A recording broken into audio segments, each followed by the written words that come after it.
Welcome, friend. As the rain taps softly at the window and the piano settles our breathing, we open the ancient book of Ecclesiastes, words about the mystery of life, the weight of time, and the quiet joys God hides in ordinary days. Before we begin, I'd love to know, where in the world are you watching from tonight? Share your city in the comments so we can imagine this rain falling across many rooftops at once. Now, let the room dim, let the heart slow, and let us walk together into a story that follows the teacher's wisdom through seasons of work and wonder, grief and gladness, all the way to rest. It began with rain, the soft kind that mends the edges of a day, the kind that hushes roofs and turns sidewalks into slow rivers of light. The air smelled of wet stone and earth, a scent that felt both new and ancient, like the first page of a book you have always owned.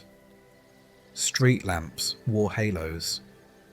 Cars moved like quiet fish through shallow water. And there, beneath a wooden lintel that had welcomed more strangers than anyone could count, a traveller paused and let the night rest on his shoulders. He had walked a long time without planning where to stop. Sometimes the city arranged itself like a woven basket, carrying him forward. Sometimes it unfolded like a map, inviting him to choose a direction. Tonight, it felt like a harbour. Rain braided itself across his coat. He listened. The city spoke in small languages, the clicking bicycle chain, the distant clatter of cups, the murmur of someone sweeping a shop floor. A cat threaded itself along the base of the wall and shook diamonds from its whiskers. Somewhere a train sighed into a station and waited as doors opened to exchange stories. Everything under the sun had its motion. Everything under the rain had its song. In his pocket there was a notebook, soft with use, the corners rounded, the cover faded to the colour of an old sky. He had found it on a library table weeks ago, between a book of poems and a list of bus routes. Inside, the handwriting was steady and patient, as though the writer had walked many miles before picking up the pen. He did not know the writer's name. He only knew the voice. A voice that seemed to stand on a hill overlooking the hours, not to lecture them, but to listen to them breathe. On the first page, a sentence had greeted him like a lantern. Everything under the sun has its hour, and every hour passes. He had read it once, and then twice, and from that evening the notebook had travelled with him, a small companion that made space around his thoughts the way a window makes space around light. He opened it now, letting one drop of rain fall onto the margin and bloom into a transparent star. He read a few lines out loud, not loudly, just enough for the words to test the air. The voice spoke of searching and finding, of working and resting, of the way joy hides in ordinary bowls and cups and faces. It did not promise a ladder to climb. It offered a chair to sit in. He closed the notebook and pressed it to his chest for a moment, as if to borrow its calm. Across the street, a bakery window glowed, butter and heat fogging the glass from within. A boy stacked loaves with both hands, careful as a mason, as though bread were another kind of brick you could build a home with. Next to the bakery, an umbrella repairman waited at a small counter, his hands busy with thread and wire. It comforted the traveller to know there was a person in the world who believed broken umbrellas deserved a second try. He watched the repairman's needle, quick and sure, binding cloth to frame, making a shelter of small decisions. The night made a gentle circle out of those three things: bread, shelter, a repair. He looked up again. The rain was falling in long, patient lines, like sheet music for the city to play. He thought of the notebook's voice, saying that the chase is wind, but the breath is gift. He thought of how often he had hurried to trap meaning in clever nets. The harder he grasped, the more the moment slid away. The way a fish will slide from your hands when you hold it only to own it. But when he held a moment, the way you hold a bird, cupped, loose, open, sometimes it would stay and sing. An old man turned the corner, walking with a cane that tapped the pavement in iambic time. He stopped beneath the same lintel and nodded as if they were two monks sharing a small cloister. The old man's hat shone with pearls of water that trembled but did not fall. He smiled, and the tired lines around his eyes turned into parentheses for joy. "Good rain," he said, "the kind that rinses the city's face." The traveller agreed. They stood together without the need to fill the quiet. After a while, the old man lifted his cane toward the clouds. "I used to hate rain," he said. "Then my wife showed me that it makes everything slower and kinder. She said the rain teaches us how to walk through our days without bruising them." He chuckled, tucked his chin, and moved on, leaving behind a sentence that felt like a small lantern to carry. The traveller looked down at his shoes, black with wet. He pictured them all day long, walking him from task to task, leaving invisible signatures across the city. He remembered the voice in the notebook speaking of toil that steals the heart's freedom and work that gives it back. He had known both. He had watched numbers rise on a screen and felt only a wall of cold light. He had also swept a floor for a widow once, and the lines the broom left on the boards had felt like music written in wood. He thought of the umbrella repairman again and imagined the small pride that would visit a kitchen tomorrow when rain knocked at the window and the newly mended umbrella answered back, "I am ready." A bus chuffed to a stop and opened its mouth to release a family. A woman with a sleeping baby. A boy carrying a cardboard model of a house. A grandfather with a folded map. The boy's house had a red door and 4 windows penciled bright. He held it carefully, but the rain made the cardboard sigh, edges loosening, roof beginning to bend. The traveller stepped from the lintel, removed his coat, and tucked it over the model house.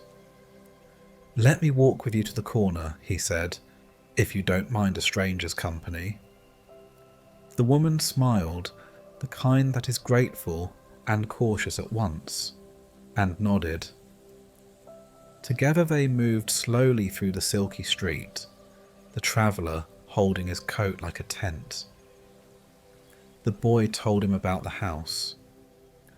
"This is the kitchen where my mother makes pancakes. This is the room where my grandfather reads me stories. This is the door where our cat waits to be let in. This is the window that faces a tree where birds argue in the morning." The cardboard house arrived at the corner whole. The family turned toward a block bright with windows. "Thank you," the woman said. The baby stirred, yawned, and slept again, as if everything important in the world was settled. The traveller stood for a moment with his coat over his arm, feeling a quiet that had weight and warmth. He returned to the doorway. A dark bicycle coasted past, its chain whispering like the tail of a comet. In an upstairs window, someone played a slow scale on a piano, each note a bead of water sliding down glass. A bookstore clerk locked her door and leaned her forehead for a second against the cool metal. A private benediction for the day. Somewhere a dog barked twice, then decided against further argument. The traveller noticed how many good things were small and unadvertised. The notebook had said something like that. He reopened it and found the line, "It is better to be quietly good than loudly great, because quiet good multiplies in the dark." He let the sentence dissolve into him the way a sugar cube dissolves in tea, moving outward from the centre without hurry. A taxi slowed, and the driver rolled down the window. "You need a ride, friend?" The traveller shook his head, thanked him, and the driver lifted a hand in that gesture shared by strangers who mean each other well. The taxi huffed off like a warm animal. The traveller felt how much kindness happens without witness and still counts. He thought of the seasons the notebook spoke about, how there is a time to tie a knot, and a time to let a rope go slack. A time to speak, and a time to fold words back into the pocket, and simply stand with someone under the rain. He had often tried to make it always the time to begin, always the time to harvest. But the world breathed in and out. The chest rises, the chest falls. The tide arrives, the tide leaves. Wisdom did not fight the tide. Wisdom learned to plant with wet hands and to wait with warm patience. A memory came to him then, uninvited but gentle. He saw himself younger, in a bright office with the windows sealed shut, working late under electric daylight. The numbers behaved well. The plants on the sill did not. He remembered the quiet dread that came with the humming lights and the way he tried to feed it with more work, as if the hunger could be argued into satiety. He had kept the dread a secret, like a moth in a pocket. And then one evening, on his way home, he had stopped at a small park to rest on a bench not very different from the bench before him now. Rain had started, not a storm, just soft choir voices of water. He had stayed. In the rain the dread dissolved into its proper size. Not a king, not a god, just a weather pattern passing over a human field. He had gone home, made a simple meal, called a friend, slept. The next morning the moth had fewer miles left to fly inside him. He did not know it then, but that was when the door began to open. The door before him now was old wood, the grain running like a river under varnish. The brass handle had been polished by 1,000 ordinary rescues. He listened again to the rain. He listened to the notebook resting against his ribs. He listened to his own breath easing into the rhythm of the night. Through the window beside the door, he could see a table, a single lamp, the promise of a kettle beginning to think about boiling. In that small room, he could read a page and let the words settle. He could take off his shoes and let them steam in a corner. He could give the hours permission to be nothing more than themselves. He did not rush the moment. There is a sweetness at the threshold of rest that is lost if you leap. He thought of all the doors a day contains. The door of waking with its creak of light. The the door of first tasks, the door of laughter, the door of disappointment, the door of forgiveness, the door of turning toward home, the door of sleep. He thought of how many times he had crossed them without noticing. He thought of the voice in the notebook telling him that noticing is a kind of prayer, that gratitude is the language in which ordinary things reveal their true names. Rain, lamp, handle, breath. He named them one by one under his breath, and each name warmed him like a cup held in two hands. Behind him, footsteps approached and then paused. A woman in a yellow coat stood with her own small book pressed to her chest. She nodded toward the door, as if to ask whether he meant to enter. He smiled and gestured for her to go ahead, and she smiled back and shook her head. And so they stood for a few seconds more, smiling at the idea that the doorway had enough room to be generous. Finally, she lifted her hand in a friendly salute and walked on, her coat bright as an answered prayer against the grey. He watched her umbrella tilt and right itself, the small dance by which we keep our balance in weather. He placed his palm on the brass. It was cool, then warm, the way trust feels when you first give it, and then realise it is received. He thought of the line in the notebook that had followed him all week, meaning is a bird that comes to an open hand. He unclenched the parts of himself that insisted on holding everything too tightly. He let the rain finish one more measure. He thought of the old man's wife and the kindness of walking gently through your days. He thought of the boy's fragile house preserved under a stranger's coat. He thought of bread and mended umbrellas and lamps and tables, the great soft privacy of rain. He breathed in, and the air tasted like clean stone and beginning. He breathed out, and the breath left him without regret. He turned the handle. The room inside received him the way a shore receives a tide. Not surprised, not indifferent, simply ready. The lamp threw a small circle of honey onto the table.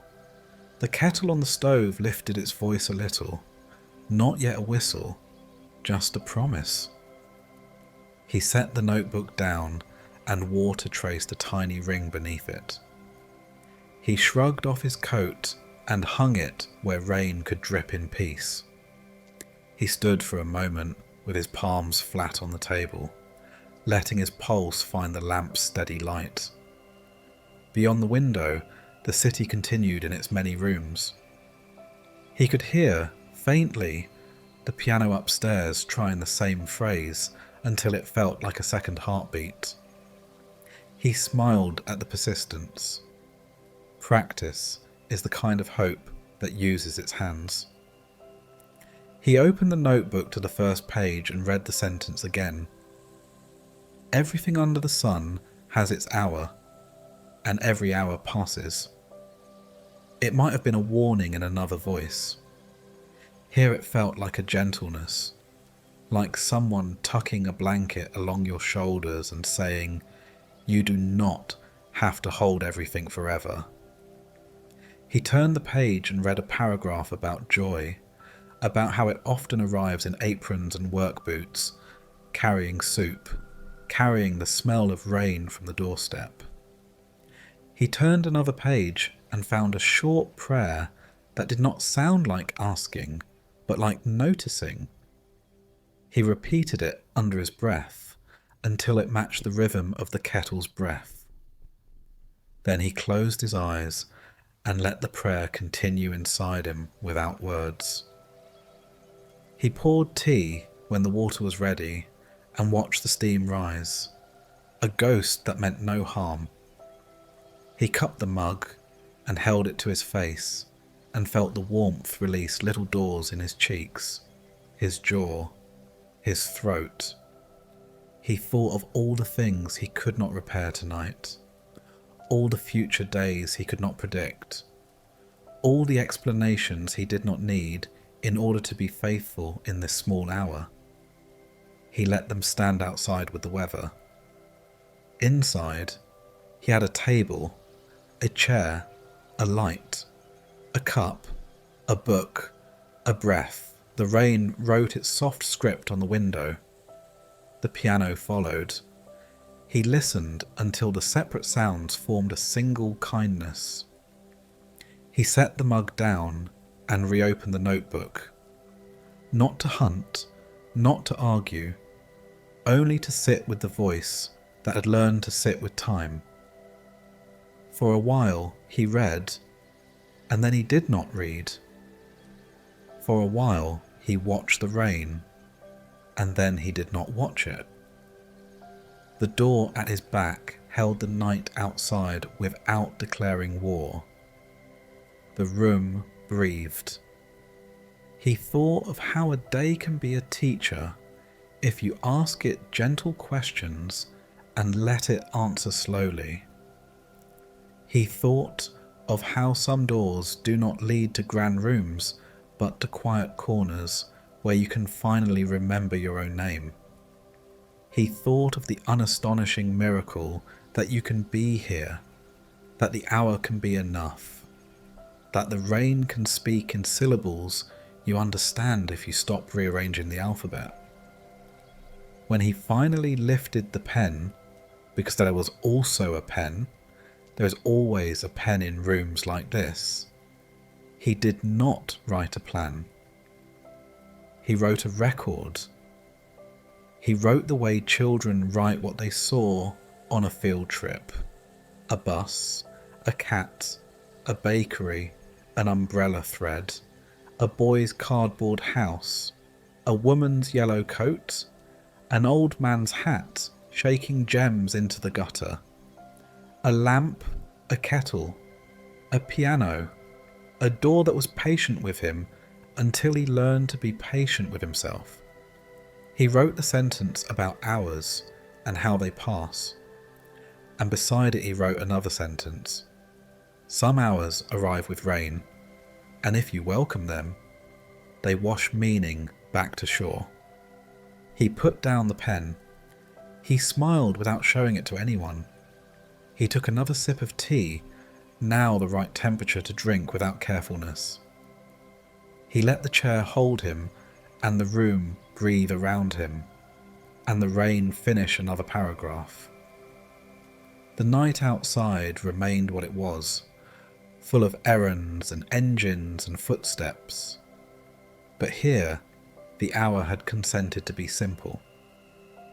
He touched the notebook again, grateful for the unknown hand that had begun it, and he promised to keep turning pages one at a time, never rushing the turn, never forcing the meaning, only opening his hand and letting the bird decide when to land.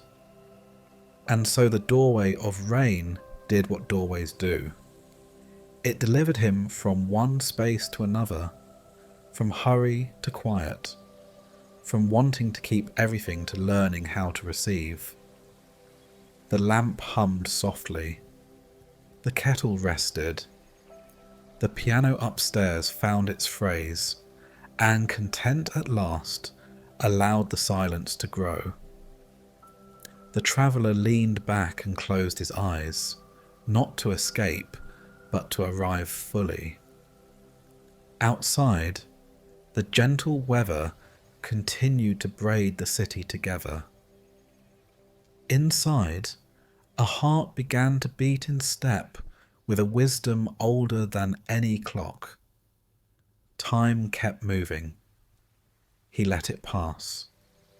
He let it pass, and in letting it pass, he felt it bless him. The room was small, a single lamp laying down a soft circle of gold on the table, the kettle making its quiet promises on the stove, and the rain schooling the window pane in patient cursive. He drew the notebook toward him as one draws a friend closer when the conversation is about to turn true. The cover had a tired dignity, worn where thumbs had listened, scuffed where journeys had asked more of it than paper should reasonably bear. He opened to the place where a ribbon waited and, without intention, began to read aloud in a voice barely louder than breath.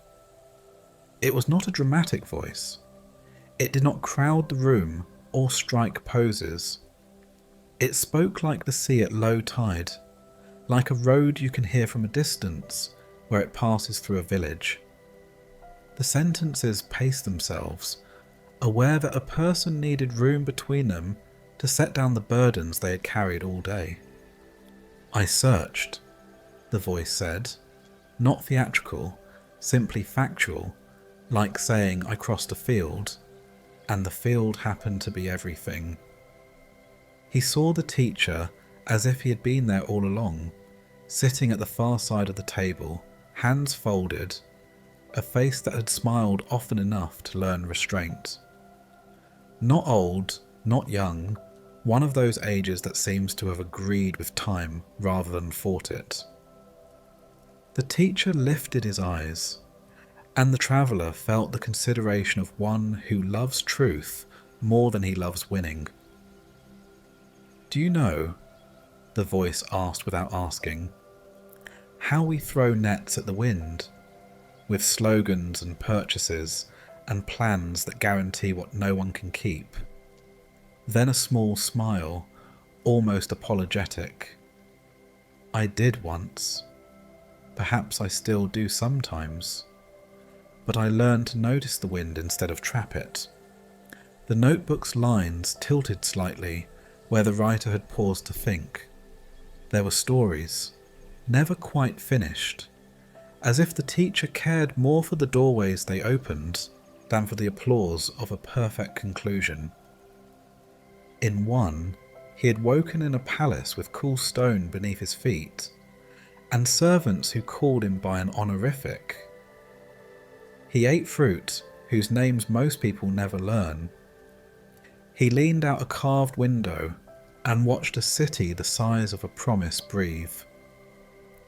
"I thought then," the voice admitted, "that meaning would arrive with mastery, that the world would finally make sense when it was arranged exactly as I liked." The traveller looked up from the page and saw in his mind the wide courtyards, the careful gardens where trees had been told how to grow. He could hear the murmur of compliance, the elegant failure of a life padded against all inconvenience. "The day was beautiful," the teacher continued, "and at evening I felt hollow. I had touched everything and held nothing.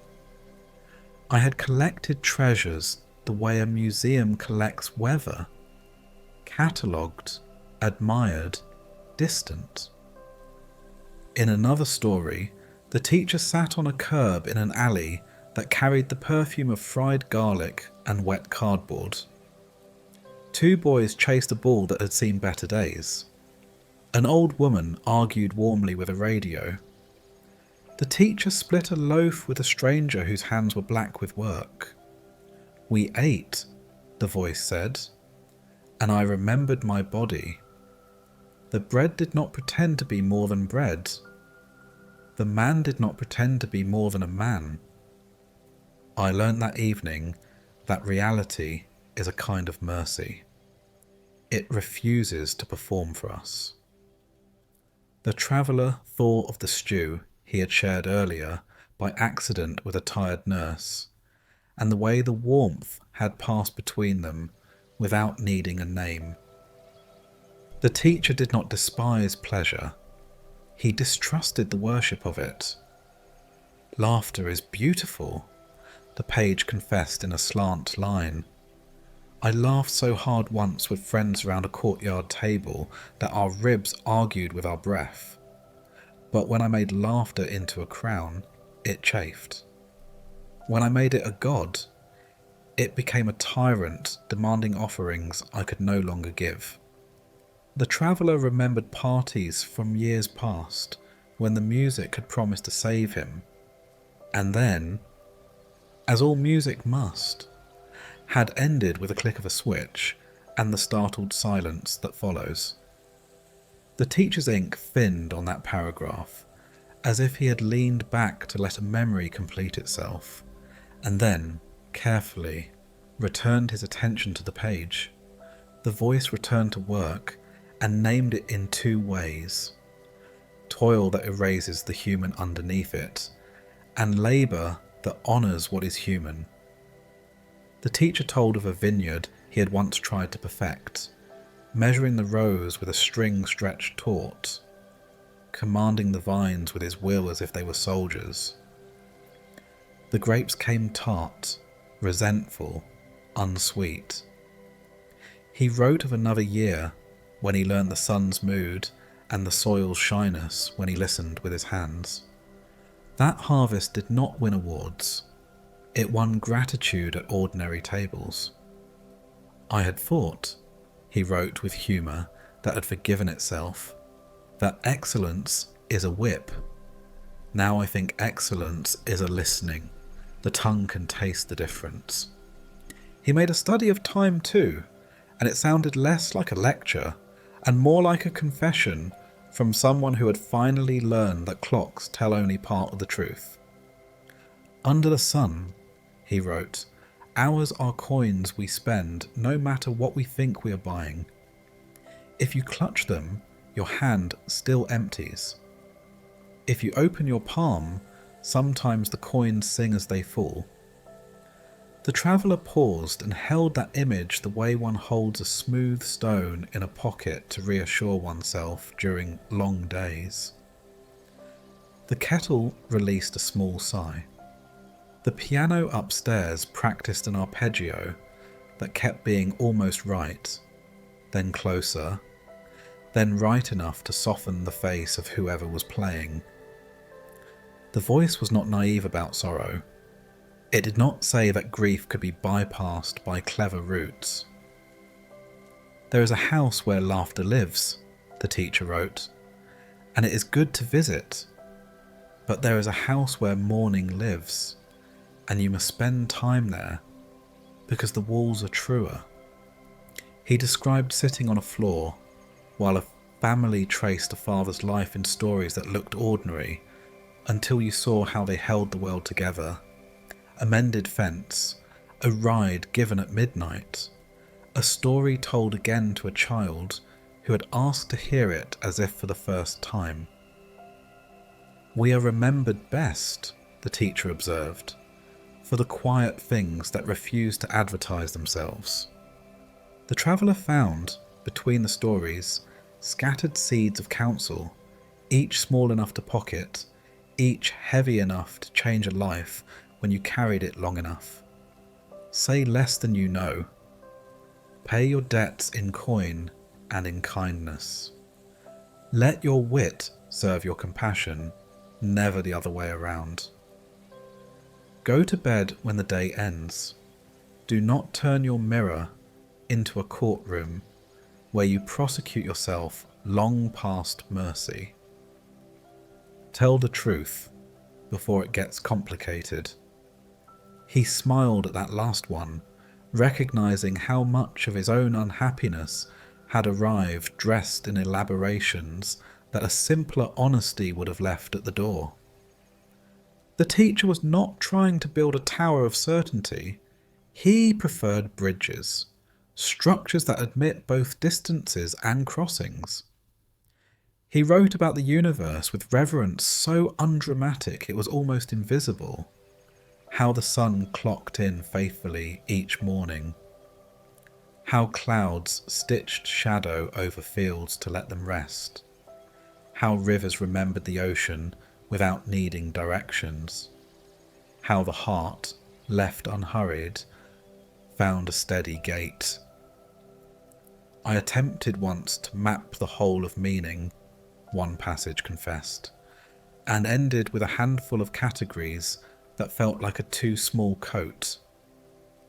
Now I let meaning meet me where I am, in the taste of bread, in the warmth of a hand, in the patience of tools, in the courage to apologize, in the delight of forgiving and being forgiven.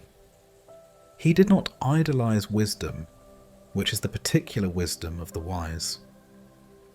Do not boast of understanding, he warned gently, because sorrow understands you back. Knowledge can become a weapon if you are frightened of tenderness.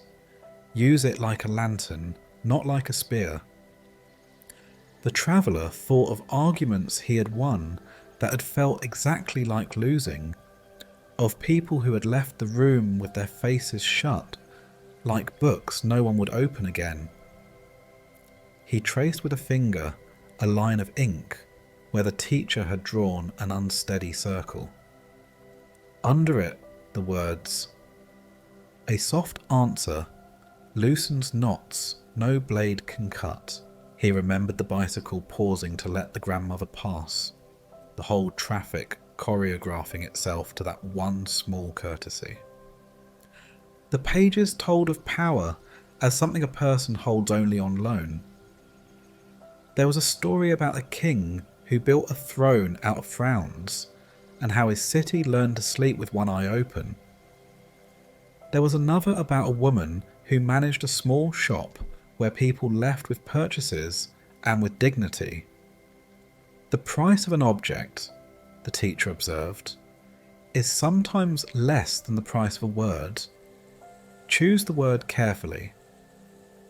The traveller pictured the shopkeeper he had seen earlier polishing a glass as if polishing a tiny window into a kinder world.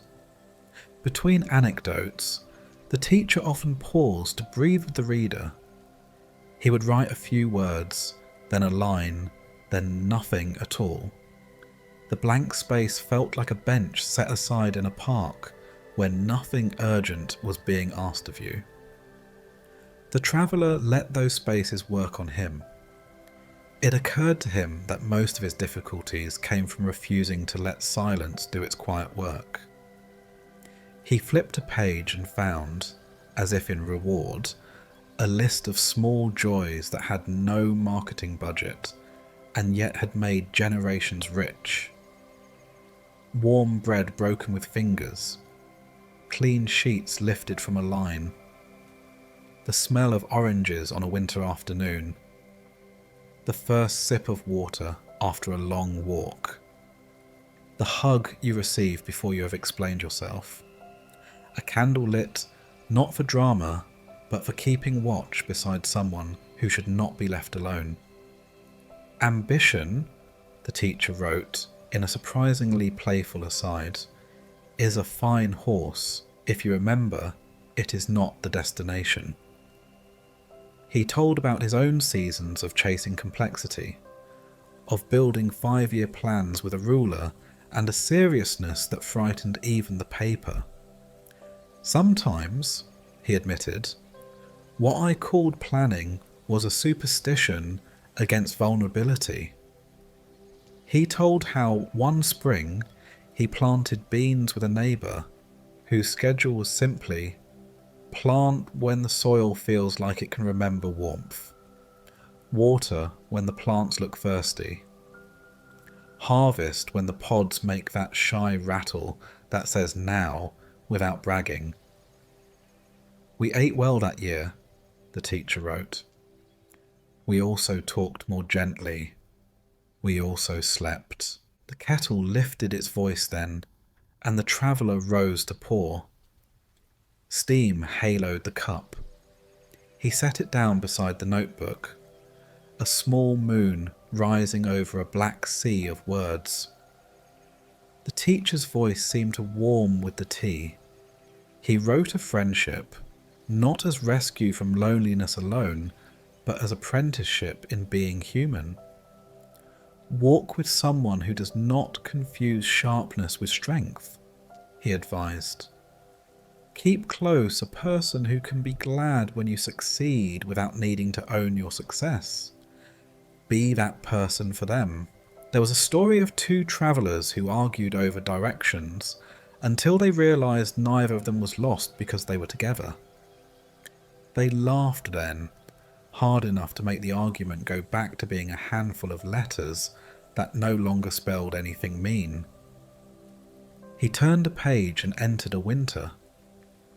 The teacher did not avoid the seasons of grey. He recorded days when the lamps burned at noon, when the sky felt low and a person's thoughts lacked their usual buoyancy. On those days, he wrote, do the next true thing. Sweep a room, peel an apple. Write one honest sentence.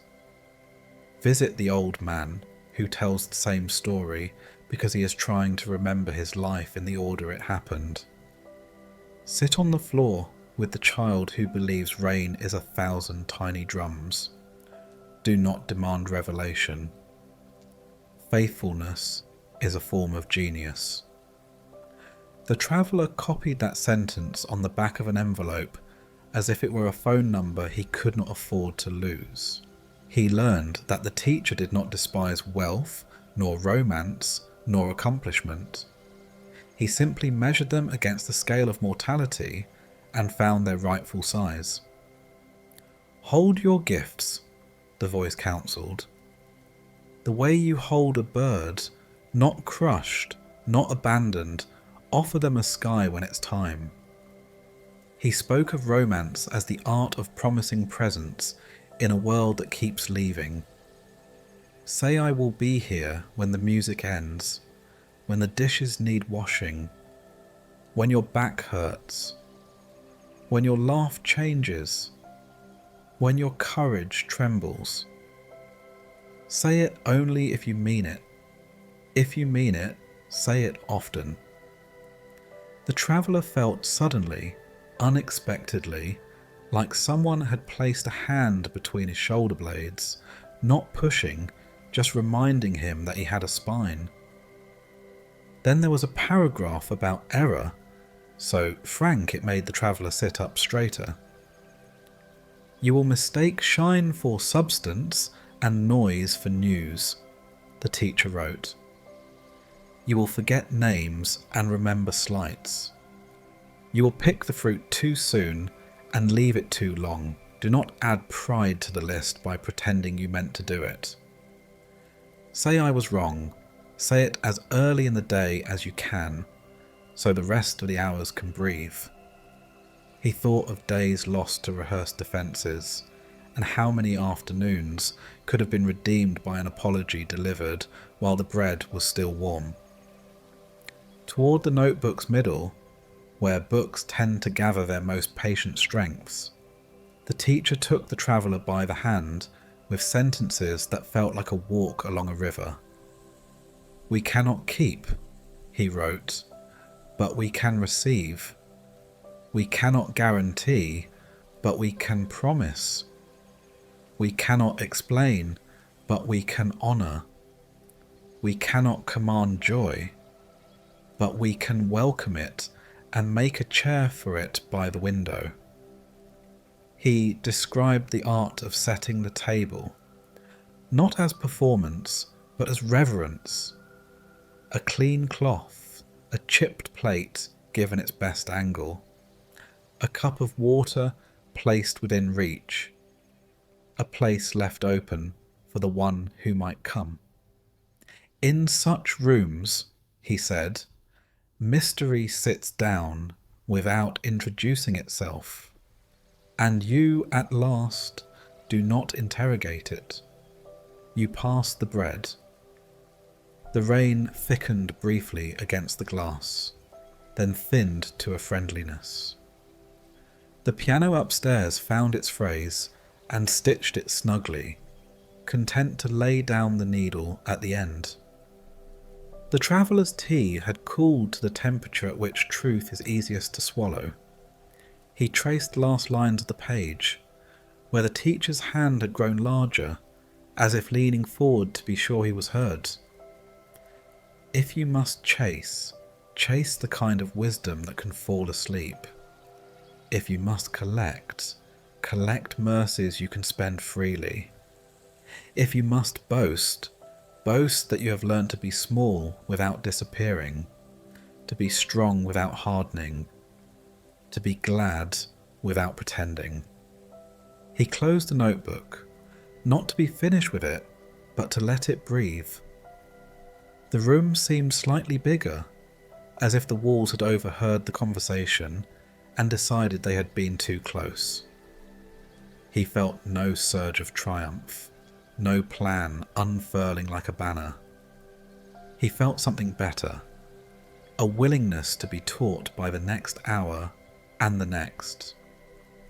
The teacher's voice had not solved him. It had welcomed him.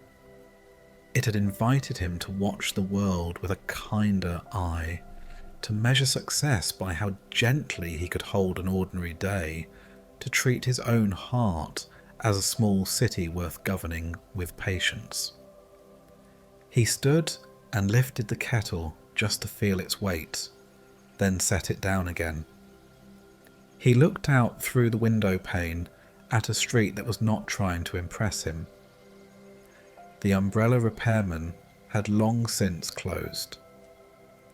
The bakery windows were dark.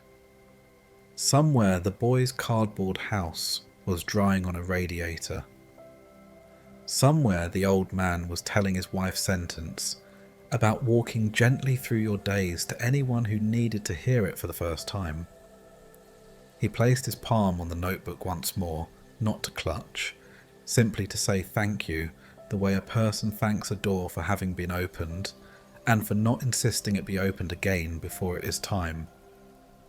And then he stepped back into the evening, carrying a quieter kind of courage. The words moved with him, not like a marching band, more like the memory of a hand you hold when streets are crowded.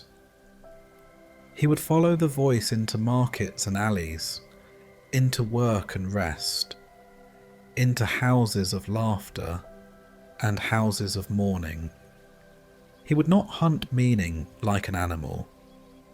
He would let it graze in the fields where it grew. The rain lifted its soft applause.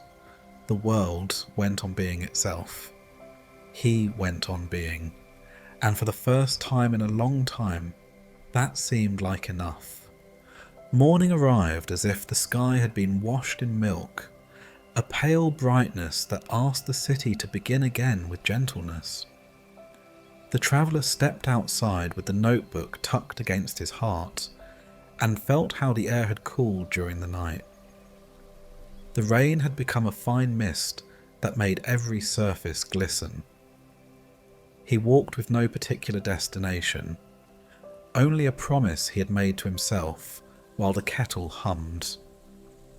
He would let the day teach him how it arranges itself into seasons that do not always align with calendars. At the corner, a florist rolled up the shutters and pulled trays of seedlings into the light. The plants were small, just a suggestion of colour. Leaves still shy and folded, the florist pushed her hair back with a dirt-streaked wrist and began to water them with a tin can that had once been bright red and now wore its scratches like medals won in honest work. The traveller stood for a moment and watched the water thread itself into the soil. He remembered a line from the notebook that spoke of planting at the right time and pulling up at the right time. He realised that the florist did not scold the seedlings for being small. She gave them what they could drink and left the rest to the patient mathematics of roots. 2 streets farther, a narrow lot had been cleared where an old building had stood. Men in hard hats moved among piles of brick, sorting what could be saved and what must be hauled away. Every so often a worker lifted a brick to the light and turned it in his hands, then set it into a stack of keepers. The traveller thought of all the walls those bricks had remembered. Laughter and the scrape of chairs, a radio that played at a certain hour each afternoon, a child sleeping behind a thin curtain, a pot boiling on a blue flame. The men were careful. Demolition could be a kind of respect when it was done with attention. Sometimes wisdom is learning to take down what once sheltered you, so that the light can reach the ground again. Buses exhaled at stops and took in new breath. The market unzipped itself, and the day filled with small negotiations. A woman examined peaches and chose 3 that felt like promises about to be kept. A vendor arranged his jars of honey in a row that caught the sun like a choir of quiet voices. The traveller bought a small loaf of bread, still warm, and placed it in his bag, the heat rising like a little hearth he could carry with him. The bread was heavier than it looked, a reminder that simple things carry their own gravity. He turned onto a side street where a tailor had already set out a wooden stool and a sign that read "Alterations while you wait." A young man stood before the tailor with a suit jacket he hoped would fit his first real job. The tailor pinned the fabric with fingers that had long ago learned the language of hems and shoulders. The young man tried to hide his hope behind a shrug, and failed, which made him kinder to look at. The tailor nodded approvingly and promised to have the jacket ready after lunch.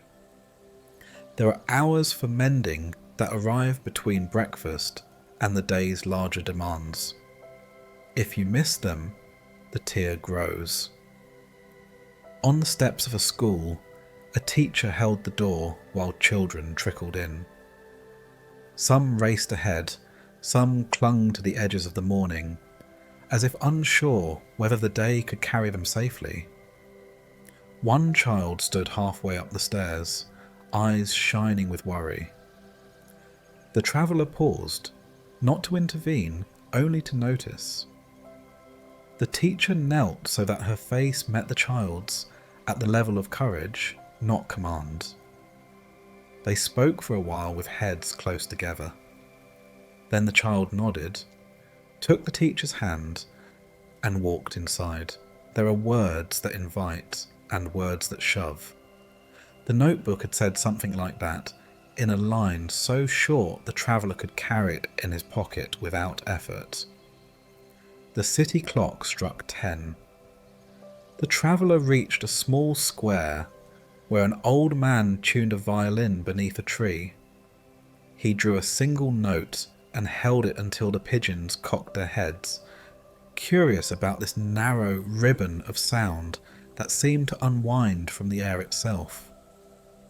He began to play a melody that could have been a lullaby or a memory. A woman sitting on a bench closed her eyes and breathed with the rhythm. The traveller thought of the seasons inside a single day. Morning is spring, he thought, with its questions and beginnings. Midday is summer, full and insistent. Afternoon is autumn, the light growing kinder, urging us to gather what we have. Night is winter, the world quieter and closer, asking us to rest. At a crosswalk, an argument flared between 2 drivers. Both rolled down their windows and stacked volume upon volume, the way a person piles chairs in front of a door they could simply open. The traveller waited on the curb and felt the magnet of choosing sides tug at him. He loosened it. The light changed, the cars moved on. He remembered the teacher's advice about answering softly in order to loosen knots. It is not always the thrill we crave, but it is the medicine that heals what anger only numbs. Later, near the river, a gardener in the public park knelt beside a patch of earth and pulled up weeds, steady, not hurried, placing each stubborn stem into a bin, with the patience of someone unafraid of repetition. The traveller thought of his own habits, the ones that grew when he was not looking. Some he had planted without knowing what they would become. Some had blown in on the winds of other people's expectations and found a home because he had not set a gate. There is a time to uproot, the notebook had told him, and it does not always feel heroic. Often it feels like quiet persistence, a hand reaching into soil again and again until the root is persuaded to let go. He crossed a bridge where the water pushed itself forward with silver determination. On the bank, a group of volunteers fitted a ramp for wheelchairs over a set of stubborn steps into a museum. They measured, adjusted, measured again, their faces lit with the particular focus of people who know a barrier can be turned into a welcome if you are willing to do the math of kindness. The traveller watched and wondered how many ramps could be built in a life if one was willing to practice the craft of access. There are times to build that ask not for grand designs, but for the humility to lower a curb. Noon found him in a little restaurant where the cook served what he had learned to make from his grandmother. The menu was short and told the truth. He ordered a bowl of soup that smelled of garlic and home. At the next table, 2 workers in orange vests ate in silence, their faces weathered by sun and rain. When their food arrived, they bowed their heads for a breath that was not quite a prayer and not less than one, then began to eat. The traveller broke his bread and dipped it into the soup. The broth carried flavours arranged in a conversation that had taken years to speak with ease. There are hours when eating is not a pause from life. Eating is life carried toward gratitude. After lunch, the light angled and began to gather its gold for the evening. The traveller wandered into a neighbourhood of small houses with front steps that had learned the shape of their owners. On one step, a woman sat with a basket of clothes, folding shirts with a calm that made the chore look like care rather than drudgery. A wind lifted a sock and tried to make a kite of it. She laughed and reached without rising, caught the sock and tucked it into the basket like a returned traveller. Across the street, a man hammered a plank in place to fix a wobbling fence. He measured twice, cut once, then patted the finished work as if it were a shoulder that had endured. There are times to keep and times to let go, times to repair a fence and times to open a gate. The wisdom is to know which is this hour. The traveller turned into an alley lined with murals where colour told the stories words could not reach. A young artist stood on a ladder, painting a sky onto a wall that had once been blank and tired. The sky in the painting was wider than the alley, and the birds she had brushed into existence seemed to remember places beyond the city. She stepped down and squinted at her work, then dabbed a darker line along a wing. A boy watched with his bicycle leaned against the trash bin and asked whether birds get to choose their skies. The artist said yes, in paint they do, and sometimes in life. The boy considered this and nodded, as if granting the idea a permit to build inside him. Near a playground, a mother held her toddler who could not stop crying after a small fall. It was not the injury that hurt. It was surprise and the broken rhythm of play. The mother did not rush the child's sorrow. She rocked, counted the breaths, hummed a tune so simple it could have been the world's first melody. Tears slowed. A hiccup came and went. The child reached for the ground again. There are times for tears that do not need to be cured, only carried. Clouds idled, then slid away. The afternoon's warmth had a kindness that made people linger on sidewalks. A street vendor sold oranges by the bag and told jokes that landed unevenly. The traveller bought one orange, then another for a woman who had counted her coins twice and still come up short. She insisted on paying him back, and he insisted on letting the matter be a gift. And they found a way between those two good insistences to be human. On the steps of a library, an elderly man read a newspaper with the absorption of someone swimming laps in a familiar pool. A teenager approached with headphones around his neck and asked whether he could help the man find a bus route. The man smiled and handed over the paper. The teenager crouched and traced a line with his finger while the man nodded. They parted with a quick exchange of gratitude that sounded like music, even though no notes were played. There are times to speak and times to be silent. Sometimes the best speaking is a finger pointing to a line on a map.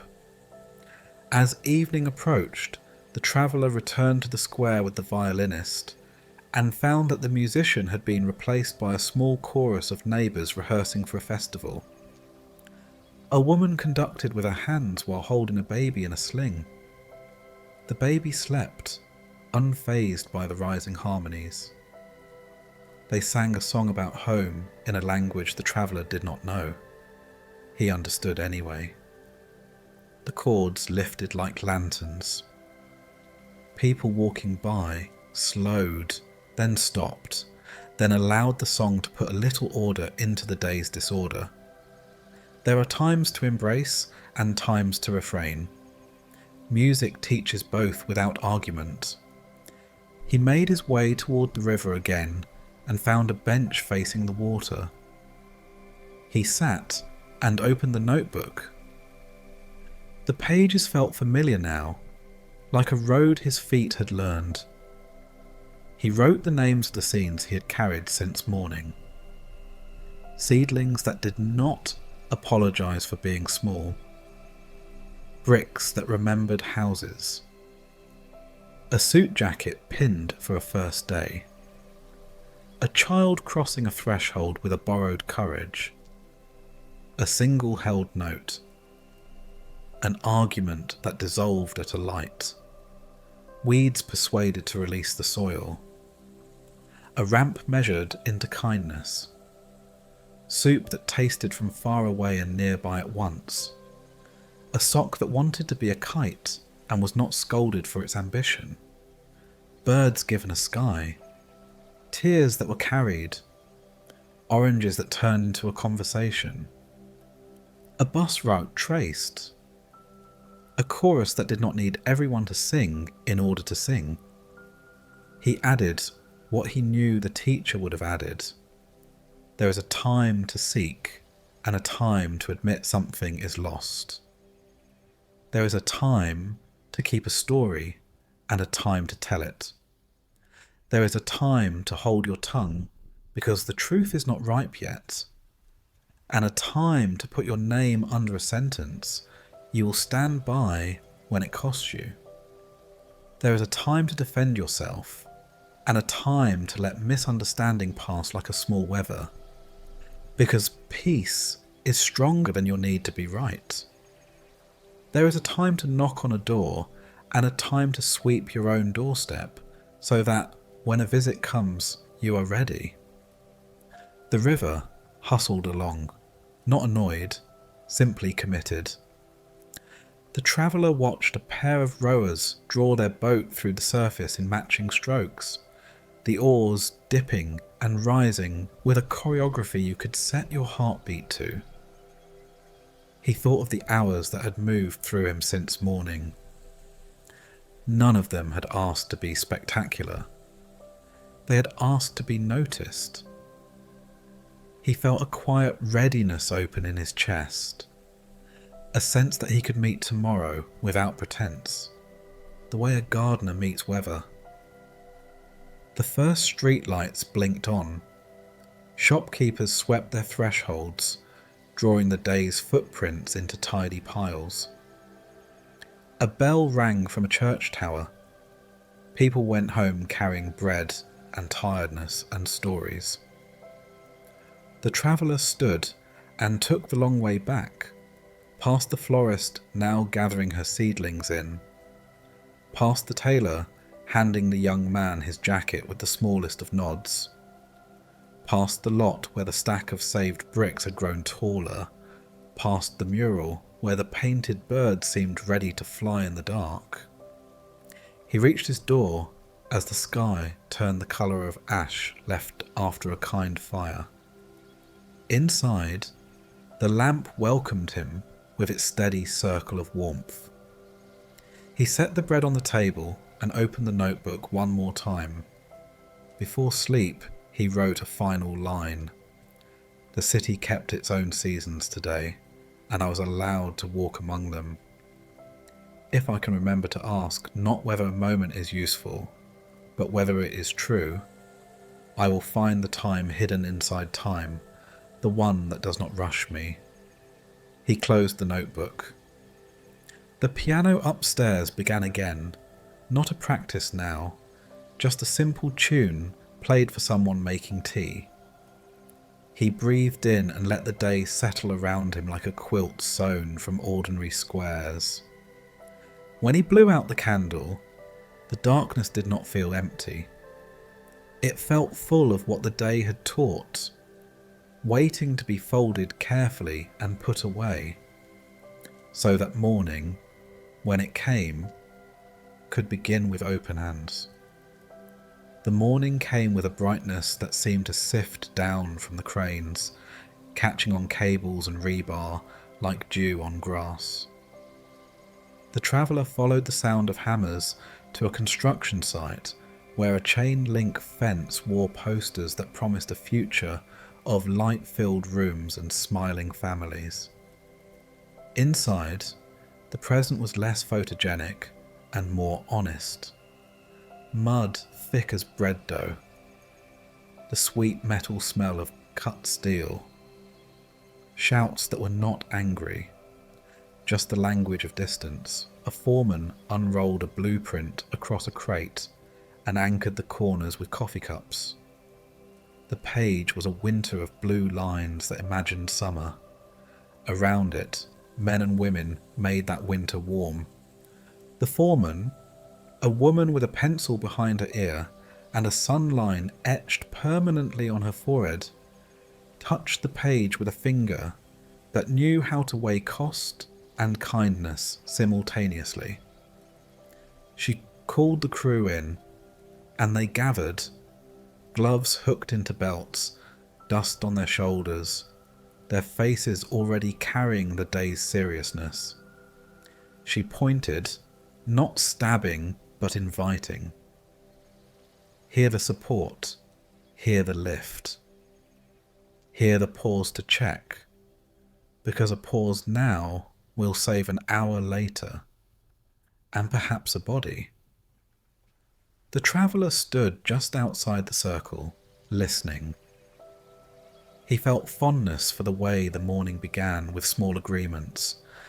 Yes to the plan, yes to each other, yes to the possibility that sweat and patience might make a shelter. The crane lifted a pallet as if it were a delicate thought, and someone below guided it with two hands, palms out, a gesture that looked priestly. Nails went in with the patient music of persuasion rather than violence. A carpenter drew a pencil line with his whole arm, then shaved a sliver from a board until the board accepted its place between neighbours. Two labourers tied rebar together in a grid that would one day vanish under concrete and never receive praise. The traveller loved them for that, those who make the bones no one compliments, who make quiet strength possible and then step aside. He leaned on the fence as the morning warmed and watched a young worker mistake hurry for efficiency. The foreman saw it too and stepped in as the board threatened to split. She touched his shoulder. It was not a scolding, it was a gift of pace. He nodded, the kind of nod that travels down the spine and changes a posture. They redid the step together, the difference almost invisible, except that now the wood stopped complaining. During a break, the crew sat on the curb and opened lunch pails not yet meant for eating, just coffee, just a few bites to trick the stomach into patience. One of them, a man named Musa, with a scar that drew a small parenthesis near his mouth, told a story about his daughter's science project. A bridge of popsicle sticks that held more weight than anyone believed it would. She had copied a design she'd seen in a book, but then, on her own, added a diagonal brace because it looked lonely without it. The class had cheered when the weights didn't make it snap. Musa laughed softly, the kind of laugh you carry for later when a day goes sideways. He showed a picture, his daughter beaming, the bridge simple and perfect. Work crosses generations, the traveller thought. We build, and someone who watches us builds again, only lighter and wiser. By mid-morning, the sun had shouldered the mist aside, and a fine sweat glossed every forearm. A truck beeped to announce its backward intentions. A stack of bricks, reclaimed from some previous address in the world, sat like red books waiting to be reshelved. The mason picked one up, knocked off a fossil of old mortar with 2 precise taps, then lifted it to his cheek as if to check a fever. He set it into a new storyline with a swipe of wet grey. He worked with the cheerfulness of someone who trusts the past to keep him company without dictating his future. Across the street, glass caught the sun, and behind it sat a floor of offices where screens already bloomed with graphs and deadlines. The traveller crossed and slipped through revolving doors into cool air that smelled faintly of lemon and purpose. He stood, not to judge, simply to observe how work took on different costumes. Desks in rows, wordless plants practicing photosynthesis for the weary. A woman with headphones typing so fast it sounded like rain on a tin roof.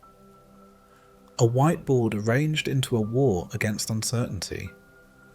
A man in a chair rolled back and rubbed his eyes. He saw the traveller watching and smiled, half apology, half comradeship. Tight sprint, he said. Code doesn't love the clock. The traveller nodded. They spoke quietly for a minute, about bugs that hide in plain sight, and about the strange pride of making something that has no heft, but moves the world anyway. The man said he kept a screwdriver on his desk that belonged to his grandfather, who had repaired radios in a town that no longer had a name on maps.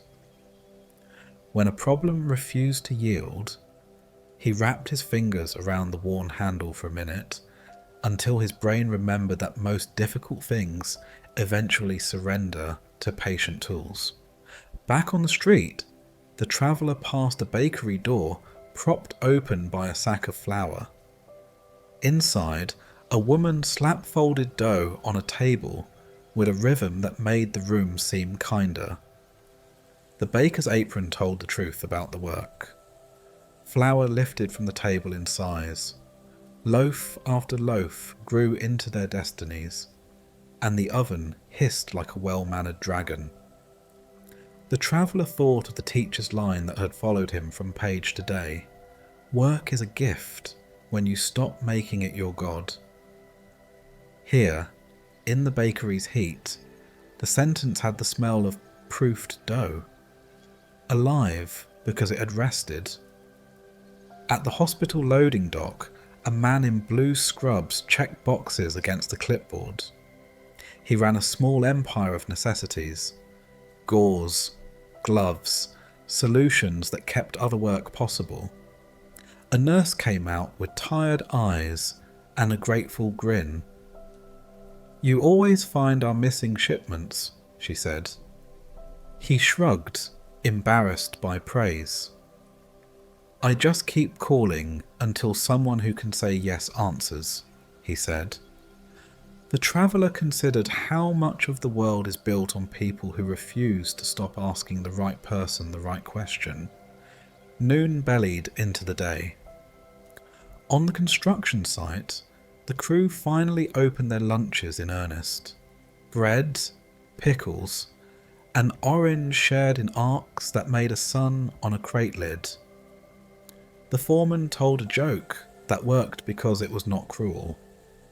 Musa read a text that made him smile and held the phone out so whoever wanted could see his daughter, her face sticky with ice cream, blue ribbon pinned to her shirt. The mason wiped his hands and turned his brick to keep the shade on it, like tucking a child on a bench. The traveller sat beside them with his own loaf and felt included without being necessary. He thought of the teacher's warning about chasing accomplishments like an animal that refuses capture, and he noticed how accomplishment here did not brag. It simply steamed, cooling into usefulness. After lunch, a sudden gust lifted dust into a miniature weather. Everyone stopped and protected eyes without panic. The gust passed. Work resumed.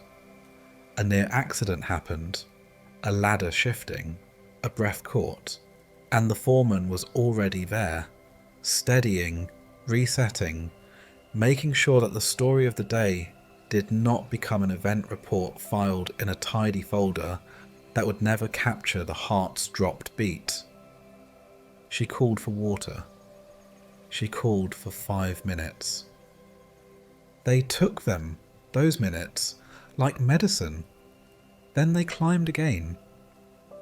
In the late heat, the traveller walked to a small workshop he had noticed days before, a room crowded with clocks.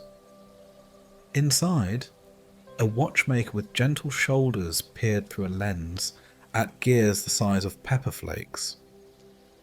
The walls pulsed softly, 100 heartbeats in brass. The watchmaker explained nothing unless asked. When asked, he said time is not conquered by devices. It is measured so we can learn to sing with it. He lifted a pocket watch that had belonged to a widow's grandfather. It had stopped, then started, then complained. He polished one thing, adjusted another, breathed on the glass, and the second hand said yes, and kept saying it. The traveller left feeling that some work is a form of prayer that happens to use tools. He turned down a lane where a pottery wheel thrummed. At the wheel, a potter pressed her thumbs into the wet centre of a spinning lump until the lump believed her that it could be a bowl. Clay dragged on her skin with a low hymn. Water fell back into water. She explained without words how pressure and release alternate, how the vessel remembers both the force that formed it and the gentleness that did not collapse it. The traveller watched a bowl be born into usefulness. He thought of his own hours. What if I allowed pressure only when it shaped me and released it before it broke me? Toward evening, the traveller found the umbrella repairman again, his lamp already lit. A string of small victories hung behind him, black canopies like night skies mended where stars had fallen through. He worked with the contentment of someone who had found a niche that refused applause but offered steady gratitude. He told the traveller that the worst damage often came from owners who tried to force the hinge. "I tell them," he said, "let the wind choose the angle and you'll be surprised how long a thing will last." The traveller wrote that down. Let the wind choose the angle. It felt like instruction for more than umbrellas. He wandered into a high office tower lobby again, just as a custodial crew arrived. They moved like a troupe that knows the choreography well. Carts, mops, a hum of conversation that never needed to be loud to be companionable. A woman with a braid coiled on her head selected the right key for the supply closet on the first try. The small mastery of someone who pays attention. She saw the traveller watching and offered a nod that included him. He noticed how they left every desk a little straighter than they had found it, how they polished the fingerprints from the day's desires without contempt. He felt love for them, the late shift ministers of renewal, the quiet reset that allows morning to pretend it starts fresh. The sun leaned toward the west. The construction site slowed as shadows lengthened and the air lost its clang. The foreman blew a whistle that felt less like command and more like gratitude. "That's it," she called. "Count your fingers, count your friends, check your pockets for the day's last mistake, and then we put the tools down." The crew laughed lightly at the ritual lines they'd heard every day and obeyed them with respect. Hammers found bags. Ladders nested together like herons. Buckets agreed to be empty. Musa tossed the orange peels into a bin and said, "See you tomorrow," in a voice that made tomorrow feel like a promise rather than a threat. The traveller stood a little apart and watched as the building slowly transformed back into a place where nothing would be added for a handful of hours. He pictured, as the teacher had once written, the people who would one day call this address their centre. A woman ironing a shirt before a first interview, a teenager practicing chords only two neighbours would mind, a child counting the lightning between thunder's pause, a man opening a window to let in a forgiveness he had delayed. He imagined, too, the day far away when the building would be declared tired, when the demolition crew would sort bricks into keepers and farewells. Nothing under the sun holds its crown forever. The knowledge did not sadden him. It gave the day's work a frame, like a painting finally in a good wood. He walked with Musa to the bus stop. They talked about sore backs and sweet cherries and a phone bill that had surprised no one. Musa said he slept well on nights when he had used his hands. On days when he used only his head, sleep had to be coaxed like a cat. The traveller understood. He had coaxed his own sleep many times with tease and quiet and long looks at dark ceilings. He wondered if he could add more honest tiredness to his life, the kind that makes pillows feel like blessings rather than negotiations. The bus sighed up and opened its mouth. Musa climbed aboard and waved through the window with the same hand he had used to lift bricks and share oranges. The traveller turned toward the river, happy to let the water carry the day's noise away.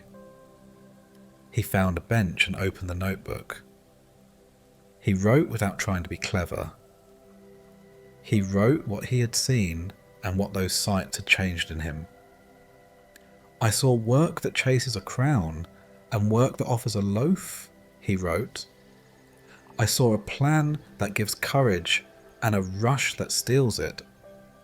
I saw a ladder almost fall and a hand catch it.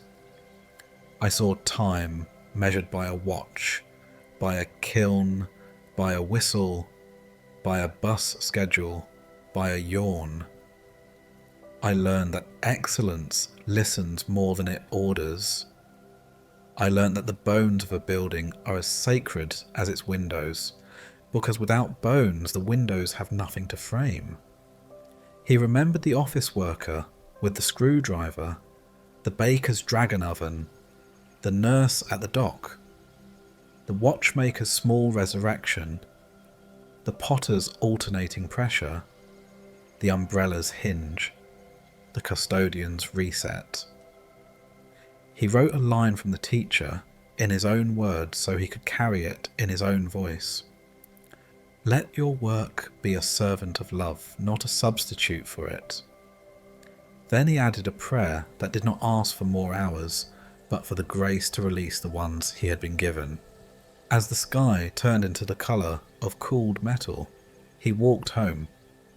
The city had set down many of its tools. Children chalked crooked galaxies on sidewalks they would not own, but would decorate anyway. A man closed a barber shop and rested his hand for a second on the chair, where all stories eventually circle back to hair. The umbrella repairman clicked off his lamp and looked up as if to see whether the stars had kept their appointments. Inside the small room, the lamp drew its familiar circle.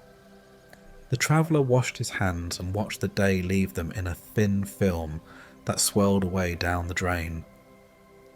His palms looked new. He placed the notebook on the table, and before opening it again, he set his own tools down. The part of him that insisted every hour prove itself. The part that confused busyness with blessing. The part that had forgotten how to be unfinished without shame. He felt lighter instantly, like a worker whose belt has been unbuckled. He poured water into the kettle and waited without impatience. When the piano upstairs began, it did not rehearse. It honoured. A simple tune, played not to impress anyone, only to mark that the day had earned a benediction. He closed his eyes and let the notes wash the dust from him. There was nothing grand to announce, nothing more to build tonight. The work had returned home with him, without stealing his home from him. The tea steamed. The notebook breathed. The room made space around his weariness, the way a chair makes space around a body. He smiled an unremarkable smile, the kind that can be sustained while you wash a cup, fold a shirt, turn a lamp off.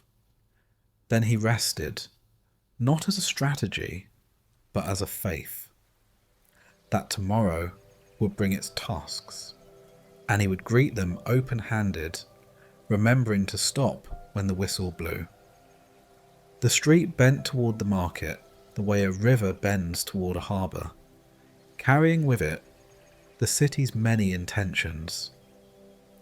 Banners strung from building to building wrinkled in a playful wind. Stalls unfurled like bright sails. Music leaked from speakers set on plastic crates. Someone shouted the day's first bargain as if waking a flock. The traveller stepped into the tide and felt 100 small invitations tug at his sleeves. Try this, taste that, become a slightly better version of yourself by noon. On the first corner, a man in a crisp jacket lifted a watch into the light and said, with a smile that had been practiced longer than the hour, "This one stops time." The watch face was clean and unblinking. The strap promised to outlast disappointment. The traveller held it for a moment, felt the weight, listened to the soft confidence of its tick. He pictured time, stubborn and generous, refusing to be arrested. The salesman continued, waterproof to your deepest moments, accurate to a future you haven't yet deserved. And the traveller handed it back with a warmth that thanked the man for his craft, without swallowing the promise. The man nodded, already turning to a new passerby, who looked more likely to need what could not be given. Next to the watchman, a booth offered miracle creams that, according to the placards, would erase a decade with the patience of a sponge. A woman in a lab coat dabbed a pearl of serum on the back of the traveller's hand and massaged it in with 2 gentle circles. "Feel that?" she asked. He felt something. Coolness, silk, the small pride of attention. On a shelf behind her, glossy photographs of faces that had learned how to pretend they were not afraid. The traveller thought of laugh lines earned in rooms with friends, of grief etched honestly into the skin like a map that had been used. He smiled and wished her good business. She smiled back, the professional kind that can be summoned even on tired days, and pivoted toward a new wrist. He followed a lane where each stall was a mirror with a different frame. Shoes promised more miles than legs could keep. Earbuds promised solitude in a noisy world, and community in a lonely one. A blender promised to make vegetables behave like candy. A sign, bright, aggressive, charismatic, declared life without limits. Another offered an upgrade path for souls, punctuated by monthly payments and the small print that always knows how to hide. The traveller read the small print as a courtesy to his own future, and then moved on. A pop-up mirror maze waited under a striped canopy. €5 to see yourself as you could be, 10 to see yourself as you are. Inside, teenagers laughed and took photos of themselves stretched tall, squashed wide, tripled into a chorus. The traveller stepped in for a moment, the better to understand how a place teaches what it pretends only to entertain. He saw himself multiplied into angles he had not rehearsed and thought of the teacher's observation that the market sells many reflections, but few true faces.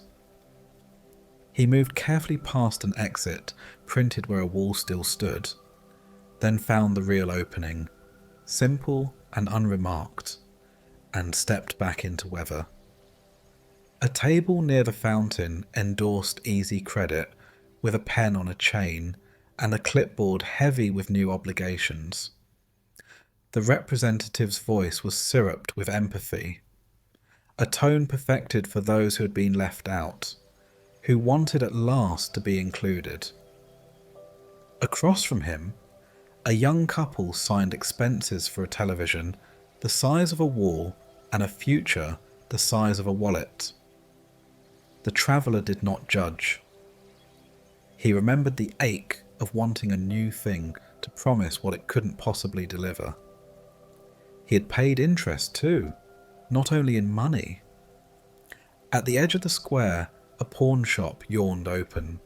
In the window, instruments that had once been joy, now priced into apology, rings that had once promised always, now measured by grams, a camera whose strap still remembered a neck and the habit of seeing.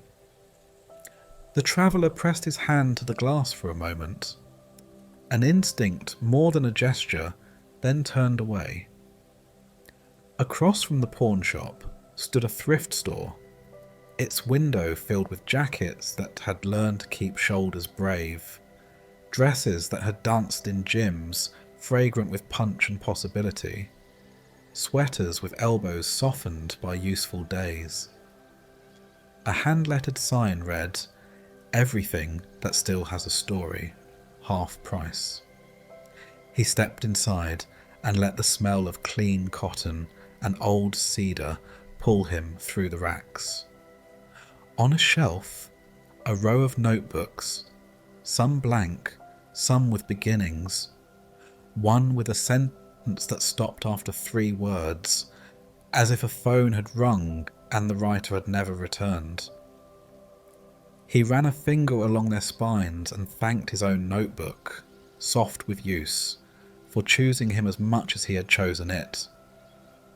Back in the market's current, voices braided around him. A man balanced oranges into a pyramid that threatened collapse, and then, by some small law of faithfulness, held. A woman tested a pan by tapping it with a wooden spoon and listening to the pitch as if buying an instrument. Teenagers compared sneakers with the gravity of theologians. This drop, that colourway, a limited run that transfigured rubber into liturgy. One said, "I need them." The other said, "We need to eat." They laughed, slightly wounded by the accuracy. The traveller felt the teacher's counsel rise in him like a warm tide.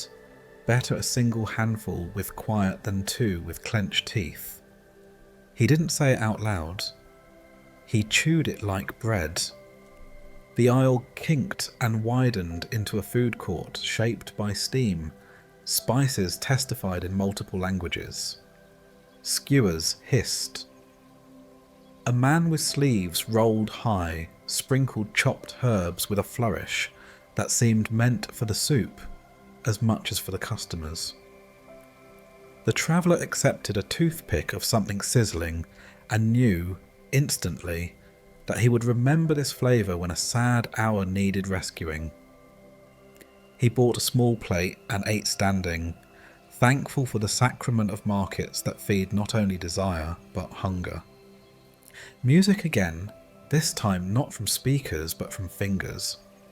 A busker with a battered guitar claimed a piece of pavement. He tuned, sighed, tested a chord, then began. The first few bars were shy, as if finding their shoes. Then the song became a room, and people stepped into it. A child danced with that full body honesty that makes adults nervous and then brave. A woman dropped a coin and stayed to hear the chorus. The traveller stood at the back and let the words do their slow work. He had learned somewhere that songs are soft hammers for hard doors. He slipped a coin in and nodded to the musician, who nodded back with a gratitude that respected both directions of the gift. On a raised platform, a presenter with a headset introduced a robot vacuum that would redeem every crumb from a life that had dropped too many. The machine spun obedient circles, polite as a butler. Applause bubbled. A man asked whether it could navigate toys on a floor, and the presenter said yes, as long as the toys learned to pretend they weren't toys. The traveller smiled. He knew better than to resent the ease of modern things. He simply watched for the moment when promises started sounding like magic tricks, when solutions asked humans to stop being human. The posters above the tents sharpened their claims as the day ripened. Seize your bliss, buy your freedom, join the winners. A new screen flickered to life with a celebrity whose life had no working parts on display. She looked into the camera and invited everyone watching to become someone new by clicking a link. Nearby, a recycling bin overflowed with cardboard and bubble wrap, a tiny mountain range of discarded anticipation. A gull landed, considered whether hope tasted like plastic, and thought better of it. At the far end of the square, where the wind coming off the river braided itself into the market's perfumes, the traveller found the old woman with the hand-stitched scarves. No banner, no microphone, only wool folded in careful stacks like loaves set to cool. Her hands were brown with work, her nails square and honest. Each scarf had a pattern that seemed to have grown rather than been printed. Shapes nested in shapes. Colours listened into harmony. She looked up as he approached and greeted him with the kind of smile that does not mistake a stranger for an opportunity. He touched a scarf, then another. One was the colour of river stones, flecked with a thread of green, the way moss finds its way into every silence. Another carried a red so warm it seemed to remember a kitchen in winter. He asked whether she had made them, a question that sounded foolish as soon as it left his mouth. She answered as if it were the best question in the world, and explained how she buys wool from a shepherd who whistles melodies.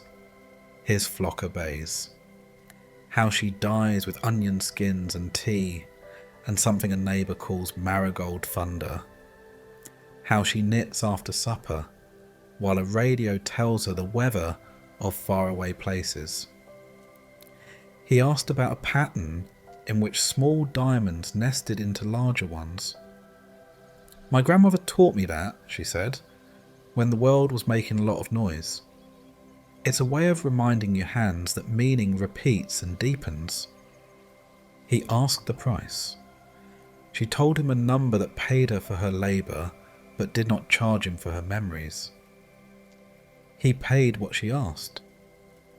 It felt like the right weight handed back and received and then lifted again around his neck as she, without fuss, wrapped the scarf and tugged the ends with a mother's small surety. "For the cold," she said, though her eyes said, "For the things that have no season." He thanked her, and she nodded and turned to a new customer without urgency, as if she knew that there are enough good hours in a day if you leave some unspent. As he re-entered the market's flood, the scarf held the day's kindness at his throat. A breeze found him and reconsidered its sharpness. The billboard still shouted. The promises still pirouetted. But the wool's quiet warmth gave him a small anchor in the swirl. He moved past a kiosk selling blank journals wrapped in leather and tied in twine. A sign called them dream books. His own notebook, frayed and faithful, felt in his pocket like a dog that knows the way home. He touched it with 2 fingers and let the stall's romance pass by without insult. At a booth displaying knives, a salesman sliced paper into feathers, and then, to the crowd's satisfaction, a tomato into translucence. His patter was rapid and kind, the way a magician's must be to keep doubt from elbowing in. A boy stared, rapt. The traveller watched the boy's mother look not at the blade, but at her child's oar, measuring cost against dinner and safety and the shape of his asking. She did not buy the knife. She bought a cheaper pan at the next tent and a donut with powdered sugar that mapped itself onto her child's grin. Near the fountain, a returns line had formed, the quiet counterpoint to the morning's cravings. People held boxes that had not contained what they hoped for, and described politely their disappointments to a cleric of receipts. A woman returned a lamp because it was too bright for a room where grief was learning to rest. A man returned a gadget that had refused to be his companion. A teenager returned a shirt that had been a good idea in a mirror's flattering light and a bad idea in the world where skin must breathe. The traveller watched both sides of the counter work hard to be gentle. He liked them for this. He thought of how often in his own life he had needed to make a return with no receipt. to hand back a resolution that did not fit his soul and ask for store credit in mercy. Two young men argued near a rack of discounted suits. One said real men measure success in suits and square footage. The other said success is waking without dread. They laughed, not because the matter was resolved, but because they had discovered each other's company was worth more than the victory. They walked away sharing a bag of roasted peanuts, warmth leaking through the paper like a benediction. A bookstall offered paperbacks with cracked spines and hardcovers that had spent their lives faithfully on bedside tables. The proprietor wore glasses fogged by weather. He talked to no one in particular about a novel that had taught him to look at trees as if they were sentences, at rivers as if they were paragraphs, at people as if they were books that had to be read slowly to be understood. The traveller bought a slim volume of poems for the price of a sandwich and slid it next to his notebook, like a cousin arriving without luggage. A small commotion rippled near the centre where a lottery kiosk announced a jackpot whose numbers had abandoned modesty. A line formed. Stories formed faster. A man sketched aloud the house he would buy. A woman promised to fund a shelter for cats and for men who had forgotten how to be gentle. The traveller listened and tasted the mixture of hope and ache that bubbles whenever a person imagines being lifted by a miracle. He remembered the teacher's steadier counsel: plant in the morning, plant again in the evening, give both to God. He stepped out of the line he had not truly entered. Afternoon leaned toward amber. The shadows of the tents grew long, making triangles of shade where children sat on curbs sharing drinks and secrets. The wind shifted and brought the smell of the river. A pair of tourists argued amiably with a town map, as if reasoning with an animal. A local pointed with a finger that knew better than the map. A cyclist wove slowly through the crowd, one foot ready to touch down in a show of humility that kept anger from rising around him. The traveller reached the end of the market where a repair booth offered to mend what the day had frayed. Glasses tightened, zippers coaxed, heels made honest again. An old man with a lamp placed a pair of spectacles under a practised light, replaced a screw hardly bigger than a prayer, and sent them back into a life that would read again. The traveller thought about how much of goodness is repair. Not new, not shiny, not published, but faithful. He thought of the scarf at his neck and the hands that had taught those hands to make warmth from string. Clouds thickened. The first cautious raindrops tapped the banners, then grew confident. Vendors covered their tables with tarps that shone like small lakes. Shoppers lifted their faces to the weather and rearranged their plans. A woman laughed and carried a cake carefully, as if ferrying a child across a stream. The traveller's scarf lifted a soft barricade between chill and skin. He slipped into it, as one slips into a remembered song. On his way out, he passed the watchman again. The man raised an eyebrow. Another chance? The traveller, smiling, touched the notebook in his pocket and the scarf at his throat. He said, "May your hours be full," which was not a refusal so much as a blessing. The watchman's smile became genuine, relieved of performance for a second. He said, "And yours." The rain settled into a steady practice. The lights of the market blurred into watercolour. He walked back along the river, where the gulls folded the day in their wings and the water accepted another version of the sky. He found a bench under an awning and opened the notebook with hands warmed by wool. He wrote plainly, the way a person writes directions for a future self. Today I walk through a place built of reflections and requests. I tasted food that asked nothing but hunger, and saw machines that promised to be friends. I met a debt that smiled, a pawned promise, a thrifted memory, a salesman who loved his watch, and a watch that did not love him back. I stood in a maze that taught me how quickly I can forget the way out and then remember.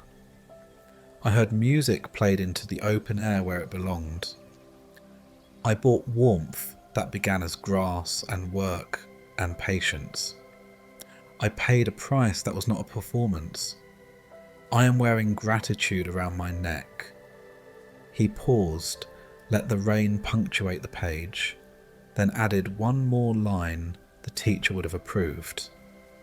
I will try to want less and bless more, to enjoy what is in my hands without chasing the wind with both fists closed. He closed the notebook and tucked it away. The scarf held the rain's cool kiss at a respectful distance. The market's noise softened into the particular hush that only follows weather and honest trade. He stood, lifted his face, and let a few drops find him anyway, because some things are better felt than avoided.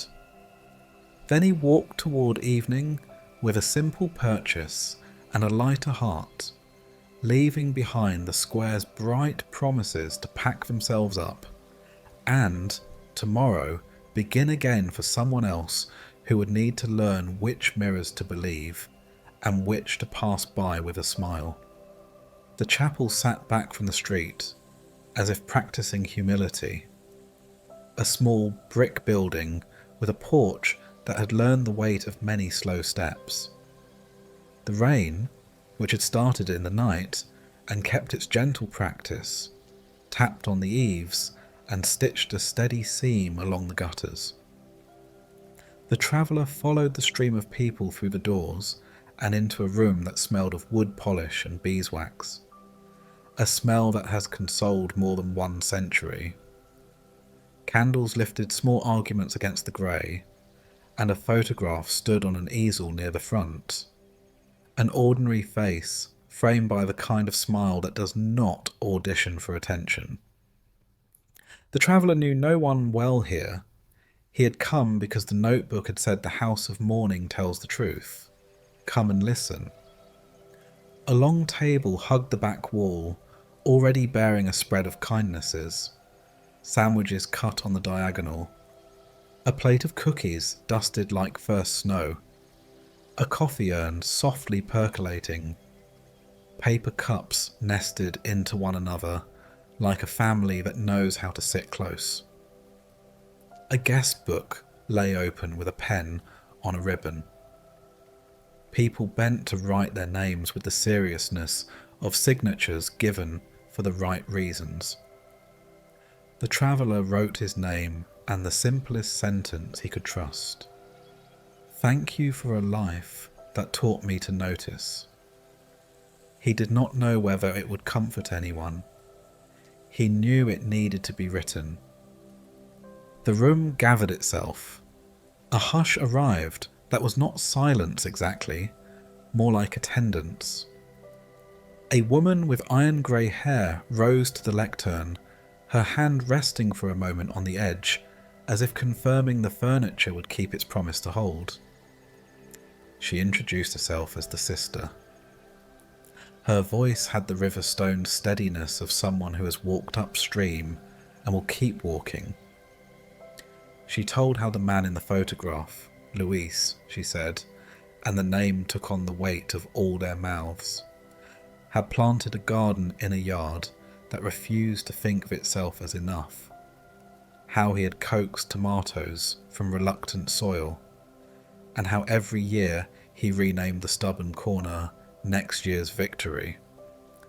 She told how he had stayed late to fix a neighbour's washing machine, with nothing but a crescent wrench and a belief that nothing is as broken as it claims. She told of his habit of keeping an extra umbrella by the door. "For whoever forgets," he would say, which turned out to be us all, eventually. Others spoke. A co-worker described a drawer in the shop, labelled "interesting screws," because Louise refused to throw away anything with a good thread. A neighbour remembered a winter storm when he had shovelled not only her steps, but also the path between houses where children dragged sleds to the only hill the city could offer. A young woman told how, as a child, she had dropped a jar of pickles in a grocery aisle and wanted to disappear into the linoleum, and how Louise, a stranger then, had knelt with her to pick glass from brine and said, in a tone that made it true, the floor was hoping for this adventure. Laughter rose out of tears and then lay down again without apology. The traveller listened and realised no one spoke of titles. They spoke of errands performed with affection, of tools returned before midnight, of jokes told exactly once because repetition dulls mercy. He felt the old teacher's line open inside him like a window. We are remembered for the quiet things that refuse to advertise themselves. He did not write it. He let it be a sentence he could live before he kept it. A boy, 10 maybe, stood up on his toes at the end of a pew and kept looking back at the door as if it might deliver one more surprise. The traveller smiled at him, and the boy looked away quickly, then back again, calibrating his courage. When the music began, not a grand organ but a piano played as if spoken. The boy's eyes shone with a question. The pianist played a melody that seemed to know how to walk beside a body carrying weight. The notes did not ask anyone to be brave. They stayed, like hands on a shoulder. When the service moved toward the eulogy, a pastor stepped forward with a small Bible softened by years. He read slowly from a passage about time and seasons, the kind of words that have carried strangers through rooms like this in distant cities the traveller would never visit. The pastor spoke plain, unafraid to say, "We do not know." He reminded them that sorrow is not a failure, it is the dignity of love. He asked them to remember Louise not by building a statue, but by keeping a spare umbrella by a door that is not only your own. The traveller filed that away, not as an assignment, but as a way to let a life continue speaking after the mouth is tired. They sang a hymn that only half the room knew. The other half hummed and held the tune when it faltered, which is what hymns have always taught us to do. Tears made their quiet circuits. Tissue boxes moved from hand to hand like white boats ferrying the flooded. A woman in the second row rested her forehead on the pew in front of her. A man beside her, who seemed built for lifting rather than words, loosened his jaw and softened his eyes, which did more for her than any sentence could. The traveller watched and learned again that grief is most accompanied by presence that does not audition. Outside, the rain kept honest time. The procession to the cemetery moved at a speed that instructed lungs to find a new rhythm. At the graveside, the ground opened in the precise geometry that grief and earth agreed upon long ago. A casket waited, surprisingly simple, the colour of a table that would have welcomed bread. The family gathered close, and the circle widened until acquaintances completed it. The traveller stood toward the back. A robin sang from a nearby yew, as if to confess that the world, in its confusing decency, continues. The pastor spoke a few more words, then invited those closest to lay a handful of soil on the lid. The first thuds were soft, almost polite, and then the sound deepened into the truth that cannot be edited. Here is the body's end of the story. The traveller felt the sound settle in his bones. He remembered the teacher's sentence, "You are not made wise by avoiding this house." He bent, took a small square of earth, held it for a breath, and let it go. It was not an answer. It was a joining. A little girl tugged at her mother's sleeve and asked in the whisper that children believe no one hears, "Where did he go?" The mother knelt, set her palm on the wet grass to steady herself, and said, "His breath went where breath comes from. His love stays with us, because we are the place it learned to live." The girl nodded, as if this fit her interior map, and reached out to touch the coffin once with a finger, the way one might greet a sleeping animal. The traveller swallowed and let the rain do the rest of the talking. After, they returned to the fellowship hall, that uniquely named room where sorrow learns to eat. Coats hung heavy on a line by the door, dripping an alphabet of weather. People filled plates as if assembling small altars to appetite, a modest rebellion against the body's temptation to forget itself when the heart is busy. The traveller took a cup of coffee offered by a man who looked like a wrestler and spoke like a librarian. They stood near a window and watched the steady procession of umbrellas opening and closing like careful flowers. Stories began again, the kind told only in kitchens and after services, when the scripts are finished and the ad-libs become the truest parts. Someone remembered the time Lewis had gotten lost on purpose to find a neighbour's dog, who did not respond to calls but would follow anyone humming the theme from a certain soap opera. Louise learnt the tune in an evening and brought the dog home, both of them proud.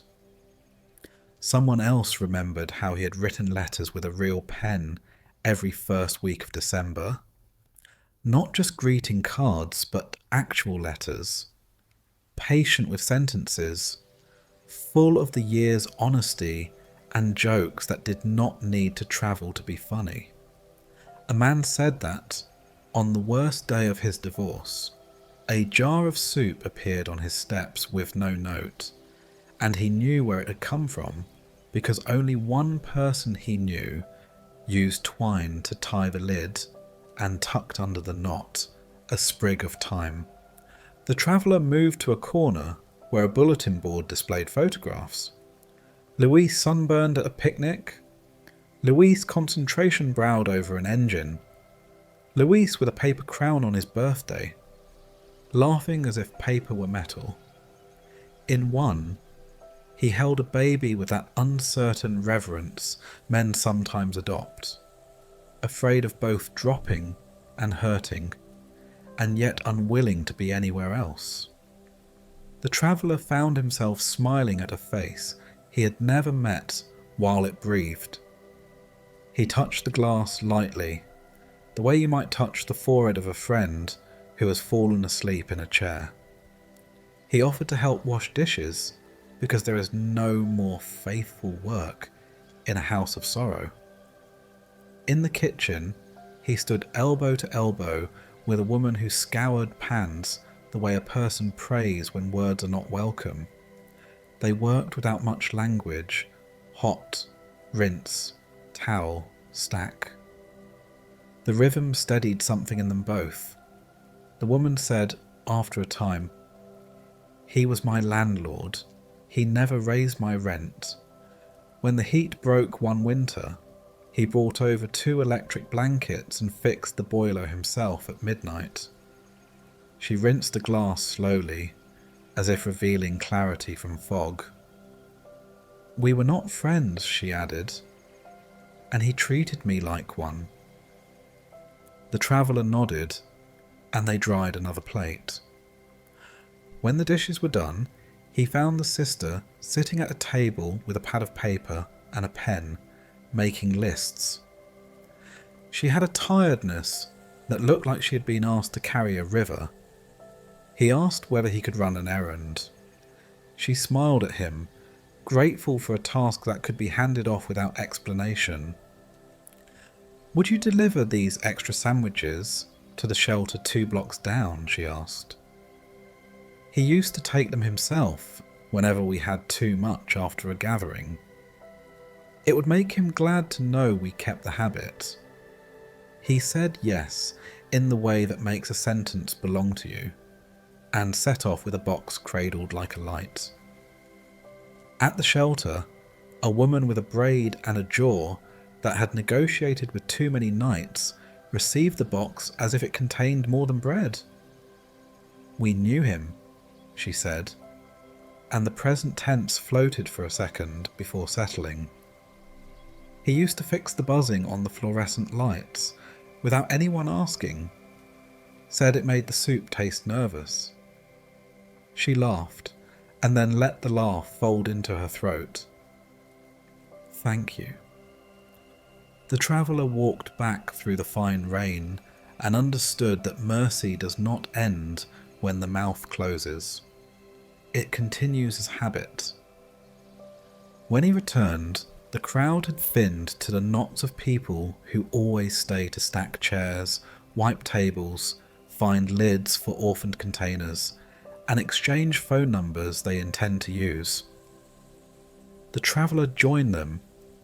He folded chairs in pairs, the way it is easiest to carry them, and listened to a man and woman debate how many casseroles constitute care, and how many constitute a second grief.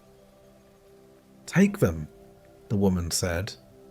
"Freeze the mercy and eat it in February when the world forgets." The man nodded, relieved that someone had translated his worry into a plan. As evening gathered, the family invited a few of them back to Louise's home. It was a small, clean apartment over a corner shop that smelled of newspapers and citrus. The staircase creaked as if grateful for slower feet. Inside, the living room was a geography of usefulness and affection. A chair with a reading dent, a lamp whose switch knew one thumb better than another, a table with a burn mark the size of a coin where a pan had insisted on leaving its signature, plants that had learned to trust a schedule. On the wall, a collection of keys hung on hooks, none labelled, because he had known by feel which opened what. They opened windows to invite the day through one more time. Someone watered the plants. Someone wound a clock that had taken the death personally and stopped at the hour. It resumed, embarrassed. The traveller stood at the bookcase and read spines, repair manuals beside poetry, a cookbook with flour preserved in its margins, a biography of a quiet scientist, a tattered map of the city folded into a shape that only the owner could refold correctly. He pulled down a thin book about birds and found on the inside cover a list of dates and the names of birds seen, written in a compact hand. On the last line, robin, yew tree, cemetery. He closed the book without speaking and slid it back. In the kitchen, the sister found a notebook with lists, light bulbs to replace, names of people to call, a reminder to return a borrowed ladder, an asterisk by buy better tea. She held it and laughed softly through her nose. He always planned to buy better tea, she said, and then insisted the cheap kind was good if you let it steep longer. She set the notebook on the table and began to write thank you notes, a chore that grief accomplishes because it loves order, even when the heart is chaotic. The traveller offered to address envelopes. Together they built a small architecture against forgetting.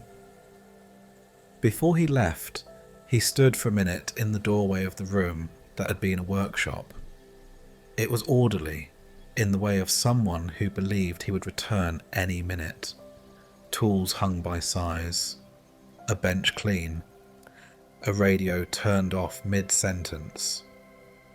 He reached out and spun the handle of a vice slowly. It opened and closed with a confidence that had not gotten the news. He set it back exactly where it had been and felt the solemnity that comes with touching objects that have been touched often.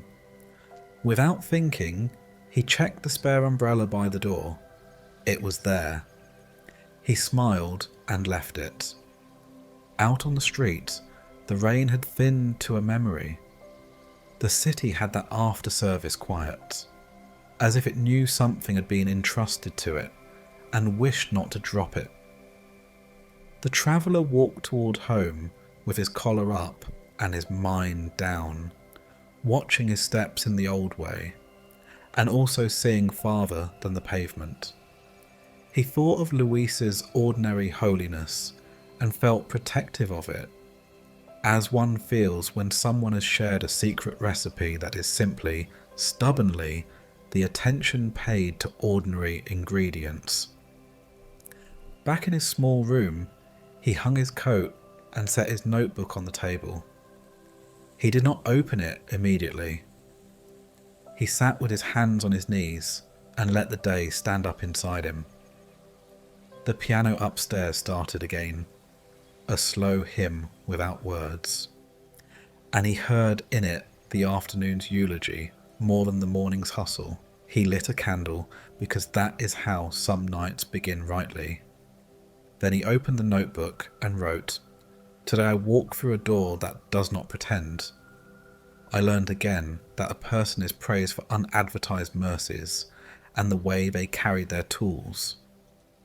I heard a robin sing against the arithmetic of dirt, and I did not accuse it. I put earth on a friend I never met, and, in doing so, made a promise to the living. I washed dishes as if polishing a window for tomorrow's light. I delivered sandwiches that had the flavour of memory. I stood in a room where keys remembered, clocks obeyed, and plants trusted. I saw that sorrow is not a room where you are punished. It is a room where you are taught how heavy love is and how strong." He paused, then added, "I will keep a spare umbrella by the door." He closed the notebook and set his palm on it the way one sets a hand on a patient's blanket, not to fix, only to stay. The candle made a small vow in flame. Outside, the city turned pages more quietly than usual. He thought of those still at the apartment, of the sister finishing one more envelope, of the man with the restless shoulders washing 2 forks and a spoon left behind, of the shelter kitchen warming the last of the sandwiches, of the robin's simple obedience to its own throat. He put on water for tea and, without thinking, let it steep longer than usual. When the tea had cooled enough not to demand attention, he drank and felt the plain goodness coat his tongue. He breathed in and out. He remembered a sentence from the teacher that he had never written down because it refused paper and wanted only practice. Go to the house of mourning so your heart can become accurate. Accuracy, he thought, is not cruelty. It is the tenderness that comes from measuring life by what lasts. He turned off the lamp, left the candle to keep watch, and lay down with a tiredness that was not defeat. It was the weight of having carried, with others, a small part of a life to its good rest. He slept and dreamed not of endings, but of umbrellas by doors and gardens labelled next year's victory, and woke in the dark once to say thank you to no one in particular, and found that it counted. Night folded itself around the city early, the way a shawl is drawn up against the throat when a breeze turns honest. The traveller turned down an alley where awnings tilted like hats, and found two friends sheltering from a mist that had decided to be more than mist. They were passing a paper bag back and forth, steam whispering from the slits as if the chestnuts were telling one another courage. They waved him over as if the space had been saved all along. He joined them in the small republic of warmth the awning made, and the three stood shoulder to shoulder while the rain feathered the street. They spoke first about small things, which is how trust loosens its shoes. The way coffee tastes better when the first cup is shared. The sound of bicycles at dawn when the streets are more promised than traffic. The ridiculous miracle of socks pulled warm from a dryer. They laughed quietly, and the laugh made room for what would come after. One friend, Lila, wore a coat the colour of wet cinnamon and had the habit of tucking hair behind her ear just before telling the truth. The other, Jun, had eyes that changed with light and a generous silence that made everyone more articulate. Lila admitted that work had been a grindstone lately. Jun confessed he listened to the news at night and then lay awake, counting what he could not repair. The traveller did not offer advice. He held the bag so they could warm their fingers on it. A gust shouldered into the alley and sent a film of spray across their shoes. Lila pushed the bag into the traveller's hands and said, "Come on, there's better cover one block over." They ran the way adults run when they have not forgotten how, awkward and graceful at once, laughing at their own speeds. Under the next awning, a florist's display of buckets made a neat army of colour even in the dark. The shop was closed, but the roses kept standing like citizens on night watch. Jun lifted one bucket in close to shelter, and a drip found his collar anyway. They stood there, catching their breath, and letting laughter settle into the kind that warms the ribs without taxing them. On the curb, a bicycle lay on its side like a tired animal. The chain collapsed into a black necklace around the axle. A teenager knelt beside it, face shaped by frustration, hands trying and failing to teach the chain to behave. Lila crouched beside him and asked if she could try. He shrugged without hope. Jun took out a napkin from the chestnut bag and offered it like a treaty. Together they coaxed the chain back onto the teeth, and Lila turned the pedal slowly while Jun steadied the frame. The chain agreed, then balked, then returned to its duty with a click. The teenager looked up, as if surprised that help could come from three strangers hiding from rain. He thanked them twice, the second time with his eyes. He pedalled off, leaving a trail of confidence behind his back wheel.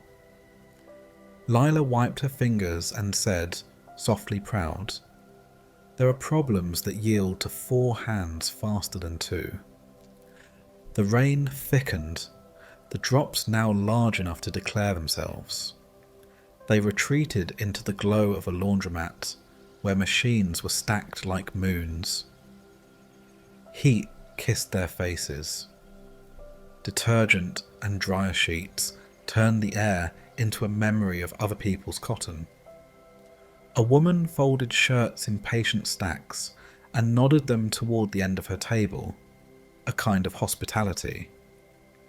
They took the hint and set their paper bag down, the chestnuts now obedient and ready. The traveller peeled one and passed it to Jun, who passed it to Lila, who passed it back to the traveller, as if kindness could be braided. On the wall, a sign said no coins accepted after 10 p.m. in a font that had tried for friendliness and stopped at politeness. An old man sat with a crossword and a pencil sharpened to a spear of intention. Someone's forgotten sock lay curled in a corner like a punctuation mark. Lila spoke again, the words clearer now that her hands were busy splitting shells.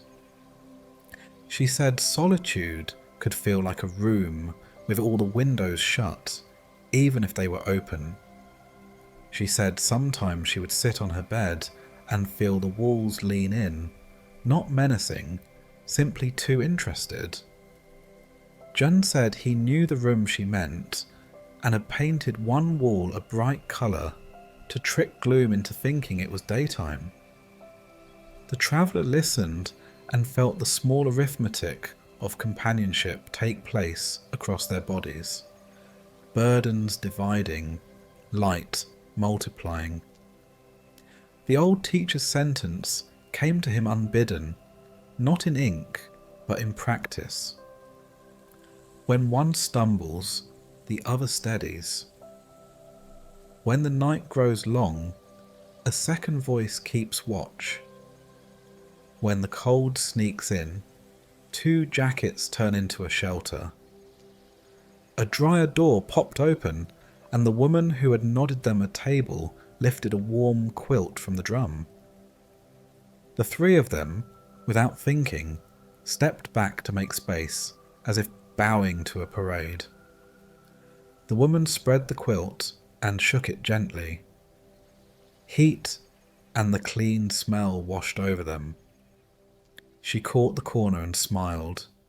"Would you hold this for a second?" They each took an edge.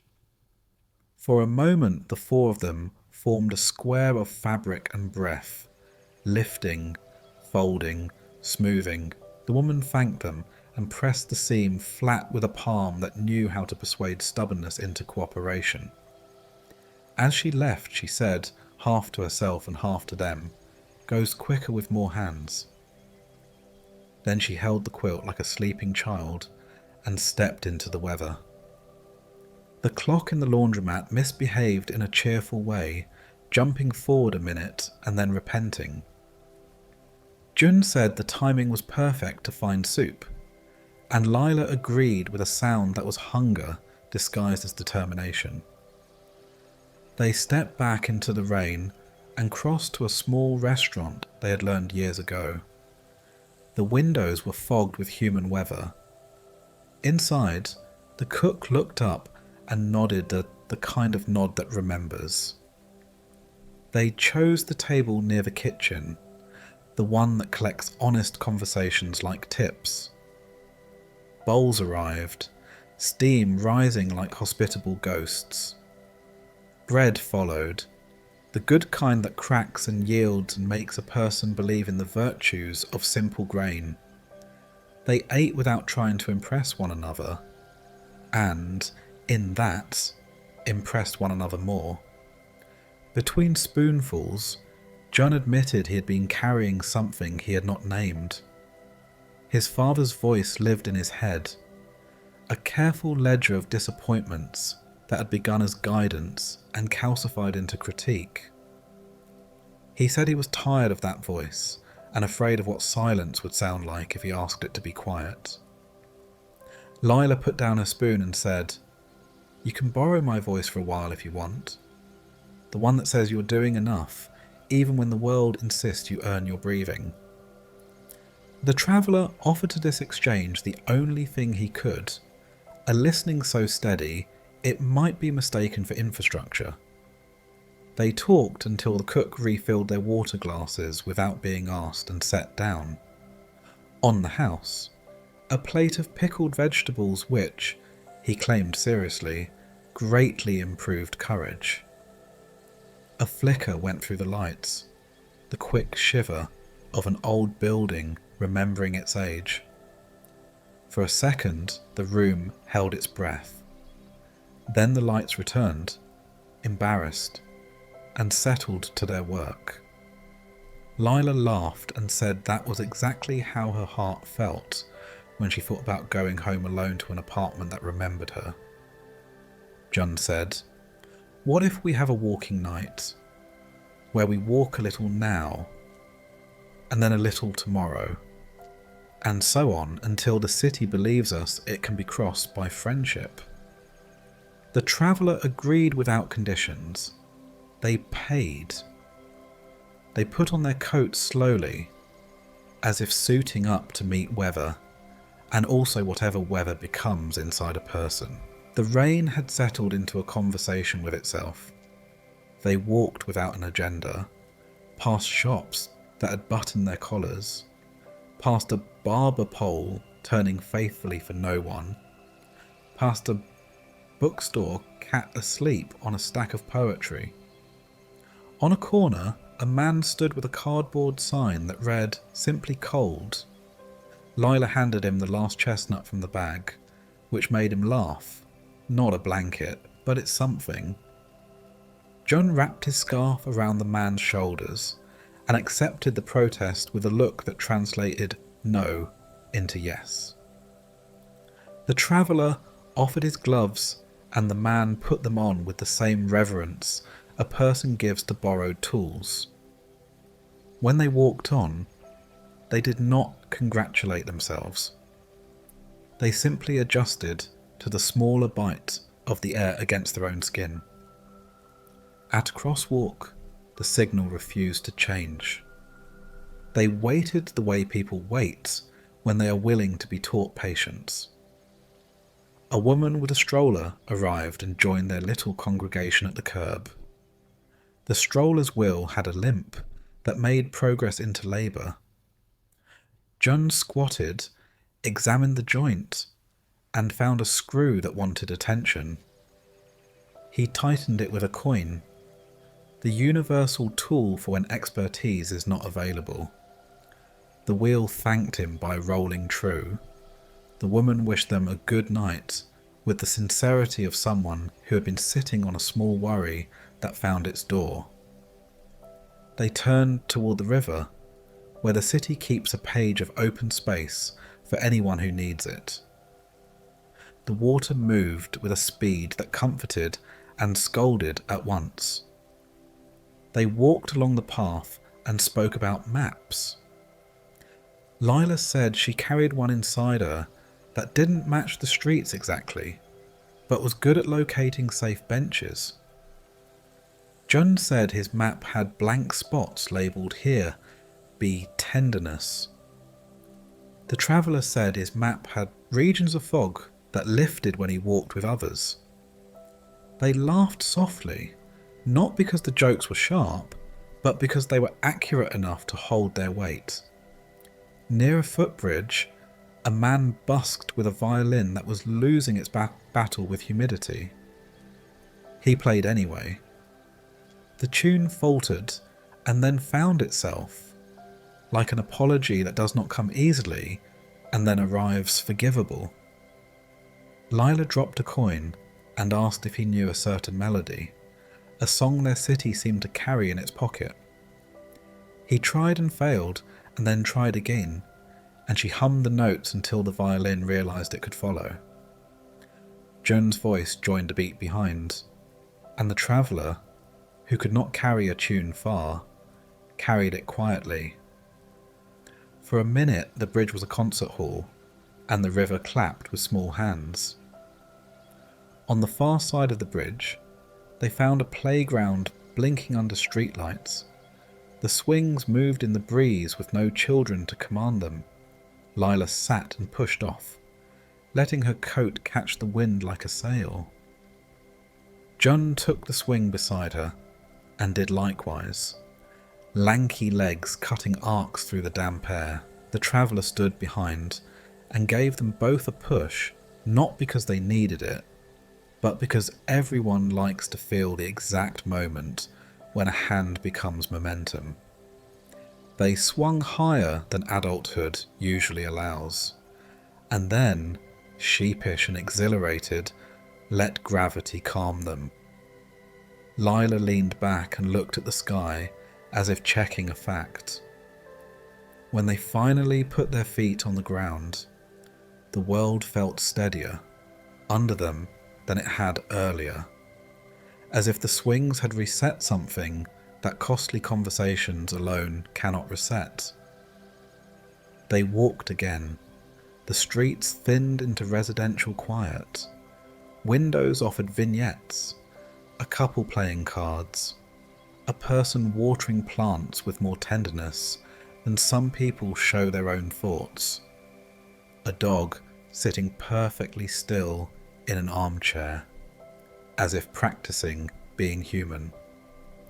Lila pointed up at a third-floor apartment where a lamp in a child's room made a small sunrise. She said when she was little and afraid of the dark, her mother had sat in the hall outside her door and breathed loudly on purpose, so she would know someone was there. Jun said, "I can be a hallway for you." The traveller felt something in his chest loosen, as if a knot had agreed suddenly to be a ribbon. They stopped at a convenience store because companionship breeds first. Inside, the fluorescent lights told the truth about everyone's faces. A clerk with a face that could have been 20 or 40 read a magazine about machines and looked up only to ring them with minimal ceremony.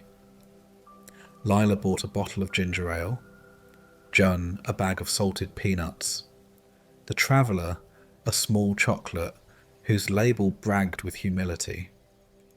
Outside, they shared like children who have learned economy, passing the bottle until it was a story instead of a drink. They reached Lila's block without planning it.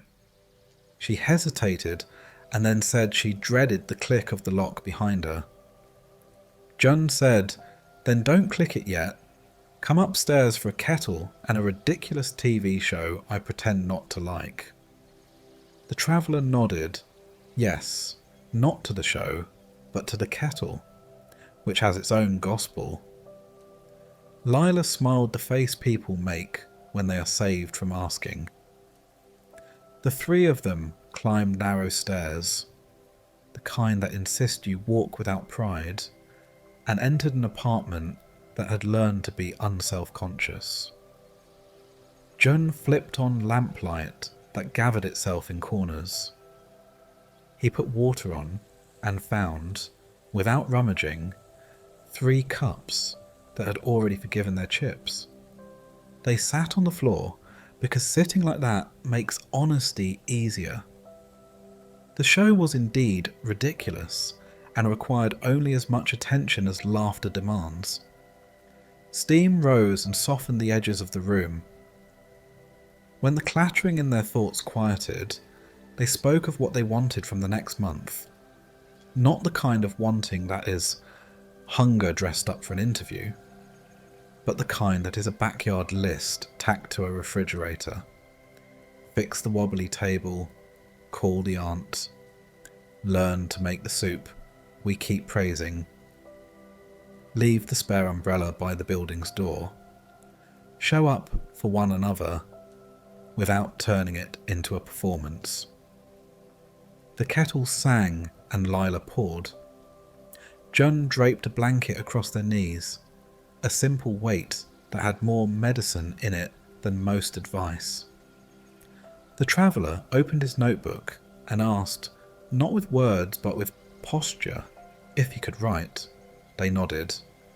He wrote sentences that did not need to be clever. Tonight we were more than one. We were a small chorus that kept the melody when it wanted to falter. We fixed a chain. We steadied a wheel. We fed a man and were fed by the way he said thank you. We swung like children so our bones would remember. We made a hallway out of breath. He looked up and found them reading his face the way you read a map, not to find mistakes but to choose a good route. On the coffee table was a bowl with a braid of string and a few loose lengths beside it. John said a friend had taught him to make simple bracelets as a way to keep his hands busy when worry wanted to monologue. He slid the string toward them. Lila grinned and said, "Teach us," and he did. A small treat of crossing and tucking, 3 strands becoming one, patient as any old wisdom. They each made a bracelet, clumsy at first and then better, the pattern teaching their fingers what words had been trying to say. Lila tied the traveller's knot. The traveller tied June's. June tied Lila's. The knots held, and so did the unspoken promise under them. When it grew late enough that even Rain grew tired, they rose and put cups in the sink and made the quiet arrangements that friendship knows by heart. Who needs a spare scarf? Who will walk whom, which direction? How to say goodbye without taking warmth back with the door? Lila looked at her lock, and did not dread it the way she had. John said, "Text me when your kettle sings tomorrow morning, so I can set mine to harmony." The traveller promised to bring bread the day after, and to convince the soup to be generous. They stood for a second longer than custom allows because leaving is easier when you do not rush it. On the landing, they hesitated and then, without planning, pulled one another into a hug that was not dramatic and therefore perfect. 3 bodies, 1 shape, the geometry of resilience. They let go with a gratitude that was, for once, easy to carry. The traveller took the stairs down into a night that had put away many of its arguments. He walked home with a lightness he had not purchased. In his room, he hung his coat, set the notebook on the table, and turned on the lamp that understood him. The piano upstairs murmured, as if someone there had found comfort too.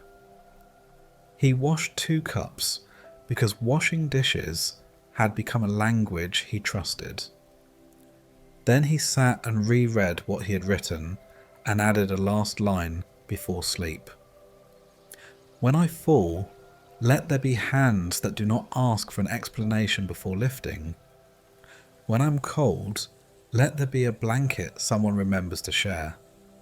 When the night lengthens, let laughter lengthen with it. We are, I see again, braided."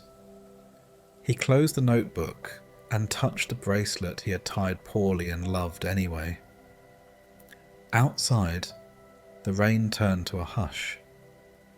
Inside, the quiet made space for rest, not for isolation. He lay down and slept the way the city sleeps when it knows that, scattered across its blocks, a few lights stay on late because friendship likes to keep watch. Morning found the government quarter rinsed clean, the buildings a patient row of stone shirts hung out to dry. Flags lifted themselves and then settled. Pigeons held committee on the edges of statues whose bronze shoulders never complained. The square's fountain cleared its throat and began again. The traveller approached with the notebook under his arm, and hands that had remembered from the night before what it felt like to be part of a rope of 3. His woven bracelet still held a knot that was imperfect and therefore dear. Columns rose with an old certainty that did not belong to the people who currently walked between them. Signs with arrows pointed citizens toward offices that translated life into paper. Licenses, registrations, appeals, receipts. A guard stood in a glass booth as if posted inside a raindrop. The traveller greeted him with the ease of someone who has learned that courtesy is not a performance, but a way of carrying one's own weight. The guard smiled, and the tired lines around his mouth became a familiar map. They spoke of football first, the way a city measures itself weekly, and of the smell of rain on hot stone, which the guard claimed was the true anthem. Somewhere a bell marked the hour with a tone that avoided drama. People moved. Inside the main building, the air was cooler by a degree that mattered. Floors shone with a witness's sheen. A clerk at an information desk lifted a gavel-sized stamp and set it down in a rhythm that made a song out of bureaucracy. Thud, thud, thud. A woman in line rehearsed under her breath the sentence she wanted to say without trembling. A man held a folder creased by days. A teenager accompanied his grandmother and carried her handbag as if it were a torch. The traveller took a seat near a window and watched how power often travels, not in speeches, but in clipboards and in the patience of people who agree to wait.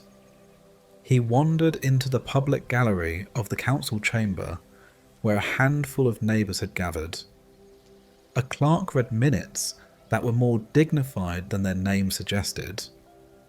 Councillors took their places, each with a laptop, a stack of papers, a pen that had to be uncapped twice before it believed work was at hand. A teacher stood at the lectern to ask for a crosswalk near a school where cars forgot children were not feathers. A cafe owner wanted permission for a small awning so his customers could drink coffee under weather without complaint. A librarian asked for funds to extend Sunday hours because silence and light deserve to be open when people are free. A counsellor leaned forward and asked about cost. Another asked about equity. No one raised a voice. It was not thrilling. It was human. The traveller left before the vote, not because outcomes didn't matter, but because he wanted to see how the rest of the quarter breathed. He stopped in at the records office, where an archivist in cotton gloves held a marriage register from a century ago open on a pillow as carefully as you would hold a child. The names, written in careful ink, were still crisp, the lovers elsewhere.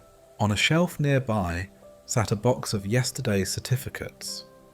A birth, a change of name, a deed to a rectangle of land people would live their whole lives upon. The archivist explained acid-free paper with condescension. The trick, she said, is to admit that words do not last unless you humble yourself before the chemistry. The traveller liked her for that, the acceptance that even permanence has rules it must obey. At the licensing desk, a man laughed softly with relief when the clerk finally slid across to him the small plastic card that would let him drive a truck again. He lifted it, as if to the light of approval, and then tucked it away with a thumb pressed against it. Behind him, a woman learned that her form was incomplete and did not cry. The clerk, seeing the set of her jaw, circled what was missing and leaned forward to explain with a kindness that had not been in the job description but had become the best part of the job.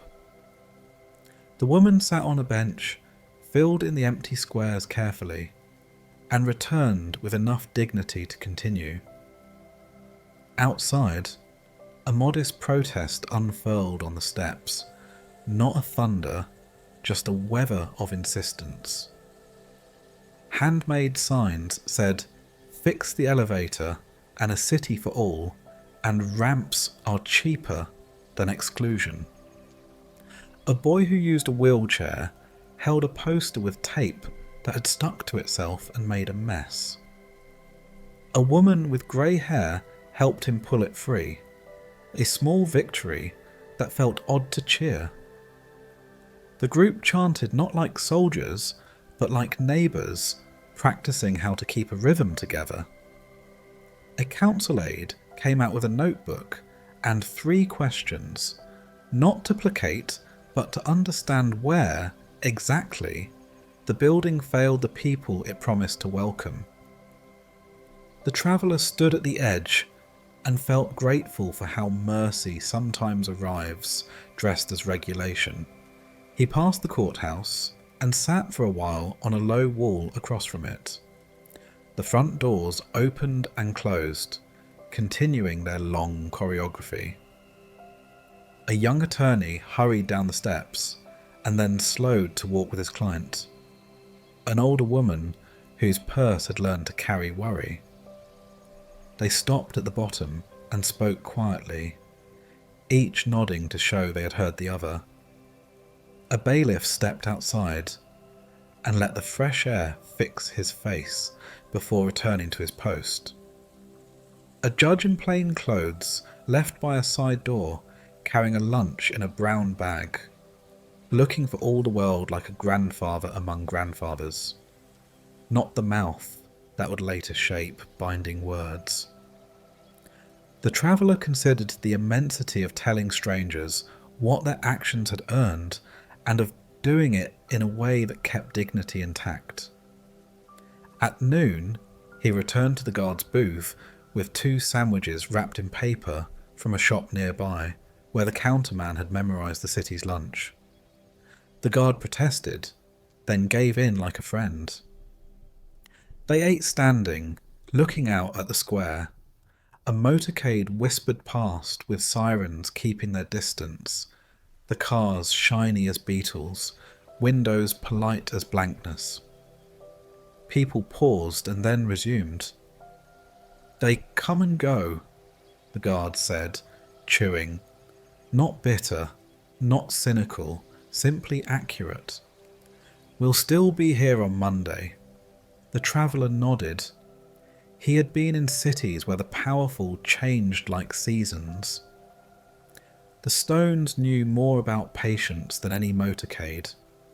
He wandered into a small museum tucked into a wing of the hall, where an exhibit showed artifacts from earlier councils. A ceremonial mace that had once terrified children and now simply impressed them. A chair carved with a ferocity that had nothing to do with comfort. A ledger listing fines for pigs at large, loud hammers after midnight, unlicensed songs. In a corner, a television played footage of a mayor decades back opening a public pool and mispronouncing a name, then correcting himself without shame. The placard called it "the apology that helped." The traveller smiled. Responsibility is not a crown, the display suggested. It is a tool, and a good one is better than a shiny one. He crossed to a side street where the back of house work happened. A sanitation team laughed with the intimacy of people who lift the same weight together 5 days a week. A gardener in a reflective vest knelt by a flower bed that had been trampled and replanted it without rancour. A technician in a dim room watched monitors and answered calls from elevators, her voice steady with strangers who were suddenly very aware of gravity. A city planner with a rolled-up map under his arm held the door for a janitor carrying 3 bags of trash and said thanks by name. The traveller liked this part of the quarter best. If the front steps made promises, these hallways kept them. He passed a small office where a clerk typed letters that would become cheques to people who had paid too much. She licked envelopes, then decided not to, and reached for the sponge. She stacked them in neat piles and, every so often, patted the stack like you might reassure a skittish pet. On her bulletin board were photos of her children and a photocopy of a poem about doing small things as if they were large because they were. The traveller thought of how many times in his life a cheque had arrived with the city's return address and a relief proportioned exactly to the small debt the world suddenly acknowledged. In the afternoon, the square brightened. The protesters packed their signs carefully and exchanged email addresses with the aide, who had kept the notebook open the whole time. A tour group stood under the statue of a founder whose biography had recently learned to tell all of its chapters. The guide did not flatter or condemn. He told the story with a care that asked the listeners to grow up rather than give up. The traveller listened long enough to hear a teenager ask a good question, and the guide praise the question first, and then answer it. At the passport office, a baby cried the deep cry of nap refusal. A young couple stood in the reunion line where paperwork and hope meet. An older man applied for a renewal and smiled at his photo, which looked like a careful stranger. A woman in uniform took fingerprints with the tenderness of someone collecting rare coins. "Press," she said, "then lift." It was almost religious. A world of doors, the traveller thought, and the quiet mechanics of proving who we are so that a door will say yes. By late afternoon, the council session had ended. The clerk carried stacks of paper to a cupboard that refused to be dignified by the name archive. Two maintenance workers rolled ladders under the chandeliers and wiped dust from the crowns. A microphone, which had earlier magnified significance, now received a rag and the kindness of being returned to silence. A caterer collected coffee cups and set out a tray of leftover biscuits in the hallway with a note that said please. A janitor swept out the chamber, pausing to examine something on the floor. A paperclip, a decision softened into metal, and slipped it into his pocket, as if not to waste the day's hardware. The traveller saw a young officer standing at the edge of the square, watching a small argument over a parking space become a larger argument about history. Her hands rested near her belt, not on it. She stepped in and, with a voice like the tone of the city bell, invited everyone to breathe and choose lesser words. They did. She moved away. The work of authority, he thought, is not to win. It is to keep the game safe and fair enough that winning matters. He found the guard again at shift change. They watched together as the flag team came with the ropes that had learned to trust these hands. The flag came down with that specific dignity that needs no applause. People walking by glanced, then straightened, a reflex more than a decision. The guard removed his cap and held it against a haircut that had probably been perfunctory. "Some things," he said, "you do right, or you don't do at all." The traveller thought of the archivist's gloves, the clerk's stamp, the aide's notebook, the janitor's rag, the officer's voice. A city runs on these small vows. Evening thinned the quarter's crowd. The light turned the stone a warmer colour than its daytime reputation. The traveller followed janitors into rooms the public rarely sees, corridors holding the day's tiredness. Through an open door, he glimpsed a row of microphones asleep, like birds on a wire. In a conference room, someone had drawn a heart in the dust on a windowsill. In a stairwell, a notice board carried a years-old flyer for a bake sale to fund new books for a preschool, the paper browned and loved. He passed the payroll office, where the last light burned over a desk with 2 plants that looked, against odds, alive. He stepped outside, and the guard, his friend now, he realised because a sandwich can do that, called after him, "See you again." The traveller lifted a hand and walked into a street less stern than it had seemed in the morning. The notebook felt like a citizen in his fingers. He sat on a bench and wrote the way one writes a pledge, not because anyone demanded it, but because his mouth wanted to be sure his hands remembered. I walked among offices that teach power its manners. I watched a clerk stamp a day into being, and a judge protect words by choosing them carefully. I saw a protest that asked for a ramp instead of a speech, and an aide who brought a pencil instead of a defence.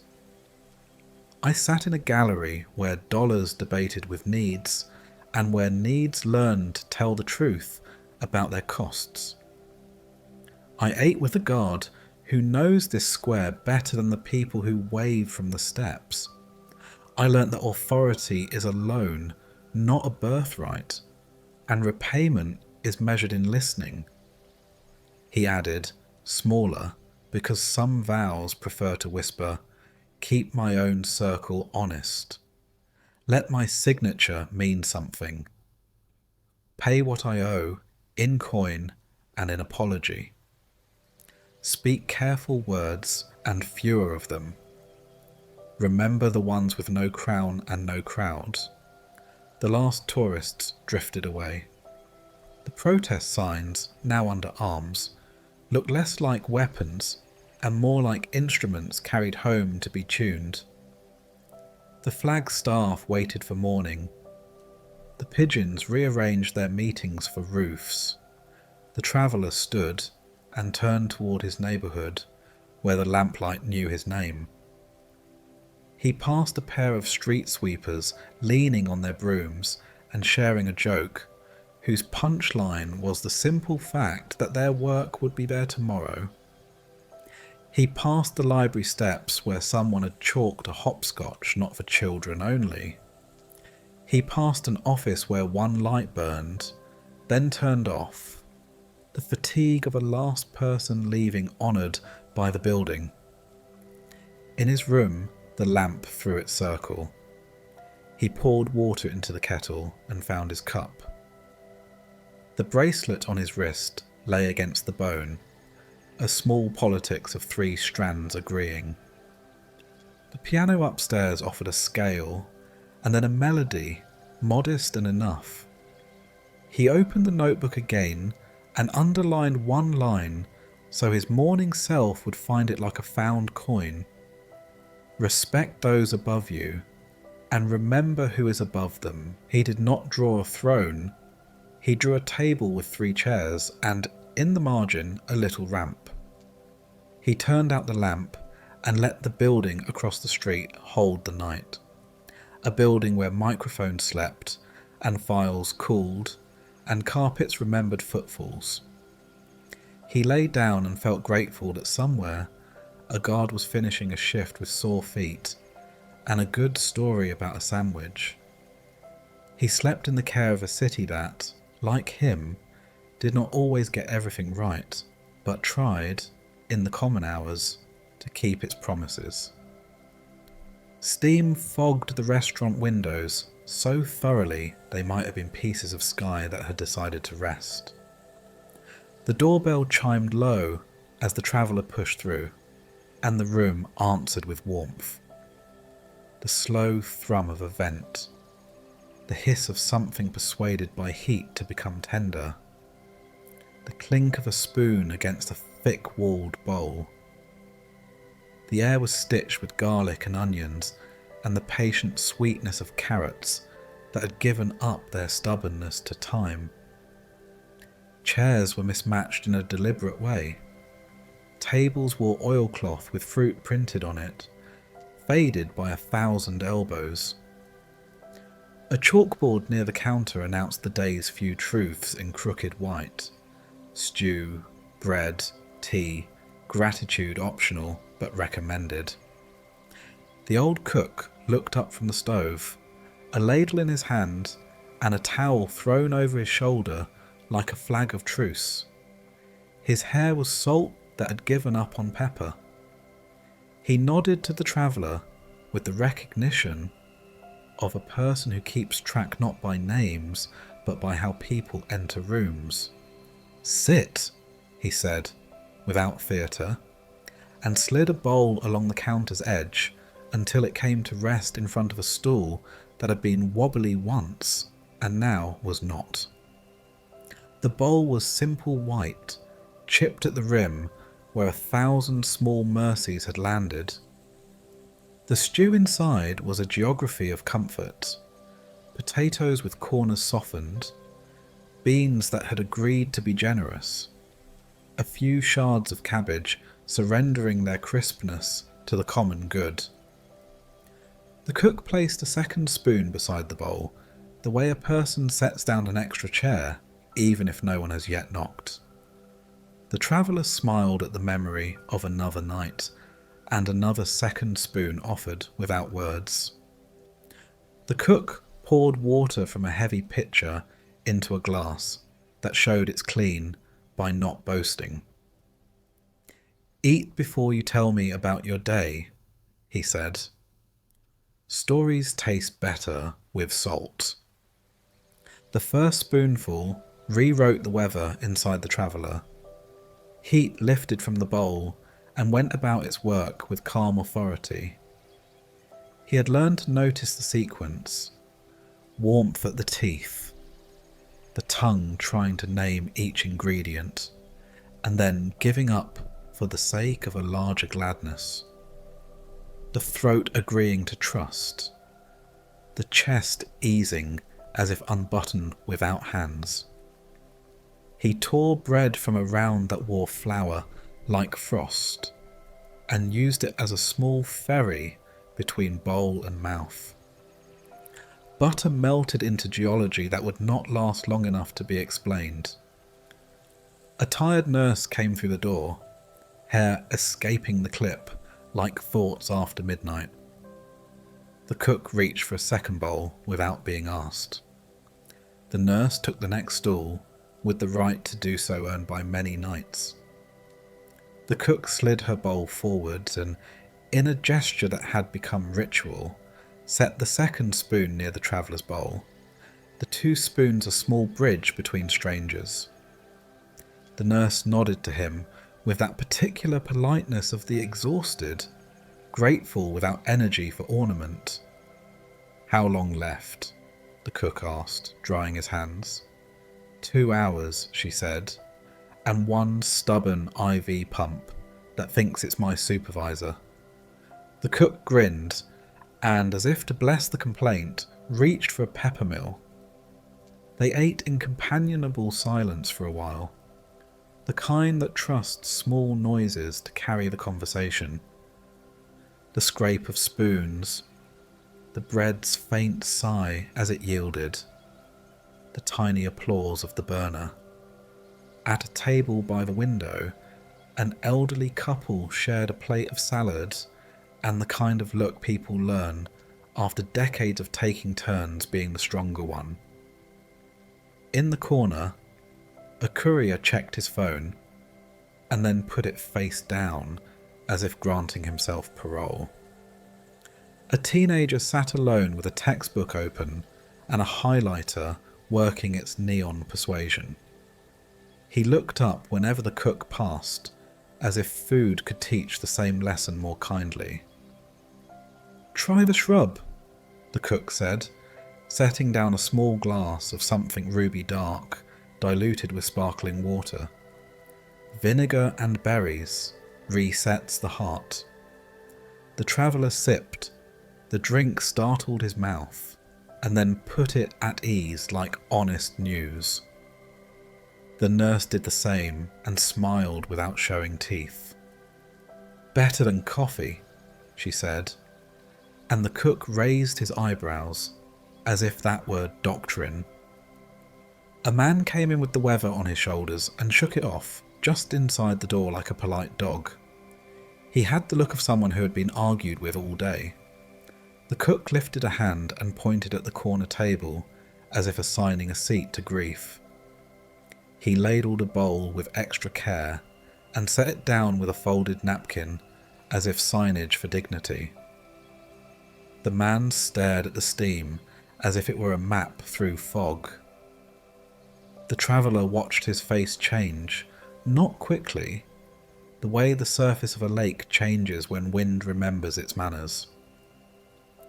"First time?" the nurse asked the traveller. He shook his head. "Only this week," he said. "Only this life," the cook added, and they all allowed the sentence to be larger than it was. The chalkboard eraser sat in its tray like a cloud that had retired. On the shelf above it were jars labelled in the cook's careful hand: thyme, patience, oregano, cinnamon, laurel, mercy. Someone had added the last one with a grin, and he had not corrected it. A radio on the back counter played music from a station that refused to hurry. Between songs came a voice that knew how to make the weather sound like something other than a surprise party. A delivery arrived, boxes that smelled faintly of dirt and promise. The cook slit them open with a blade as short as honesty.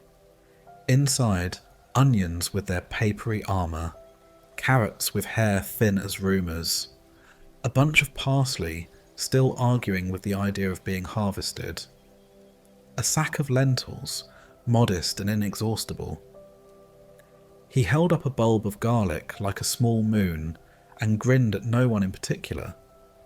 "This," he said, "is how we tell time. Yesterday peeled, today chopped, tomorrow remembered." He set a pan on a second burner and began a new pot without drama, as if letting the present stew be enough and inviting the next into possibility. Oil murmured in agreement. Onions surrendered. Garlic admitted its secrets. He salted with a hand that had learned restraint the way a river learns its banks. Not always, but often enough to be trusted. The nurse watched him with the absorption of someone whose own hands work for a living and recognise kin. "My grandmother," she said, "could make soup from almost nothing. She said, hungry is a kind of spice if you don't let it be a tyrant." The cook nodded. "Grandmothers," he said, "are where recipes keep their courage." A bell above the door rang, and a woman entered carrying a cake box, as if it contained strategy. Behind her a boy of 7, perhaps, kept a secret by grinning so widely it escaped. The cook pretended not to notice. She whispered to him across the counter, and he pretended not to hear.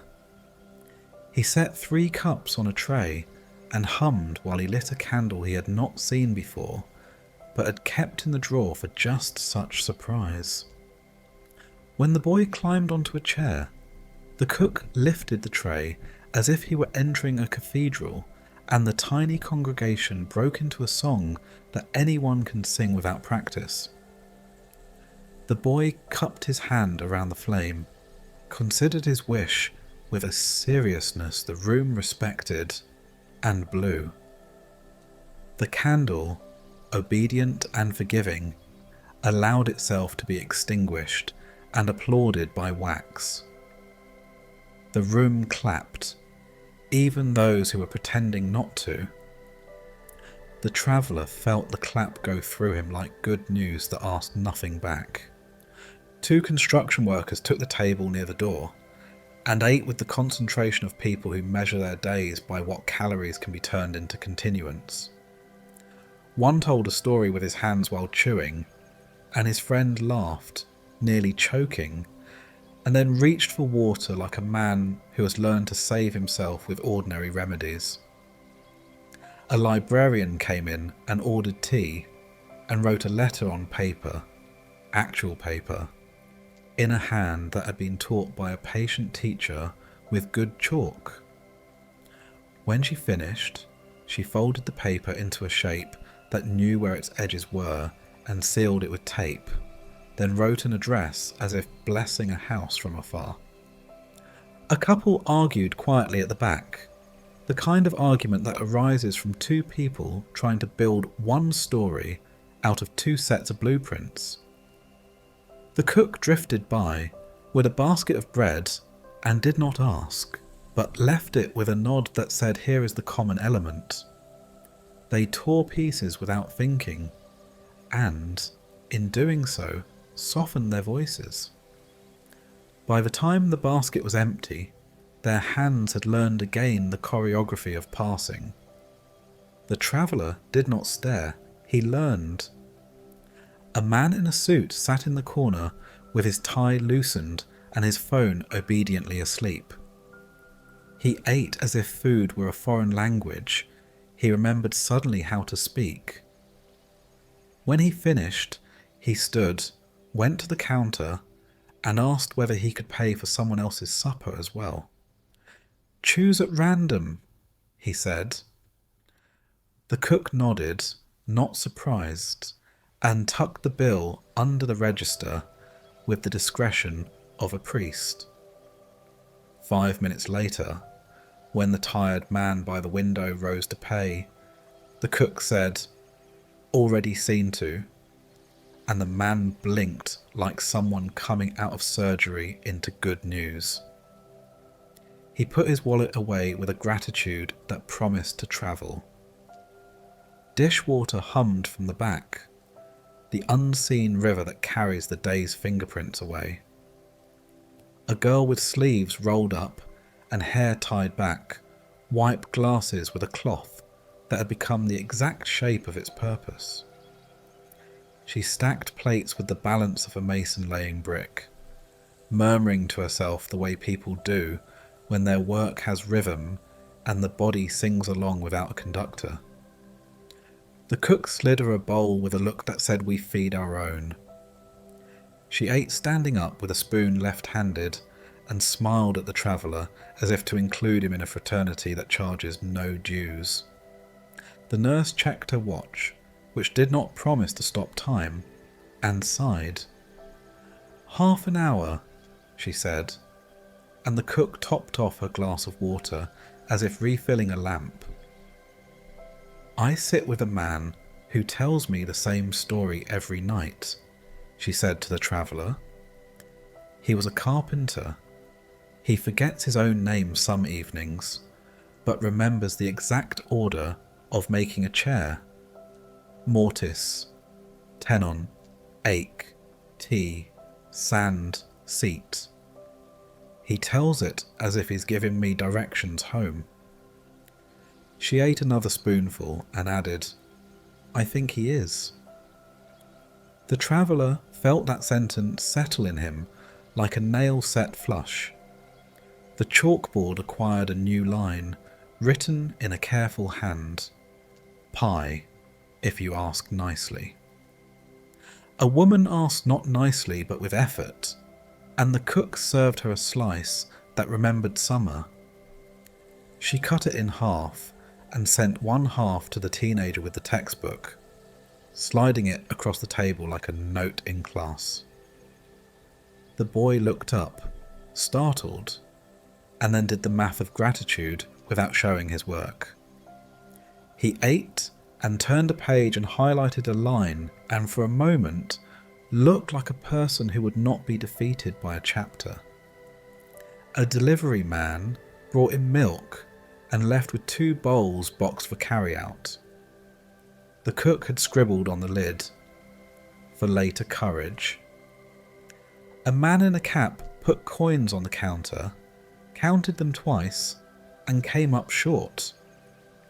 The cook counted them once and came up even. The man went out with a bowl and a look that had regained its self-respect. The cook washed the counter with a clean cloth and a patience that forbade spectacle. Every so often, the cook lifted the lid of the main pot and released a cloud into the room that seemed to bless not only the food, but every errand inside every person there. The traveller thought of the teacher's counsel that had sounded at first like permission and had become a vow. Receive your bread with gladness. Drink your water with a good heart. Let your work be grateful that it has hands. He did not try to put the lines on paper. He preferred to eat them. As the nurse finished the last spoonful and cradled the bowl for warmth, the cook set down a small saucer with 2 dates and a wedge of orange. Sugar without regret, he said. She smiled. You're a scandal, she answered, and popped a date into her mouth with the seriousness of medicine. She stood, stretched the way people do when they have learned to respect their own vertebrae, and slid some bills under the water glass. The cook pretended not to see. She tucked the second spoon into the middle of the counter and left it there as if saving a seat for the next tired person. Good shift, the traveller said quietly. Same to you, she answered, which covered more than work. Evening thickened the glass. The room's light turned gold, and the streets turned blue. A man in the back corner bowed his head before eating in a way that did not announce anything. The traveller felt the bow move through the room like a breeze that had been left off the forecast. The old couple by the window rose and put on their coats with the slowness of people who have decided to grant time its dignity. The courier's phone buzzed. He weighed it in his palm like a judge and then let it be. The librarian sealed her envelope and wrote a stamp on it with a pen that did not want to be rushed. When the door opened again, a woman with paint on her hands stepped in, eyes bright from working on something larger than herself. The cook handed her a bowl without asking. How many birds? He said. 3 that stayed, she answered him, and 2 that flew away and were replaced with better ones. They ate in the quick, fading quiet that happens when fatigue agrees with fulfillment. The traveller imagined the wall she had painted and the alley that would become sky because someone had refused to leave it a rectangle of neglect. The cook dimmed one set of lights by a notch, the room acknowledging evening like a friend who has entered without knocking. He refilled the traveller's water and set down a saucer of salt, as if to say there is always a way to adjust. You look not hungry any more, he said, neither question nor compliment. Correct, the traveller answered. He touched the second spoon, turned it once, and left it aligned with the bowl, as if words could be arranged with cutlery. Closing time announced itself, not with a shout, but with the stacking of a few chairs, and the sound of the back door opening for the night air to take a last look. The cook carried the pot to the sink, and let hot water and soap do their cytology. The girl with the sleeves rolled up hummed a tune so simple the radio blushed. The bell on the door chimed for a final stranger. A woman with worry in her posture who asked if there might be anything left to take home. The cook boxed a portion that was larger than the price she could pay and said, "It tastes better warmed again," which was true and also a way to leave her dignity intact. She thanked the room instead of him and left with the care of someone carrying more than food. The traveller paid, which felt less like a transaction and more like adding a word to a sentence already in progress. "Leave your name," the cook said, tapping a notebook that lived by the register. "Or don't." The traveller wrote only his first name and a sentence he hoped would be useful to strangers. This stew forgives a great many afternoons. The cook read it and nodded approval. "Put that on the chalkboard tomorrow," he told the girl, "under pie." Outside, the night had cooled into something reasonable. The windows of the restaurant let light spill onto the sidewalk, a liquid border between inside and everything else. The traveller stood under the awning and watched his breath join the city's. He could still taste time if he tried, but he did not try. He let the meal become ordinary in him, as warmth and strength, not as a story that demanded applause. Across the street, someone laughed with the kind of laugh that gives away fear's hiding place. A bus sighed, doors opening like the corners of a mouth that knows good news. He walked toward the river with new slowness, the kind of pace that means the body has rejoined the world. He passed the umbrella repairman's darkened booth and nodded to it as one nods to a chapel after hours. He turned onto the path where the water kept its promises under the bridge. He found a bench and opened his notebook. The page accepted the pen without argument. "I ate what the day offered, and it was enough." A man stirred patience into onions until they told the truth. A second spoon kept its appointment with strangers. Bread reminded me that abundance is a texture more than a number. A boy made a wish over a flame, and the room kept it safe by singing. A quiet gift paid another's bill and left no forwarding address. A nurse borrowed a half hour from the future and returned to it stronger. I remembered that to receive food is to agree that life, for now, continues. He paused and let the pen rest. The river made its evening announcement in silver. He added, smaller, because he trusted smallness now. "I will set my table with an extra spoon even when I'm alone." He closed the notebook and put it back in his coat. The bracelet at his wrist brushed the page as if signing the entry. He breathed in and out, and then in again. Each breath a guest, he did not rush. When he reached his room, he put water on for tea, not because he needed more warmth, but because it is good to bless a day twice. He washed the bowl he had not used and set it upside down to dry, a promise to the next hour that it would not arrive to find the table unready. Upstairs, the piano began a quiet piece, and then, satisfied with its own sufficiency, allowed silence to finish the song. He turned off the lamp, lay down, and felt the ordinary miracle do its work. The body fed, the heart unhurried, the mind, like a kitchen after closing, clean, soft light left on for whoever might come home late. The street lamp outside his window stuttered once, and then held steady, a moth worrying its halo until the moth lost interest. Morning slipped its thin light between the slats of the blind, as if asking permission.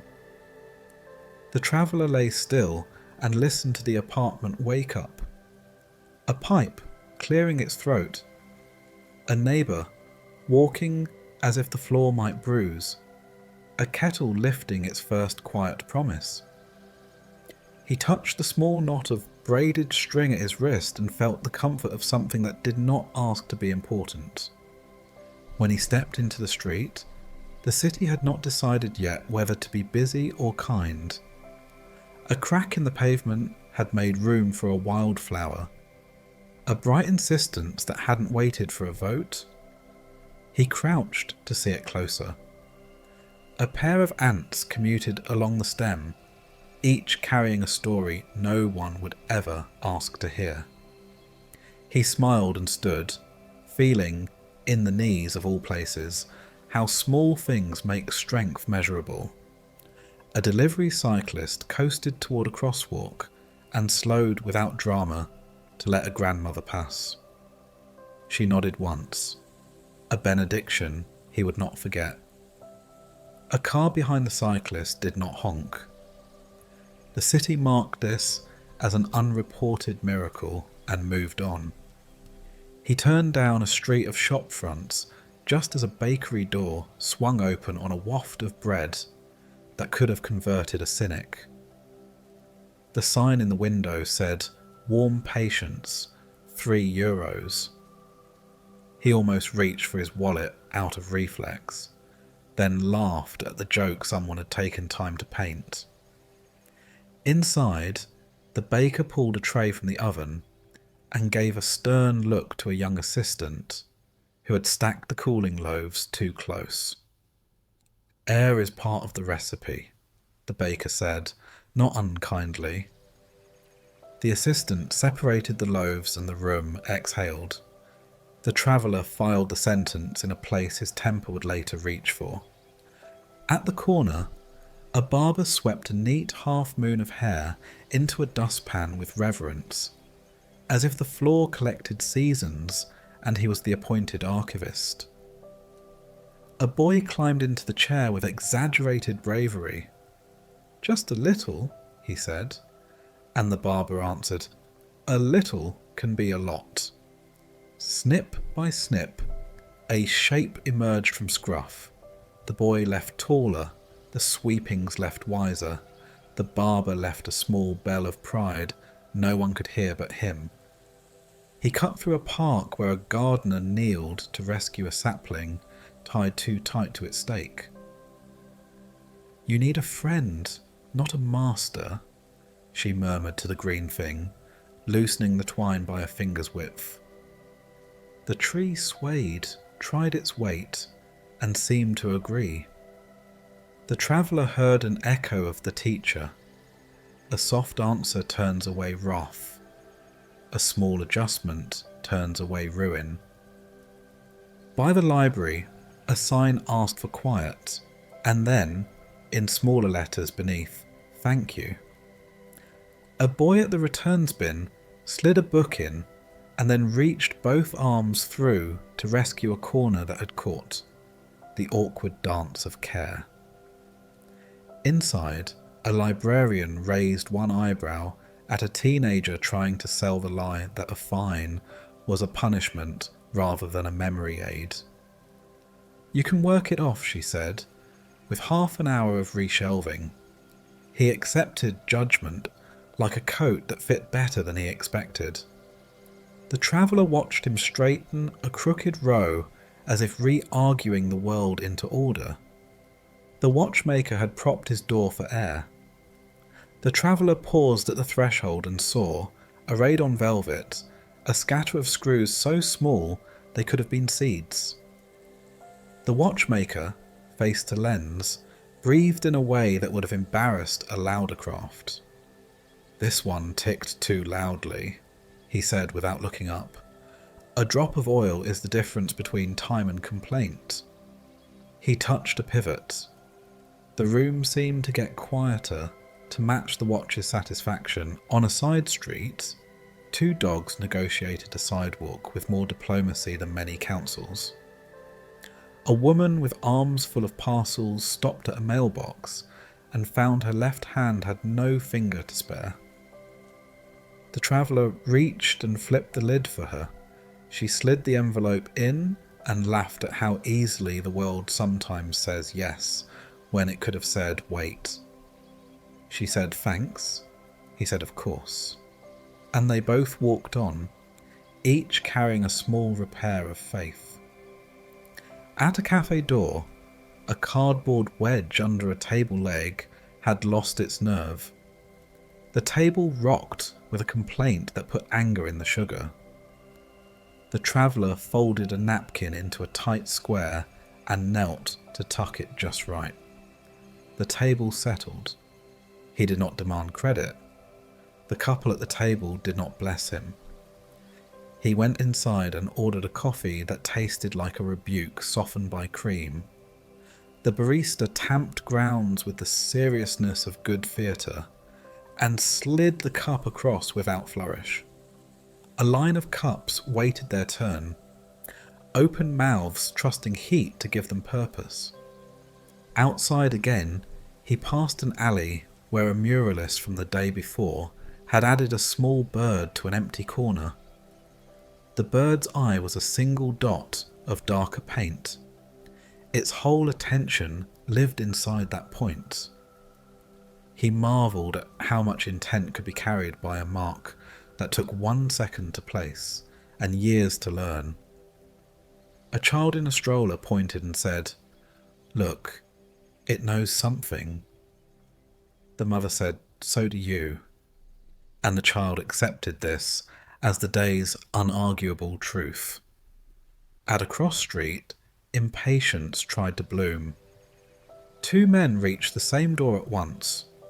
One stepped back a fraction and lifted a palm, not theatrical, not servile, just accurate. The other entered. Each felt like a better version of himself for having participated in an almost invisible ritual, yielding. The traveller thought of how many days are saved by moments that would look like nothing on a camera. He stopped at a corner store for soap and a box of matches. The clerk rang him up and then pointed at a jar by the register labelled "pennies for buses, ride fare for short days." The traveller dropped in coins with the secret joy of someone allowed to plan for a stranger's rescue. On the way out, he held the door for a woman with a stroller and a bag, and a phone balanced between shoulder and cheek, and something like a future rustling in the blanket. The woman passed through the door as through a small mercy. He found himself on the street with the umbrella repairman. The lamp was not yet on. The repairman leaned over a canopy where a rib had punched through. "People fight the wind," he said to no one and to everyone. "Let the hinge do its work." He slid a small metal cap into place, tapped it twice, and smiled with the satisfaction of a sentence landing clean.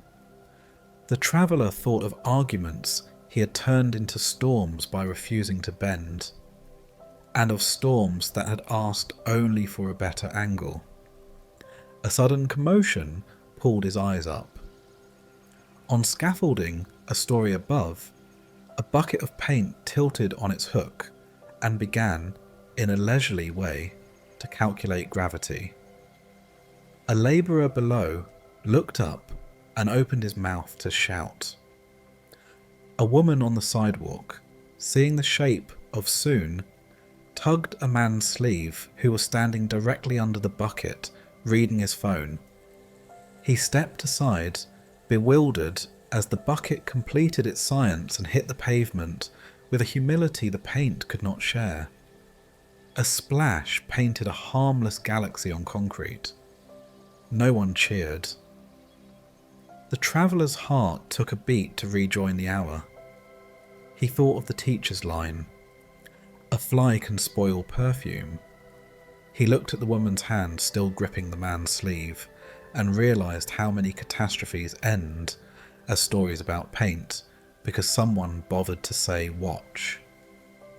On the next block, a vendor's cartwheel squealed with a sound that turned Smiles brittle. He stopped and oiled the axle with a bottle cap of leftover frying oil. The squeal became a purr. "That was gonna drive me out of business," the vendor said, laughing. The traveller shrugged the shrug of a man who knows how much better the day tastes at a quieter pitch. At noon, he slipped into a church whose door stood unlocked without fanfare. Inside, a janitor knelt not to pray, but to scrape old wax from between tiles. The scrape was penitent in its own register. A woman lit a candle and then another for someone she could not help directly. A beam of light, disobedient to weather, found dust and made stars. The traveller sat in the back and did not invent a need. He counted the beats between the janitor's strokes and the woman's breath, and let his own square itself to their ordinary holiness. He ate bread on a bench in a square, and gave half to a pigeon that had decided he was trustworthy. Across the square, a pair of teenagers rehearsed a dance routine with a devotion that did not ask the world's permission. One corrected the other with a touch of elbow, and a word so soft it could have been a blessing. A man at the fountain cheered them once at the end, and then went back to his book. They laughed and then tried again, failure becoming a trampoline rather than a wall. A bus hissed to a stop. An older man rose slowly, hands finding pockets, pockets finding nothing. The driver waited a beat longer than policy for him to gather proof of solvency. The man looked at his empty palm, then at the driver. The driver touched the little sign near his shoulder that said "Today, kindness." The man nodded and settled into a seat as if it were a chair that had remembered his weight. The traveller watched the bus merge into traffic like a memory returning at exactly the right time.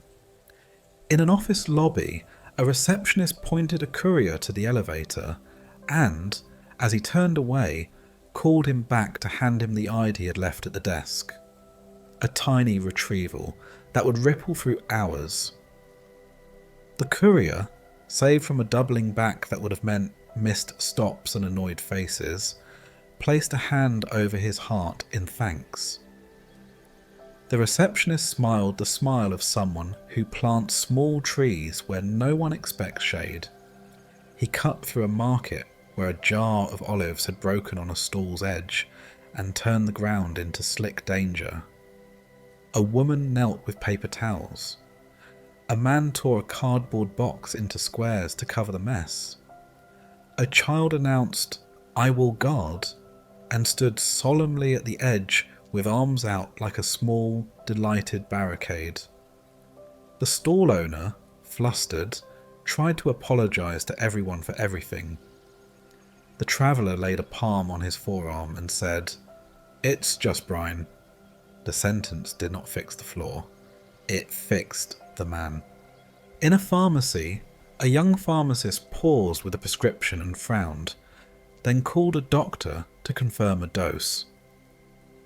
"A zero can be a dragon," she said afterward to an intern, half joking, not at all joking. The call took 90 seconds. The fix took none. Somewhere down a corridor of possible futures, a different afternoon unclenched. Mid-afternoon found him back at the construction site where he had spent a day before. A worker had tucked a nail into the crook of his ear and was about to climb with a board when the forewoman said, "Hold," and nodded to a strap that would have been a sentence if it had been allowed to fray for one more hour. A single snip and a replacement. A single avoided fall that would never be entered into an official book of miracles.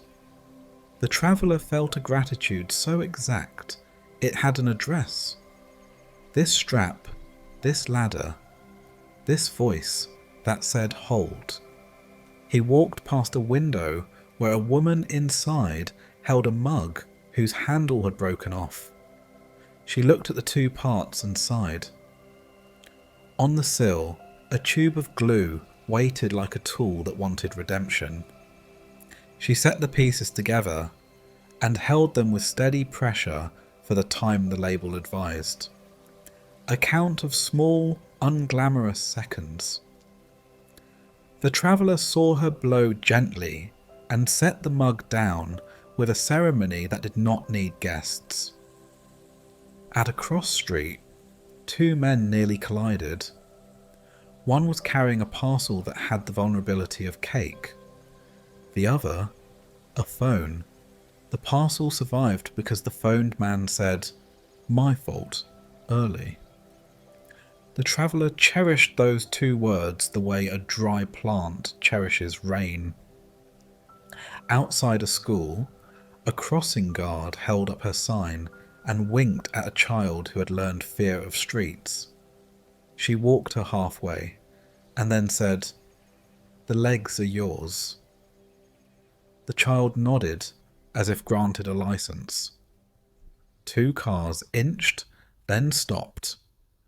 A third driver, late enough to be tempted, lifted his hand in apology and waited as if it had been his idea all along. In the late afternoon, he climbed stairs to visit a friend of a friend, a man who fixed sewing machines in a room the size of a promise. The man's hands were nicked maps. His eyes were precise. "People think they're dead," he said, laying a machine on its side. "Usually it's just lint." He pulled the plate and showed the traveller a wad of soft grey that had pretended to be fatal. "Clear the throat," he said, "and most things remember their song." He reassembled, oiled, turned the wheel. A rhythm woke and shook the table happily. He bought apples from a street cart and chose the ones with small scars because he trusted fruit that had already survived weather. The seller, seeing his selection, nodded conspiratorially. "These have stories," she said. He bit one. It tasted like a hill, the wind, and a dare met cleanly. At a mailbox, a neighbour stood with a letter in her hand, hesitant, as if release were the real courage. The traveller pretended to check his pockets until she pushed the envelope through the slot. Her shoulders dropped the way shoulders do when they have agreed to the truth. He lifted an eyebrow in congratulations, and she lifted one back in a language the city understands. A small child at a bus stop threw a tantrum with the totality that makes adults envy and fear. A father knelt on the wet sidewalk, unembarrassed, and whispered a story into her ear, with gestures and faces. The story was ridiculous and perfect. The sob hiccuped, reconsidered its position, and decided to become a laugh. The bus arrived and the driver lowered the ramp with the exact same patience he had shown an hour earlier to the older man with empty pockets. The traveller saw a pattern and trusted it. As the light thinned, he wandered into a neighbourhood with narrow stoops and conversations happening at the volume of friends. A woman pinned a note to a bulletin board in the lobby of her building. Stargazing on the roof at 9. Blankets, thermos, no experts. Her handwriting offered as much comfort as the invitation. A man replaced a flickering hallway bulb and whistled the first 3 notes of a song he didn't know the rest of. A neighbour on the second floor sang the next 3 notes through the door. A laugh travelled the stairwell like a message in a bottle. He climbed his own stairs and stopped on the landing to pick up a dropped receipt. On the back, someone had drawn a map to a surprise party, arrows and exits, and a smiley face with too many teeth. He set it on the little table where lost things build a city of second chances. Beside it, a single glove waited for weather. He added his matchbox to a dish of matches others had added, one of those informal economies buildings invent. His apartment greeted him with the same old lamp doing its same old best. He filled a basin and washed the day's dish with such care you would have thought it had a lineage. A chip at the rim made a small argument. Respect small damage and it will stop trying to become large. He dried the dish, set it upright, and felt taller by a centimetre of humility. He opened the notebook and let the pen hover. He did not aim to be profound. He listed what his eyes had loved: a wildflower in a crack, a chain reseated on a tooth, an elbow's correction, a napkin under a table leg, a watch that stopped complaining, a twine loosened on a sapling, a bucket that did not baptize a stranger because a stranger tugged a sleeve, oil on an axle, wax lifted from tile, a librarian trading fines for order, a bus driver trading rule for mercy, a strap replaced, a mug rejoined. My fault, said Early, a machine clearing its throat, an apple with a scar, a father kneeling in rain, a bulb replaced, a map returned to its table, a glove waiting without drama. He looked at the list and then added a single line at the bottom, the kind a person writes for the self who forgets. Honour the little or you will miss the large when it arrives disguised. He could have stopped there, but he remembered the teacher's story about a quiet city saved by a poor wise man no one remembered. And as if to illustrate, his building gave him a lesson. The hall light flickered, then dimmed. From the basement came a sound like a swallowed cough. He heard footsteps on the stairs, and the super, a woman named Alma, who knew every complaint by its first syllable, went down with a toolbox. No one followed, no one applauded. The traveller, curious, went halfway and sat on the step out of the way. He watched as Alma traced a hum to a loose connection and tightened it with a screwdriver whose handle had burnished to honesty. The hum narrowed, then aligned. There. She said to nobody, wiped her forehead with the sleeve of a shirt that had earned every stain, and closed the panel with a decisive hand. The light returned to normal. The building resumed not being remarkable. He went back up and added to his list: a city saved by a woman with a screwdriver, forgotten by mourning on purpose. He poured water into the kettle and let it think.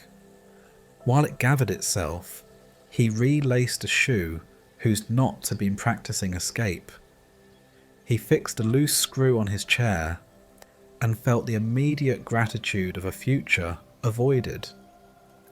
He wrote 3 postcards, one sentence each, to people who would not expect them and therefore would be disproportionately gladdened. He set out an extra spoon on his table because it had become a habit he loved. The kettle sang.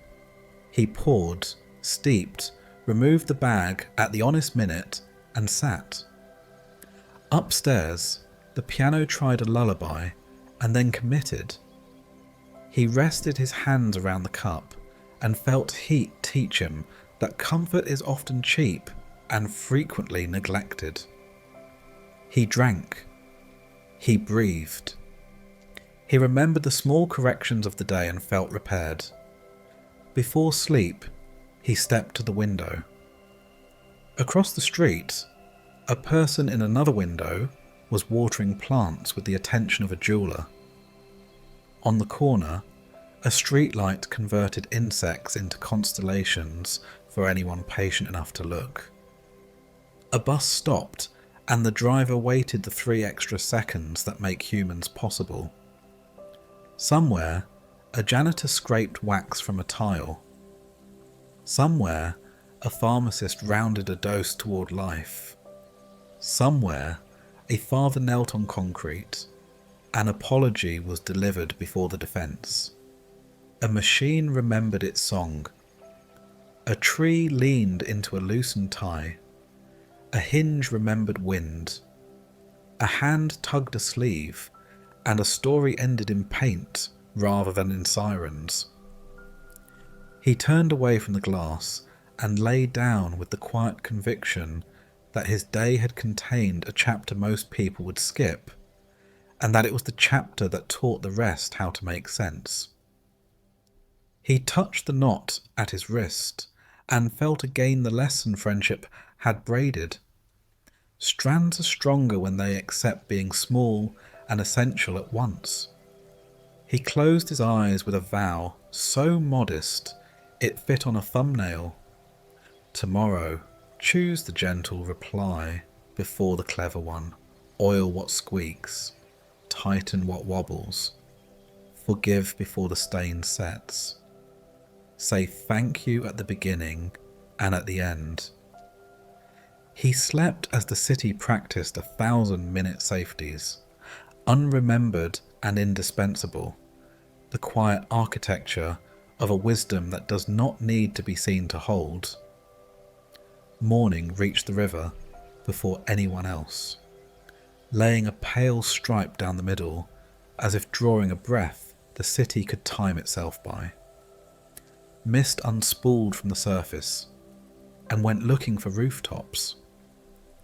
Gulls traced white handwriting no one hurried to read. The traveller walked along the path with his hands in his pockets and the notebook against his ribs like a kept promise. The air carried that particular clean that belongs to water and to beginnings. Somewhere behind the trees a bell practiced its scale. He thought of the teacher's line that had visited him in the night without knocking. Do your good while you can. Let kindness travel farther than you expect, and it will find its way home in its time. Near the footbridge, a vendor rolled up the shutter of a small cart where, on other days, he sold coffee and rolls. Today he taped a piece of cardboard to the awning. The letters were big and uneven, the kind a person paints when he wants to be clear, even to those who are tired. Free, if you need it. He set out a crate of loaves, left from yesterday, rounds with a crackle to their crust, baguettes that looked like honest instruments, small buns dusted with flour like first snow. The traveller paused, and the vendor, a man whose smile had earned its lines, lifted 2 fingers in greeting. We all have leftovers, he said, as if explaining the weather. They're better carried than stored. He opened the first paper bag and slid a loaf in as tenderly as if it were a letter. People trickled by and hesitated in the way dignity sometimes does. A student with a backpack examined the sign, looked over her shoulder, then straightened and stepped forward. I have exams, she said, as if trying out whether a reason was required. The vendor nodded in the currency he had chosen for the day. Then you'll need a sandwich big enough to make a decision, he answered, and tucked a second roll into her bag without commentary. A man with concrete dust in his beard took a baguette and held it like an oar. For my crew, he said. A woman pushing a pram accepted a small round and said, for me, as if practicing a new grammar. The traveller watched the cart's inventory decrease the way a lake decreases in a dry spell, by giving itself away without drama. On the lower steps, a child stood with a heel of bread and a deep philosophy about ducks. He tossed a piece into the river. It disappeared into a bill that found it more efficiently than hope. "Why do they always come?" he asked his mother. "Because someone taught them to look where goodness lands," she said, not looking away from his hands. The traveller leaned on the railing and thought of the old words, "Cast your bread upon the waters, for you will find it after many days." He had never known whether the finding was literal. He had begun to suspect it didn't matter. A rower stitched through the mist with the grace of someone who has made peace with repetition. Her oarlocks clicked a rhythm for anyone nearby who needed one. On the far bank, a fisherman mended a net, pulling a loop through a loop through a loop, every fix a denial of despair. He did not look up when a passer-by complimented his patience. He already knew patience was not for display. The traveller watched his hands and heard the teacher again. "You do not know the path of the wind, or how bones are knit in the womb. So in the morning and in the evening, and do not withhold your hand, for you do not know which will prosper, this or that, or whether both alike will be good." He did not write it down. He let it settle like silt in the river's slow places where new things take root. He walked on and found the community garden waking up. Beds boxed by old planks waited with the friendly resignation of furniture placed exactly where it belongs. A neighbour he recognised from nods, broad-shouldered, flannel shirt, the knees of his pants squared by use, stood with a sack of bean seed in his arms. "Help me throw these," the neighbour said without preface, like we mean it. He tore the sack and handed half to the traveller. They scattered seeds the way people scatter laughter at a table. Too much here, too little there, trusting the averages to be kinder than the math. "The forecast is nothing we can threaten," the neighbour said, sweeping his hand across a bed. "I plant twice, so my hope doesn't have to be accurate." The traveller smiled. They pressed the soil with their palms, as if sealing a letter.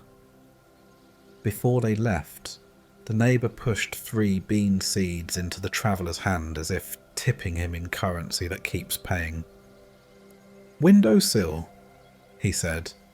"You'll forget and then be amazed." By the path back to the river, a woman set a crate on a low wall. Inside, folded paper around small things tied with twine. A sign, "Take a note, leave a note." The traveller untied one and found a recipe written in a careful script. Soup for when no one calls, with the optional instruction to call someone anyway. He wrote a note of his own.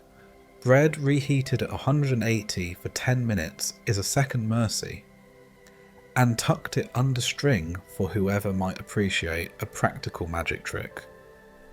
A man approached, read 3 notes, and laughed in that particular relieved tone that says, "I am not the only one." At the bus stop, a jar sat on a small table taped to a pole, coins for fares. A teenager in a hoodie stood beside it like a shy sentry. "It's not mine," he told the traveller, anticipating suspicion. "I just like to stand here and say it's real."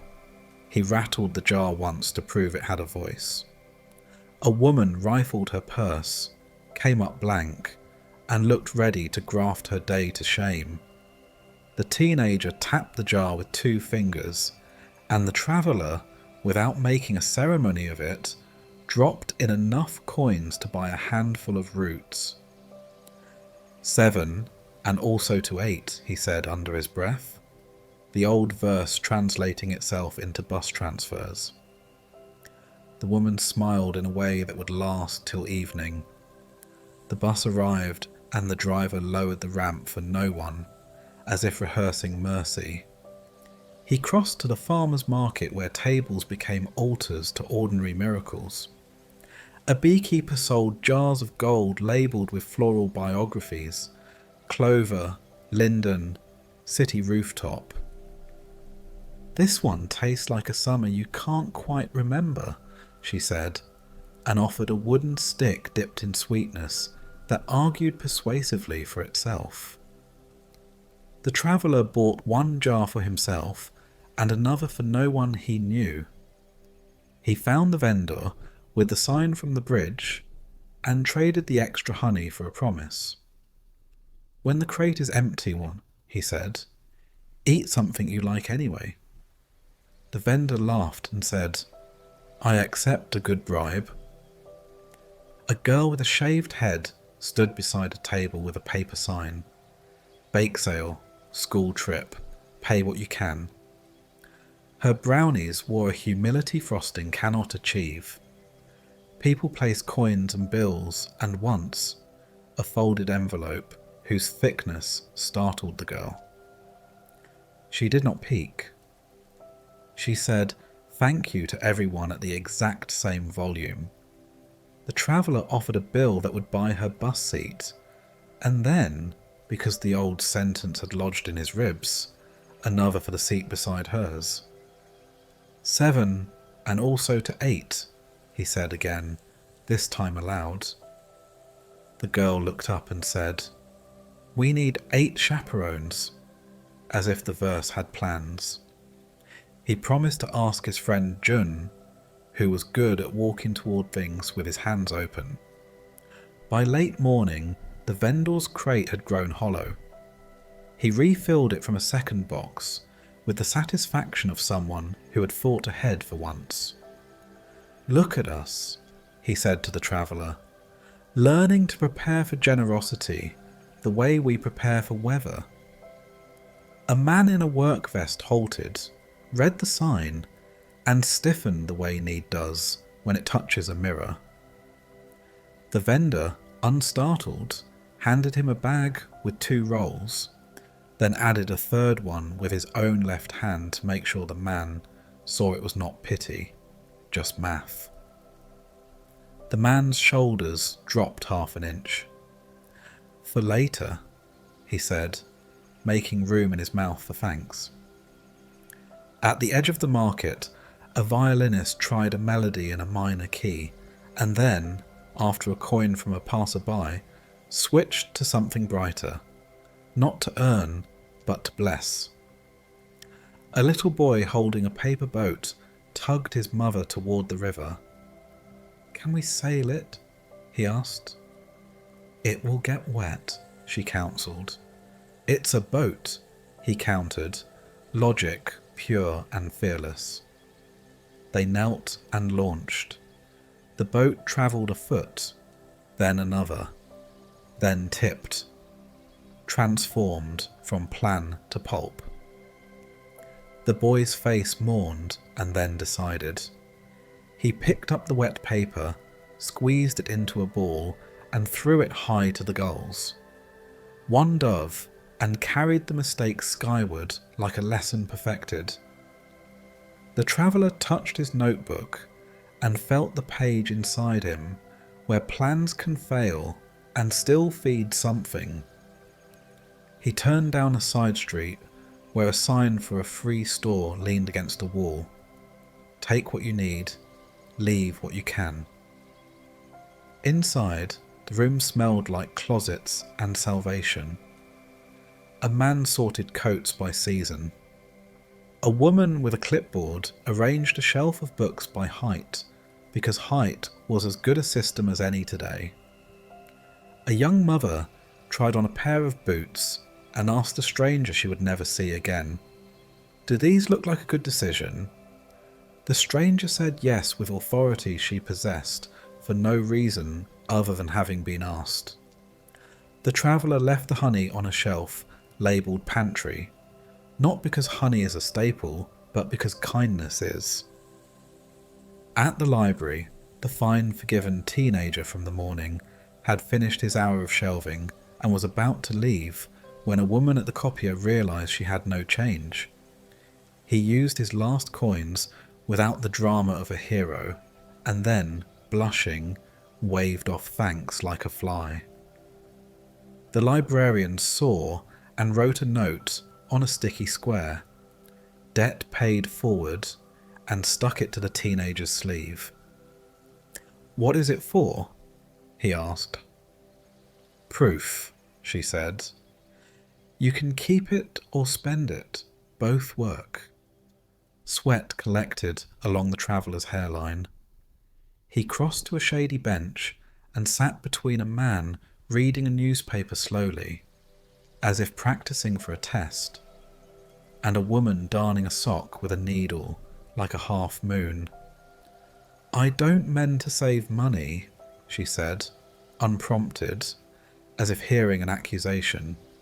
"I mend to remember that small holes are where light insists on being involved."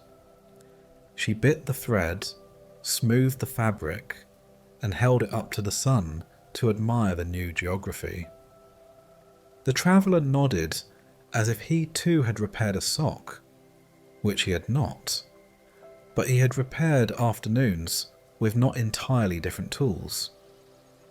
In the afternoon, he climbed the steps of an apartment building carrying a brown bag that smelled like kitchen tomatoes and parsley.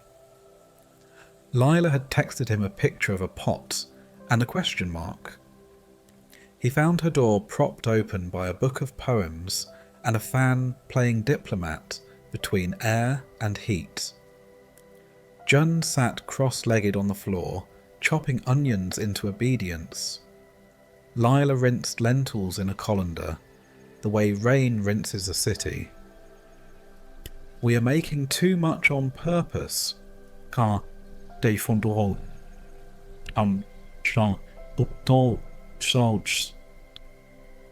The traveller washed his hands and joined the conspiracy. The soup grew without pressure. Someone stirred in lemon near the end, which sat the whole pot down and reminded it of summer. They filled 8 containers because the verse had given them a number. "Who?" Jun asked. They did not make a list ahead of time. They let their feet teach their minds. They carried the containers into the evening the way certain insects carry light. The first went to an elderly neighbour who had a habit of underestimating dinner. He protested and then accepted with a plan to repay in stories. The second went to the doorman on the night shift 2 blocks away. He read the note on the lid, "To be eaten here, if that suits you," and set the container on the desk as if it were a small fire. The third went, accompanied by a loaf from the vendor's crate, to the shelter that had received sandwiches a few days before. The woman with the braid said, "Where do you people keep coming from?" in a tone that was not quite disbelief. The fourth went to the free store's back table with a sign that asked no questions. The fifth went to the violinist, who stopped mid-phrase and said, "That is exactly the key I was looking for." The sixth went to the counsellor at the school, who stayed late on purpose. The seventh went to a parent in a laundromat buying time with quarters. The eighth, the 3 of them ate on a bench and called it wages.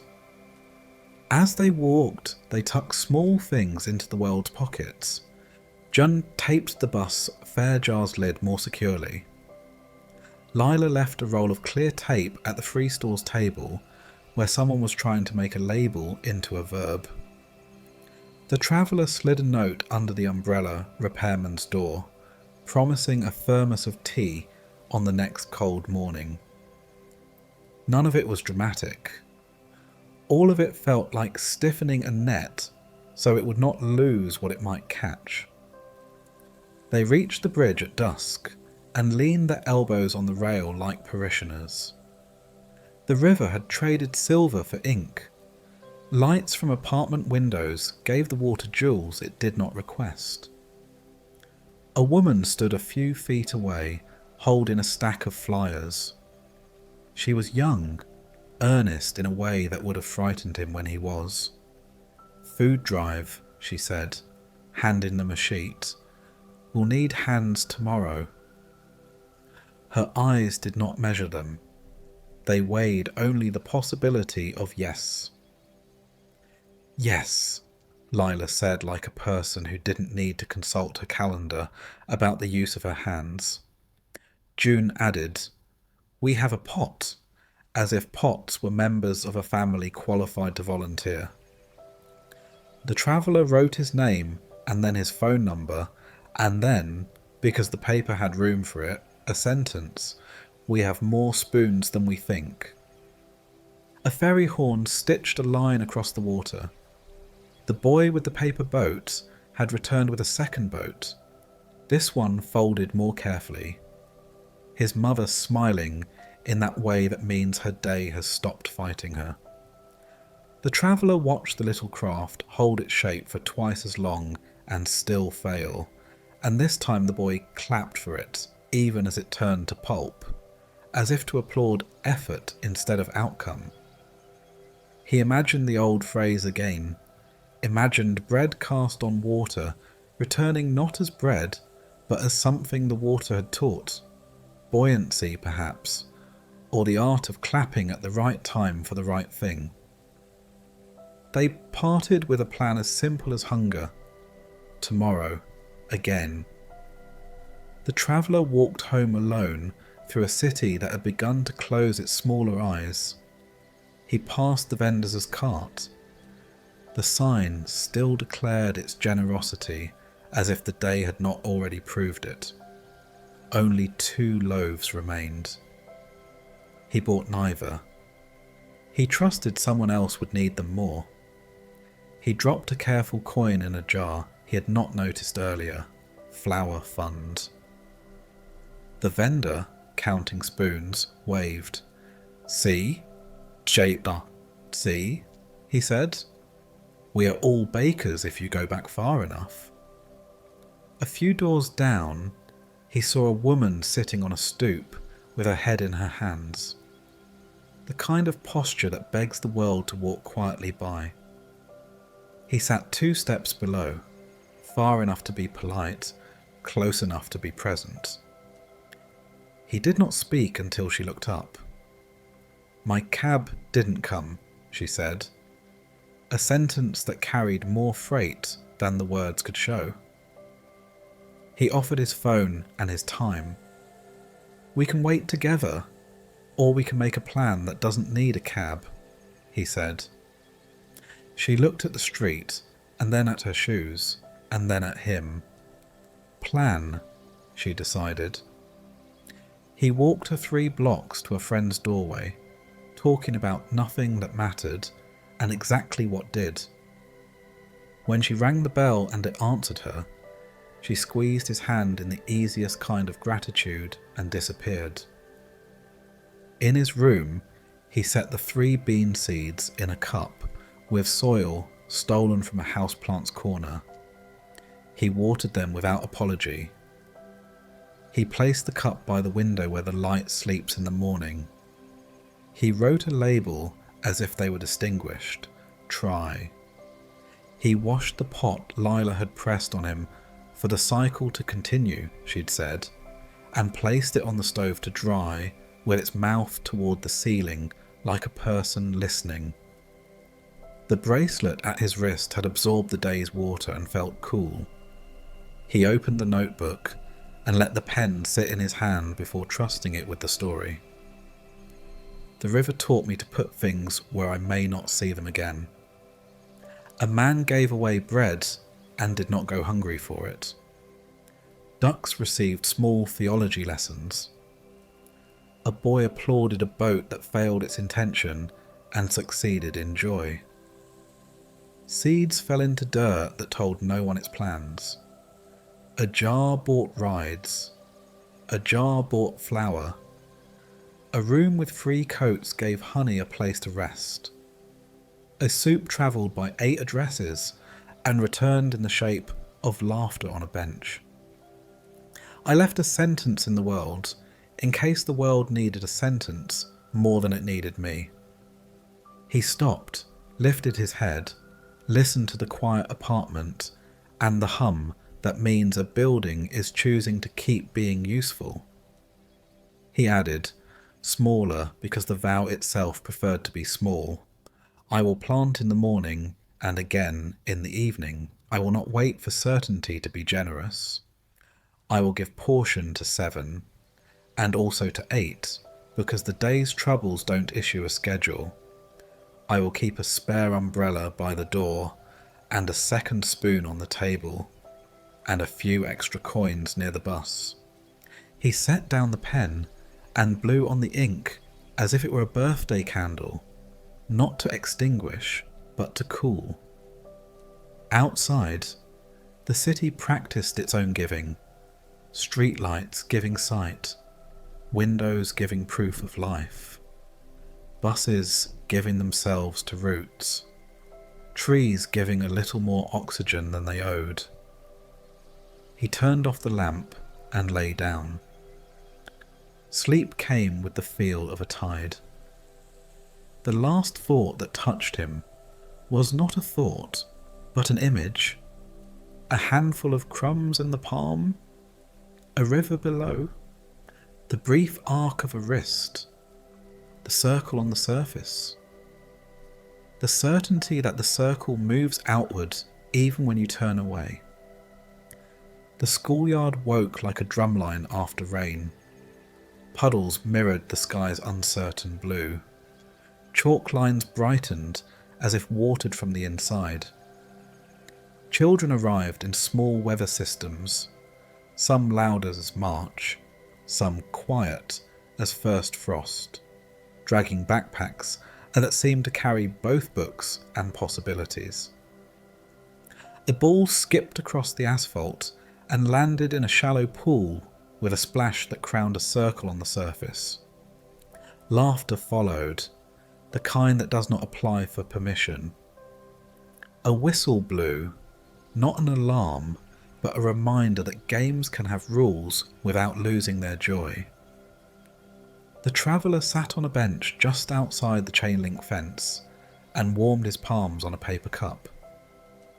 He watched a girl tie her shoe with ferocious concentration, tongue out, as if reasoning with the laces.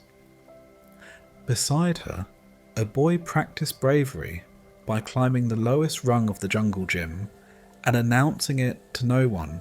A teacher with a bright scarf knelt to the eye level of a child whose shoulders were learning to carry a new worry. She did not fix the worry. She offered her steadiness until the child borrowed some. Over the roofline, clouds broke long enough to lay a coin of sun on the pavement. Someone shouted, "Look!" And then the light moved on, as light does. Recess swelled and settled. A crossing guard lifted her sign with theatrical dignity and bowed to a parade of small feet. A group of older kids clustered near the basketball hoop, where the line between heroism and humility is one good pass.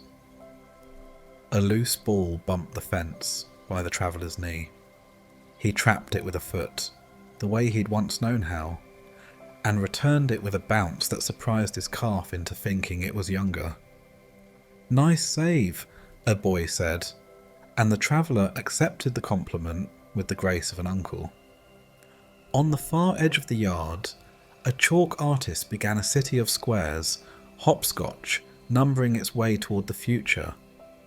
She added a tiny comet near the 10 and told her friend, "Landing there is extra points." A smaller child watched with the reverence reserved for magic tricks and said, "Can I try?" The big one handed over the chalk. "You can always try," B said. The traveller felt the sentence sit down in him like a good guest. The bell gathered everyone back into the building with its soft law. The traveller lingered, listening to the hallway's tide, then wandered toward the park where the skate bowl kept its own catechism. A teenager dropped in and, halfway through a trick, remembered gravity. He sprawled, sat up, and laughed with a wince. An older skater coasted over, knees taped, helmet scuffed by history, and offered a hand. "You okay?" "Yeah."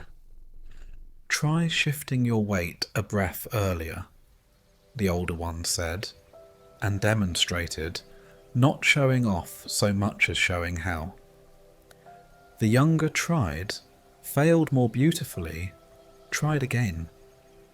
Around them, the language of wheels on concrete translated fear into practice.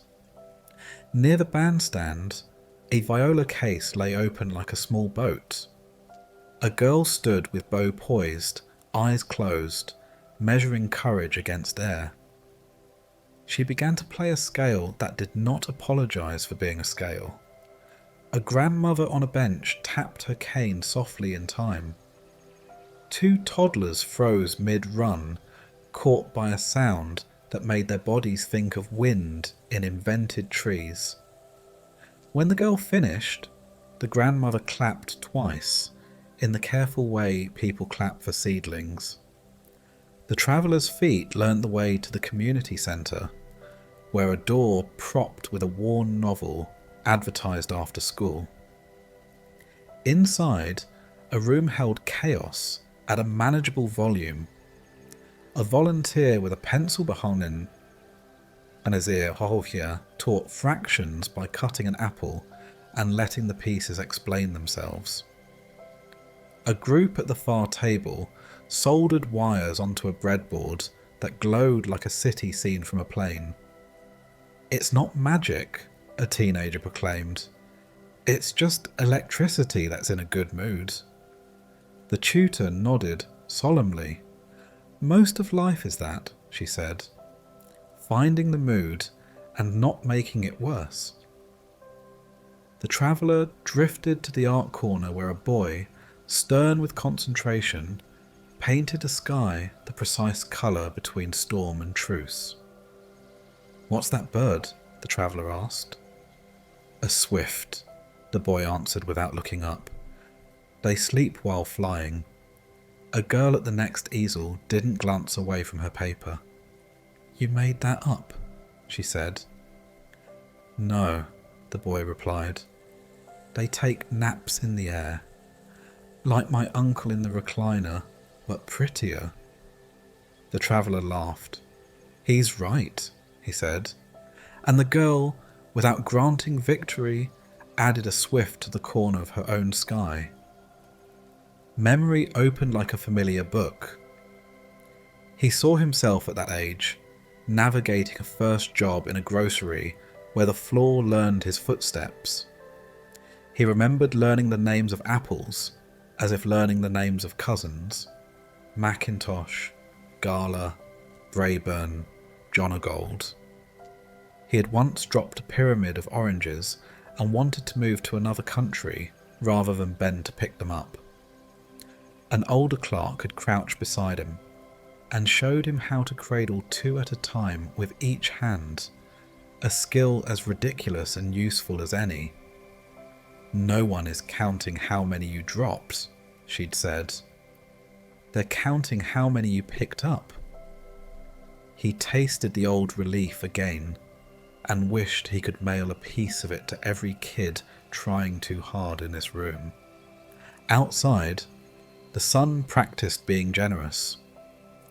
A student wheeled a cello case down the sidewalk like a trustworthy refrigerator. A coach in a bright jacket shepherded a squad of runners past the fountain, their feet a stitched line of rhythm. From the library steps floated a poem recited by a child to an exhausted parent. The parent heard every syllable and sheathed their phone without needing to be asked. On the corner, a barber flipped his sign to open, and a boy waiting on the stoop rehearsed how much to tell the barber to take off. Just a little, he murmured to no one, and stood when his turn came, as if stepping into a small ceremony. The traveller crossed to the watchmaker's narrow shop, as a bell chimed hello. Inside, the old man with the lens welcomed a cluster of kids on a field trip. Time done goi seemed, as if introducing a new student. He unscrewed the back of a pocket watch and held it under a lamp. Gears the size of patience turned with the dignity of ants. Who wants to look? Hands rose, some shy, some up to the shoulder. He lifted each loop to each eye until the murmurs turned to actual awe. How do you make it go? A child asked. You wind, the watchmaker said, and then you let it. He wound, he let. The tick began like a small animal returning to a clear stream. The traveller blinked against a thin rush of gratitude he had not been expecting. At the umbrella repair booth, a teenager in a school blazer stood with a mangled canopy that looked like it had argued with a hurricane and lost. The repairman laid it flat and talked while he worked. Every hinge needs to be respected. You force it. It resents you. You listen. It forgives you. He showed the boy how to slide the runner without swearing at it. There. He said, flipping the umbrella open to a perfect circle of shelter. The boy grinned, the way boys grin when something simple and good happens on a day that had been complicated and unkind. Afternoon tilted toward the river. Children spilled out of school again, their energy less like fireworks now, and more like campfires. A group of middle schoolers clustered near the railing and debated the moon's origin with the confidence of people who haven't yet learned to apologise for curiosity. One of them declared, "I want to do something important." Another shrugged. "We already are," she said. "We're not littering." They laughed, but something in the traveller straightened, as if a string had been pulled without malice. He followed a small caravan of scooters to the skate park again, where the older mentor now taught a trick, whose name sounded like an argument.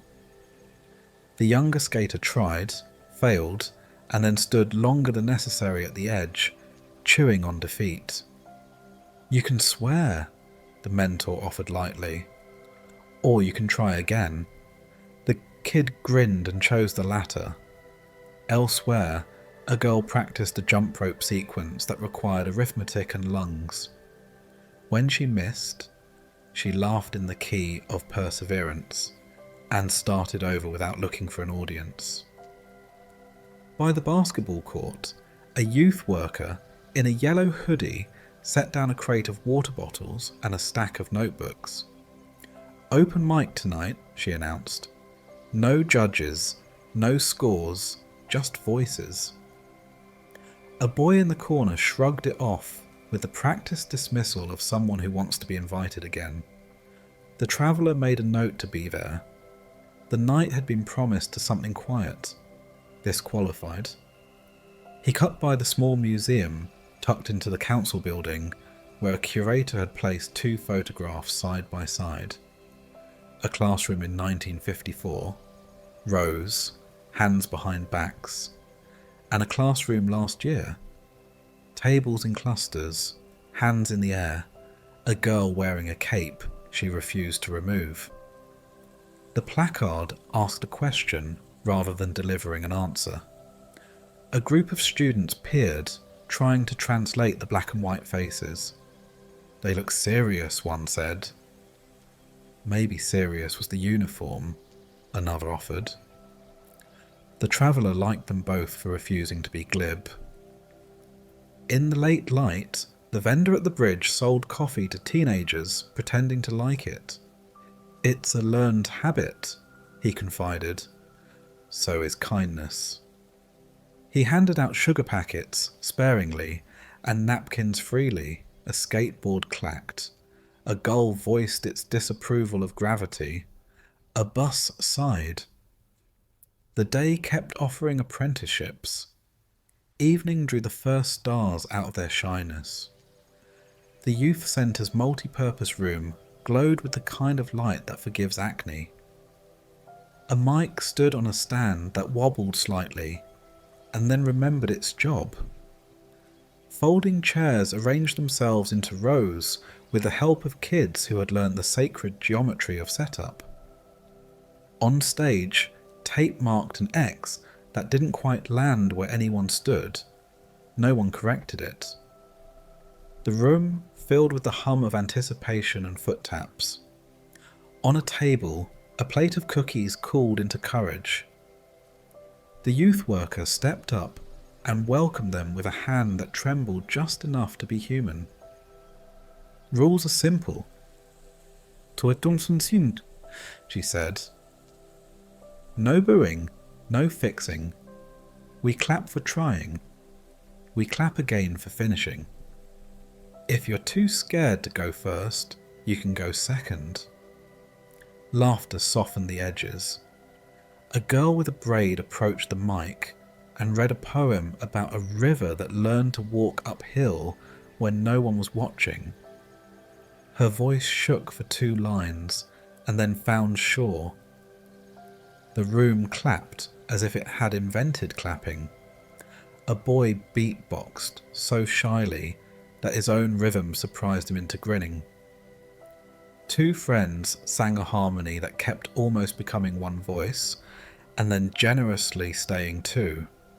Midway through, a quiet kid with a hoodie pulled low stepped up, pulled the hood back and said, "I'm going to try to tell the truth." No one moved. He spoke about a father who worked nights, and a mother who remembered to leave the light on, about anger that arrives like an ambulance and leaves like a bill, about wanting to be good at something that isn't pretending. He stopped once, twice, and each time the room held still until his breath found him. When he finished, he didn't bow. He stepped back and put his hands in his pockets like every boy who has ever asked the world to be kind. The applause came as you offer a sweater to someone you love who won't ask for it. Between performers, the youth worker introduced a game. Older folks in the back, there were a few, parents, a janitor, the watchmaker who had wandered in out of curiosity, the umbrella repairman off duty, the guard from the government quarter on his way home, would sit in a line, and kids could ask one question. "Rules for us," she said to the adults. "No speeches. Answer like you're writing on a sticky note." A girl asked, "When did you feel brave?"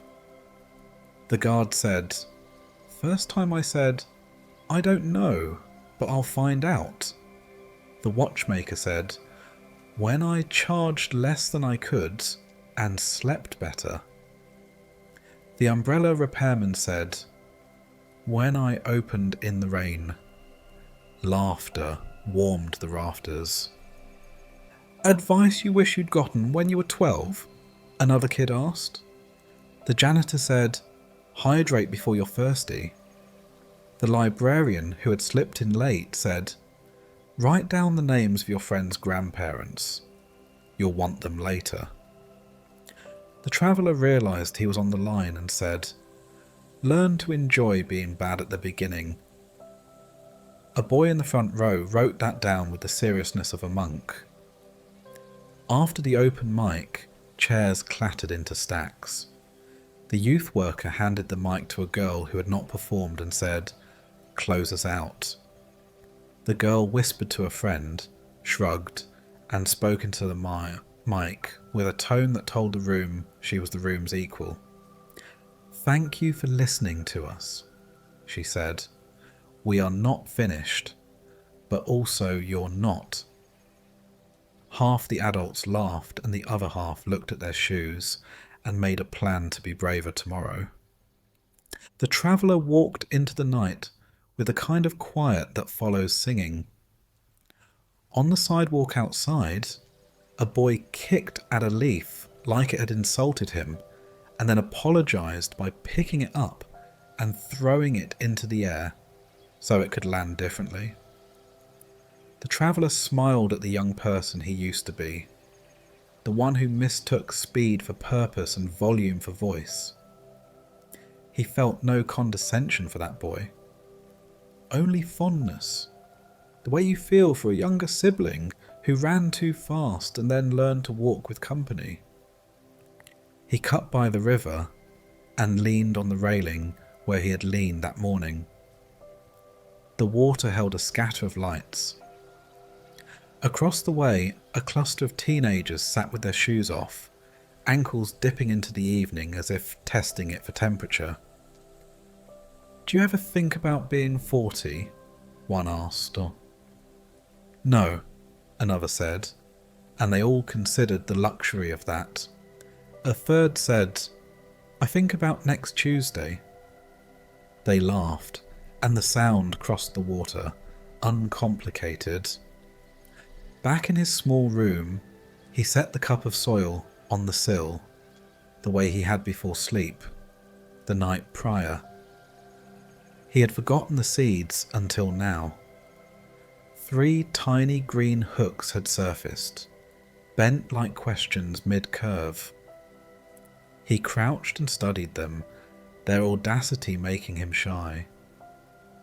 He touched the cup's rim and whispered in a tone that embarrassed no one, "Welcome?" Behind him the kettle clicked and began to breathe.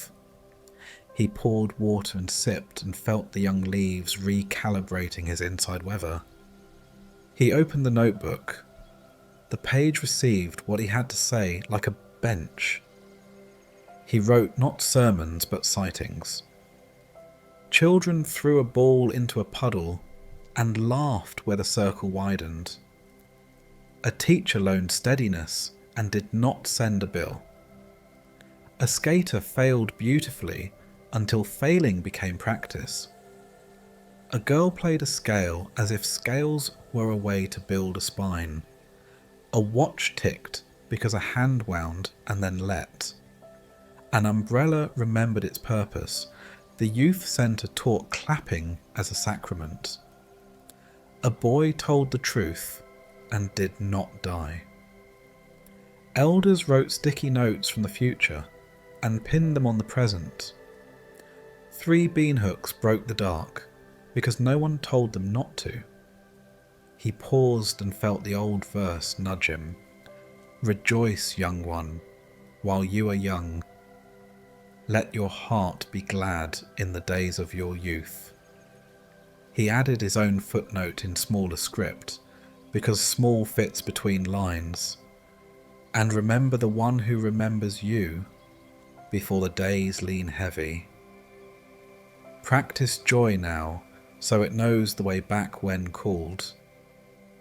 He sat in the lamp's circle and prayed, the way he had promised himself in the earlier hour, and then forgotten, and now remembered again. Not with perfect words, but with directions. Guard their curiosity from the acid of cynicism. Tie courage to tenderness with a knot that does not slip. Give them companions who prefer truth to winning and laughter to mockery. Teach their hands a craft they can trust when voices fail. Let their mistakes be slow enough to learn from and cheap enough to pay for. Protect their names when they are not in the room. When they feel alone in an apartment full of noise, send them a knock. When they stand at a mic with a story bigger than their throat, lend them breath. And for the elders, he wrote, because youth is not a species. It is a season that asks for witnesses. keep their chairs near the fire of community.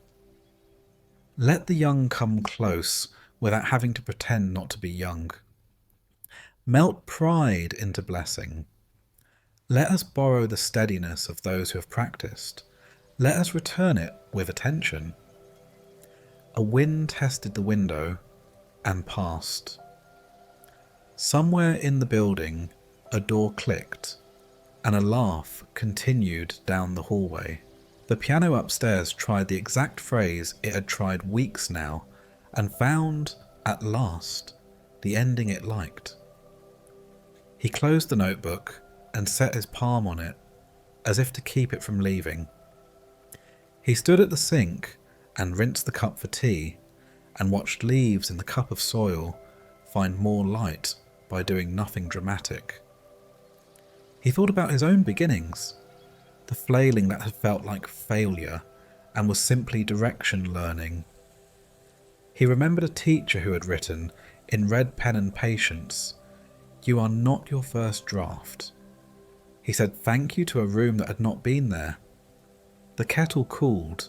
Before sleep he sent 2 messages, one to June, who would answer in the morning with a photograph of steam and a pun about beans.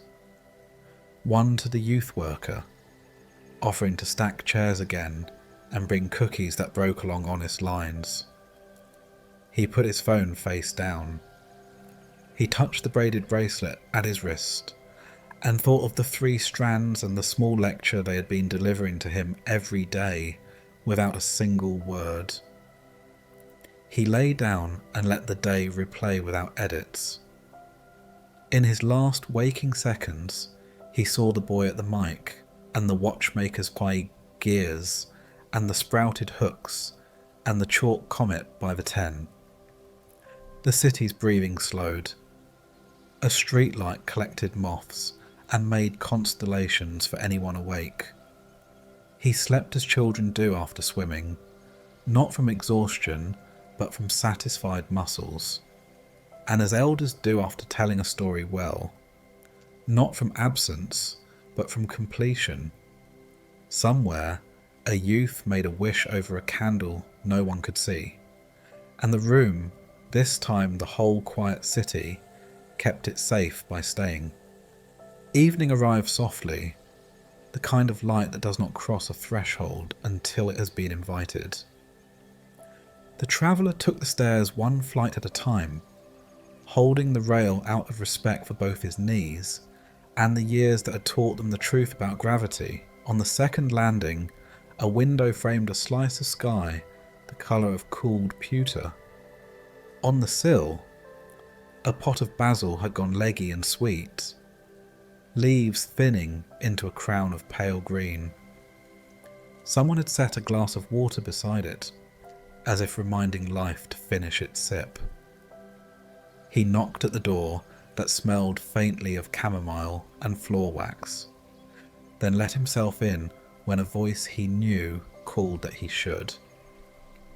The room held its calm like a bowl. Curtains made of a fabric that preferred understatement billowed toward the window each time the breeze remembered its job. A lamp warmed the corner where a chair sat with the sincerity of furniture that has learned one person's shape. On the table, a book lay open and face down, as if it had bowed to patience. His friend sat propped against pillows, blanket tucked across his lap, with an exactness that suggested a nurse who believed in both efficiency and tenderness. His hair had found the winter of itself. His hands were obedient to a small tremor that had earned the right to come and go without apology. He smiled, the kind of smile that lends courage to the room. "You brought the world in with you," the friend said, and the traveller answered that it had followed him only as far as the hallway. He set his bag on the chair, loosened his scarf, and took a seat where he could see both the face on the pillow and the square of late light beyond the glass. The kettle on the small hot plate had begun its murmured talk. He poured water over chamomile and thyme, the steam lifting like a blessing that did not ask questions first. While the tea steeped, they held hands for a minute, quiet, as if checking a pulse that belonged to both of them. "Tell me the news that does not make the papers," the friend said. The traveller told him about the market's repaired wheel and the bus driver who kept a sign near his shoulder that declared today kindness. He told him about the youth open mic where a boy had said truth slowly and lived to smile afterward, and about the girl who learned a rope sequence that taught her lungs rhythm and her will patience. He told him about the jar for bus fares, the free bread by the river, the umbrella that remembered how to open because someone took the time to teach its hinge manners. His friend laughed in the way of a man who has traded laughter for air many times and still believes he got the better part of the deal. On the nightstand sat a little staff of objects that had survived the last several edits of a life. A pocket knife with a blade kept honest. A postcard of a lighthouse whose paint had faded into nobility. A small stone with a line of white quartz running through it, like a scar that had learned to be beautiful. A pair of glasses folded as if they were thinking. A photograph in a cheap frame, two faces young enough to make time flinch. The traveller picked up the photo and held it where the lamp could do its best. "We were brave," his friend said. "We were also foolish." The traveller agreed that bravery often borrows foolishness to make its rent. Outside the door, the hallway responded to the hour like a river to wind. A cart rattled past, bottles in a basket clinking like polite bells. Someone laughed down the corridor and then lowered their voice, reminded by the way this floor held its breath between rooms. Across the hall, a television murmured the weather forecast to a person who could feel the fronts in their bones faster than any barometer. In the next room, a radio played a song from 3 decades ago that had not yet learned it was no longer fashionable.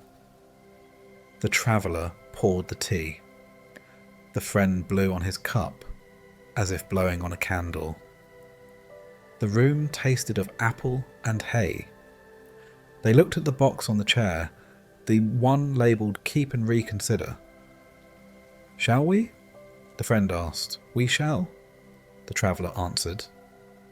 He slid the lid aside and lifted out a handful of photographs that smelled faintly of the closet where memory waits.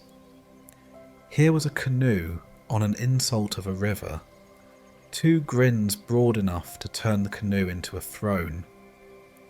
Here a kitchen table crowded with elbows and soup bowls, steam fogging the lens and giving everyone halos they had not earned. Here a winter street, their coats buttoned to the throat, their breath practicing smoke, their hats proof that style used to be a dare. The friend held one photo longer than the others. In it, a woman stood with her hands thrust into flour, a ring of soft white around her waist from the apron, a face equal parts command and welcome. "Your mother?" the traveller said. "Yes," came the answer, and then, after a sip, she was never wrong about bread, and often wrong about fear. Beneath the photographs lay a bundle of letters tied with plain string. The traveller untied it and read aloud when asked, his voice resisting sentimentality and therefore deeper. "Dear you," a young hand had begun in pencil lines so straight they must have been measured by a ruler.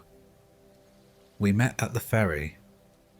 You were wearing a shirt the colour of rain, thinking about changing to snow. I never knew a map could be a face."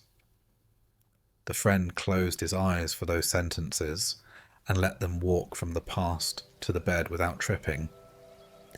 Next came a letter written from a winter spent somewhere north of here. There was ice in the sink this morning, it said, and the fire is lazy. A fox has decided I am company. Consider this note an application to be your future story. They both laughed the way older men laugh at younger men for the audacity that paid for the present. Evening kept folding the room into a softer shape. The traveller set the letters aside and refolded the string without thinking.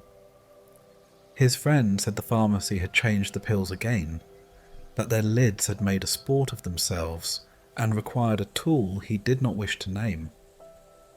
The traveller twisted a cap in 2 motions, as if unscrewing a thought, shook out the evening's ration, and set them on the white square of a napkin with a glass of water within easy reach.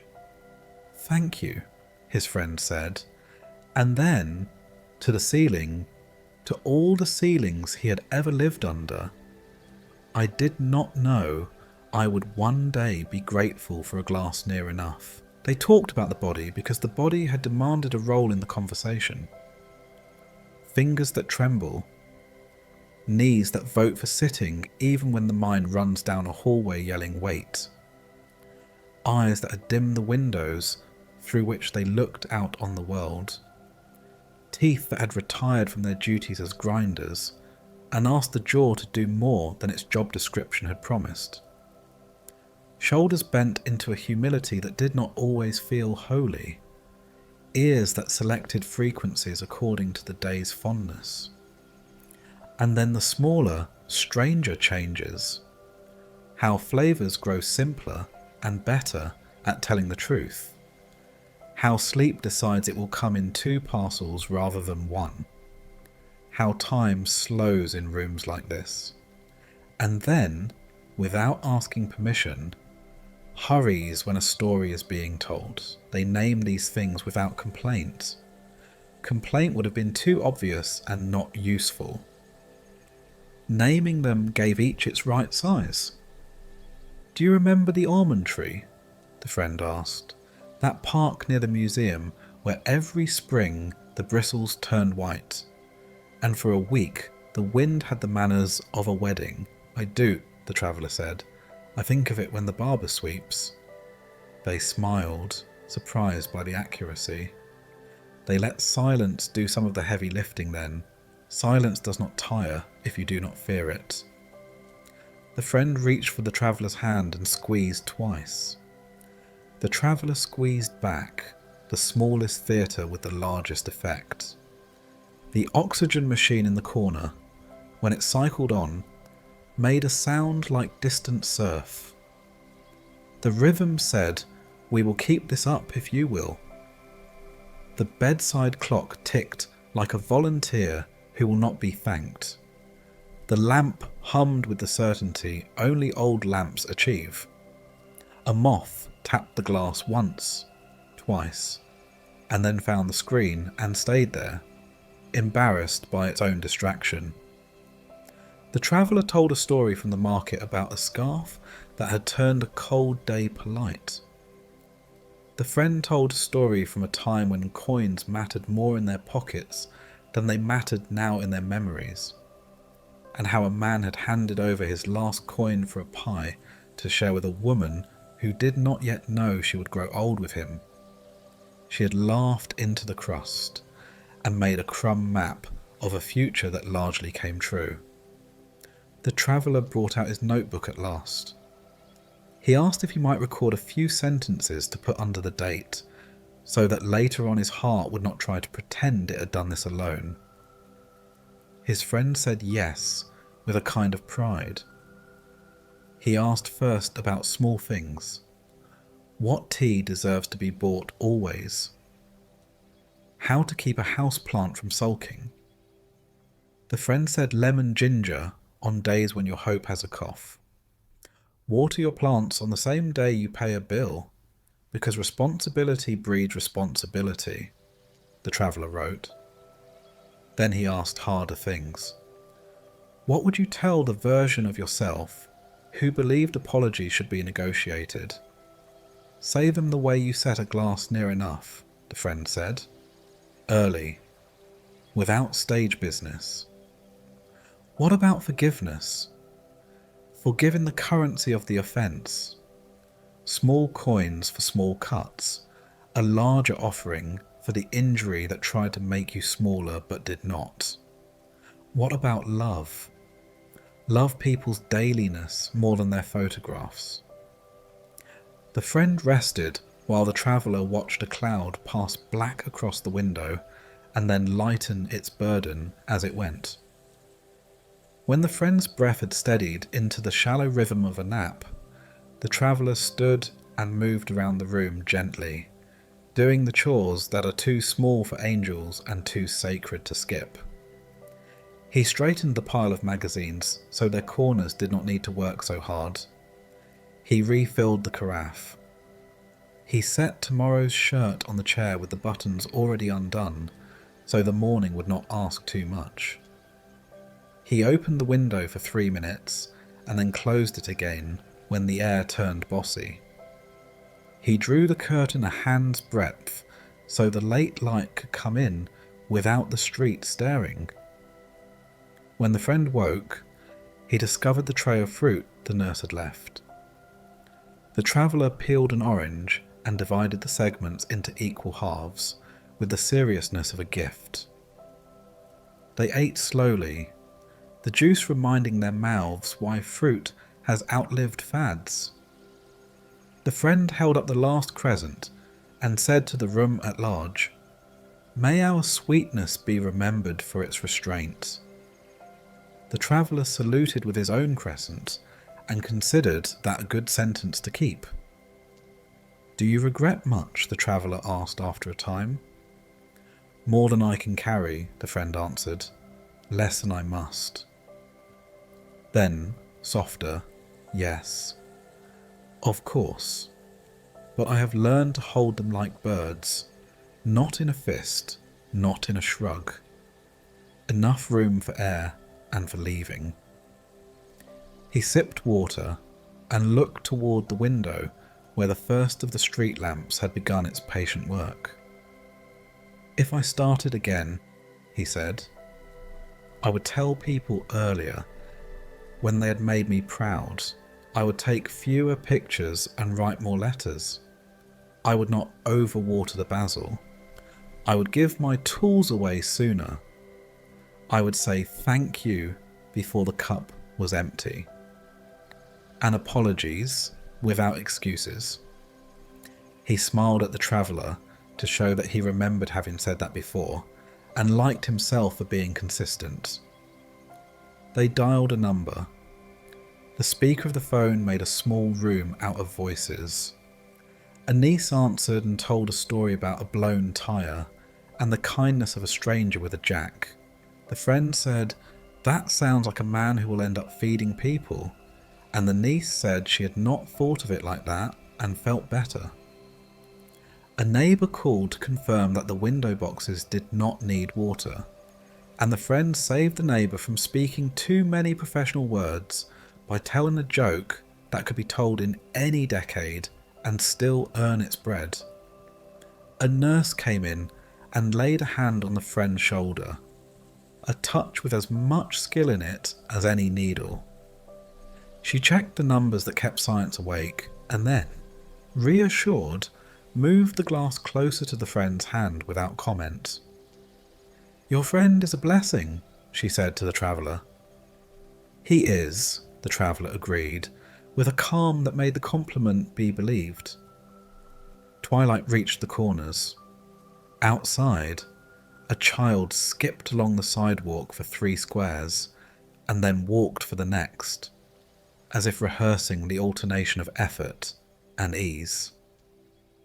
A dog insisted, politely, that a certain tree be respected. Someone practiced scales at a piano in a building across the way, their discipline asking nothing of the listener except gratitude. The The traveller stood and drew the curtain so that the room could be the room. He adjusted the lamp to a lower certainty. The friend placed his hands on the blanket, palms down, then turned them palms up, then folded them, then released them. The choreography of a person learning which position suits that hour's prayers. "Do you remember the bell?" the friend asked. "That single bell that rings the hour as if it had written the idea of time and was checking to see whether we agreed." "I do," the traveller said. "It should come round soon." They waited for it, not as for an achievement, but as for a friend. When it sounded, the note carried the city on its shoulders and set it down gently on their table. They breathed together until the sound withdrew. Before the traveller left, his friend asked for the window again. He opened it. Air came in like a good guest, not too much perfume, willing to sit and listen. A moth chose the screen and stayed there, chastened and content. The friend lifted his face, receiving both the chill and the wider world. He closed his eyes. For a moment they were both quiet enough to hear what carrying on sounds like. The traveller closed the window. He tucked the blanket along the edges of the bed with a fold he had learned from a night nurse half his age. He set the bell at the bedside, nearer to where a hand could find it in the dark. He held his friend's hand and kissed his forehead, the way an older brother kisses a younger, on the day he is less brave than usual. He said he would come in the morning if morning agreed to arrive. He set the notebook under the lamp so it could keep watch. In the hallway, he paused by the basil and turned the pot a quarter toward the window, so it would not have to lean so hard. On the stairs he met a man with a bouquet labelled with the name of someone else on the floor. "You too," said the traveller. The man nodded and said, "Always." At the door to the street, he waited while an aide guided a woman's walker over the sill, and when the woman looked up, he bowed to her in the way you bow to queens in rooms without thrones. Outside, evening had committed. The city's lights had arrived at their posts. The air smelled of rain that might be persuaded. He walked home with the steadiness of someone who had held back night with a teacup and found that the job, while ridiculous, was also real. He unlocked his door. He put the kettle on because it felt right to continue what the day had begun. He set the notebook on the table and opened it to a clean page. He wrote without reaching for grandness. "I sat with a friend while the day folded itself along the creases age had taught it. The keepers of the house tremble now, and the strong bend, the grinders are few, and the windows dim. The doors remember to be shut, and the daughters of music sing in a key the throat approves. The almond tree has whitened. The grasshopper lifts its small armour carefully. Desire removes its shoes so it does not wake the room. Yet there was sweetness, orange sectioned fairly. Letters that still travelled more honestly than most cars, tools restful and ready for the next hands. A bell that refuses to learn despair. A glass set near enough. He added in smaller handwriting that made room for the kitchen light. If I could begin again, I would say thank you sooner and apologies without excuses. Since I cannot begin again, I will do it now. I will carry a spare umbrella and leave it where forgetting happens. I will write the letter that has waited at the edge of my conscience. I will hold my regrets like birds. I will love dailiness more than photographs. I will set the glass within reach. He put down the pen, felt his pulse under the string of the bracelet, and let quiet return to its work. Upstairs, the piano searched for a cadence and found one that suited the hour. He turned off the lamp and stood at the window, watching a moth make peace with its limits.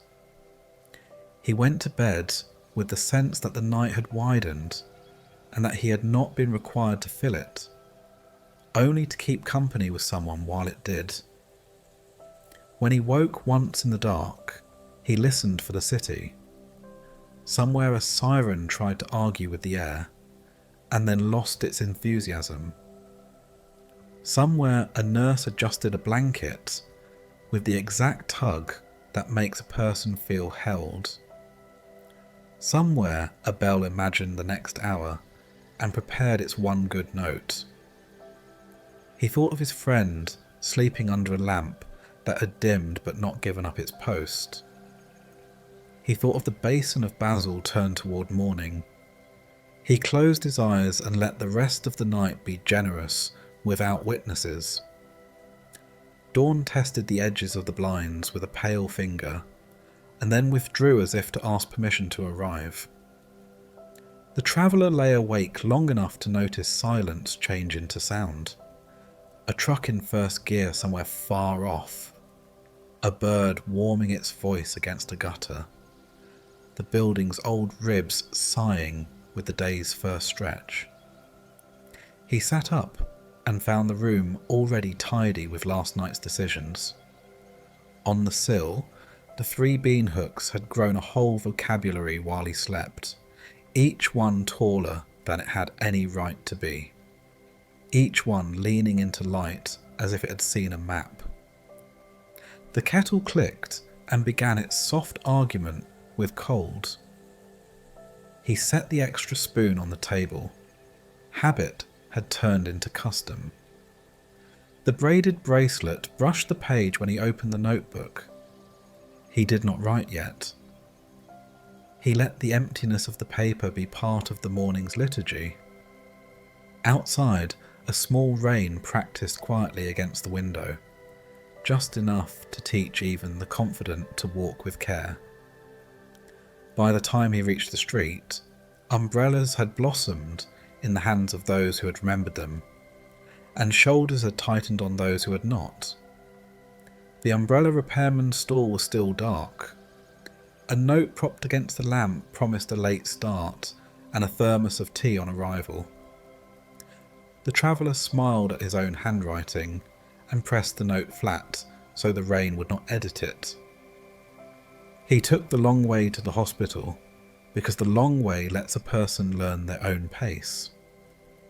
The basil on the landing he had turned the night before leaned less sternly today, as if relieved to be helped. A woman with a bouquet waited for the elevator and patted the flowers the way a person reassures a small dog. The doors opened with a polite ding that reminded everyone present they were not alone.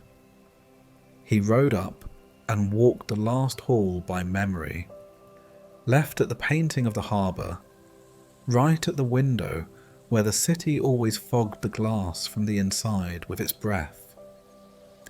The room received him with the strict gentleness of sick rooms that have learned to speak softly even to the air. His friend lay with his face turned toward the window, the lamp dimmed to the hour's honesty, the small machine in the corner making the beach sound that had begun to feel like tide. A nurse straightened and nodded. A glance passed that carried the news with more kindness than words.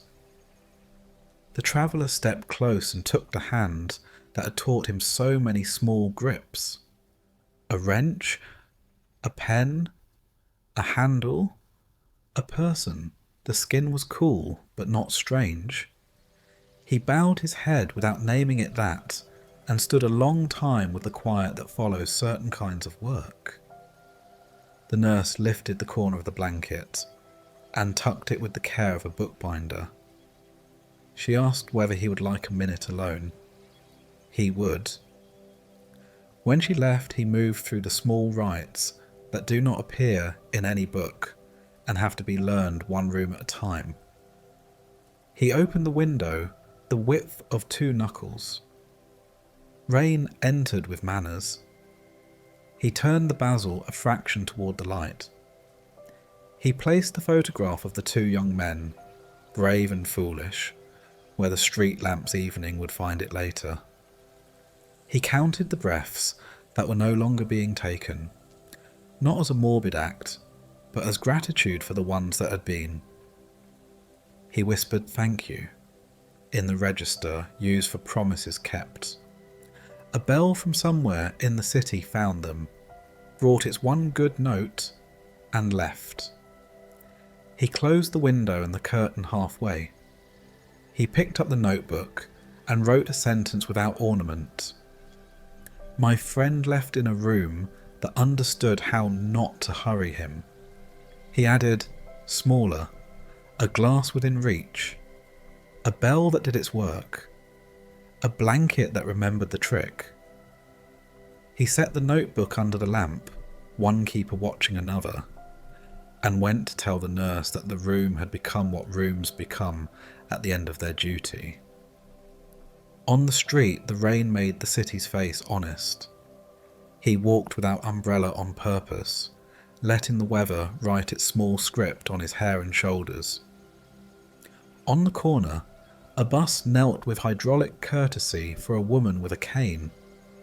The driver waited the 3 extra seconds that turned protocol into mercy.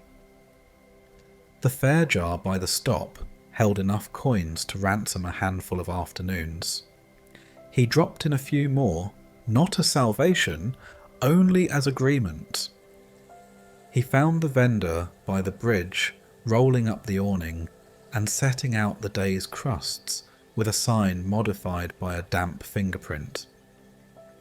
Today it said, "Take 2 if you need to, someone else will bake." The traveller lifted a hand. "How's your flower fund?" he asked.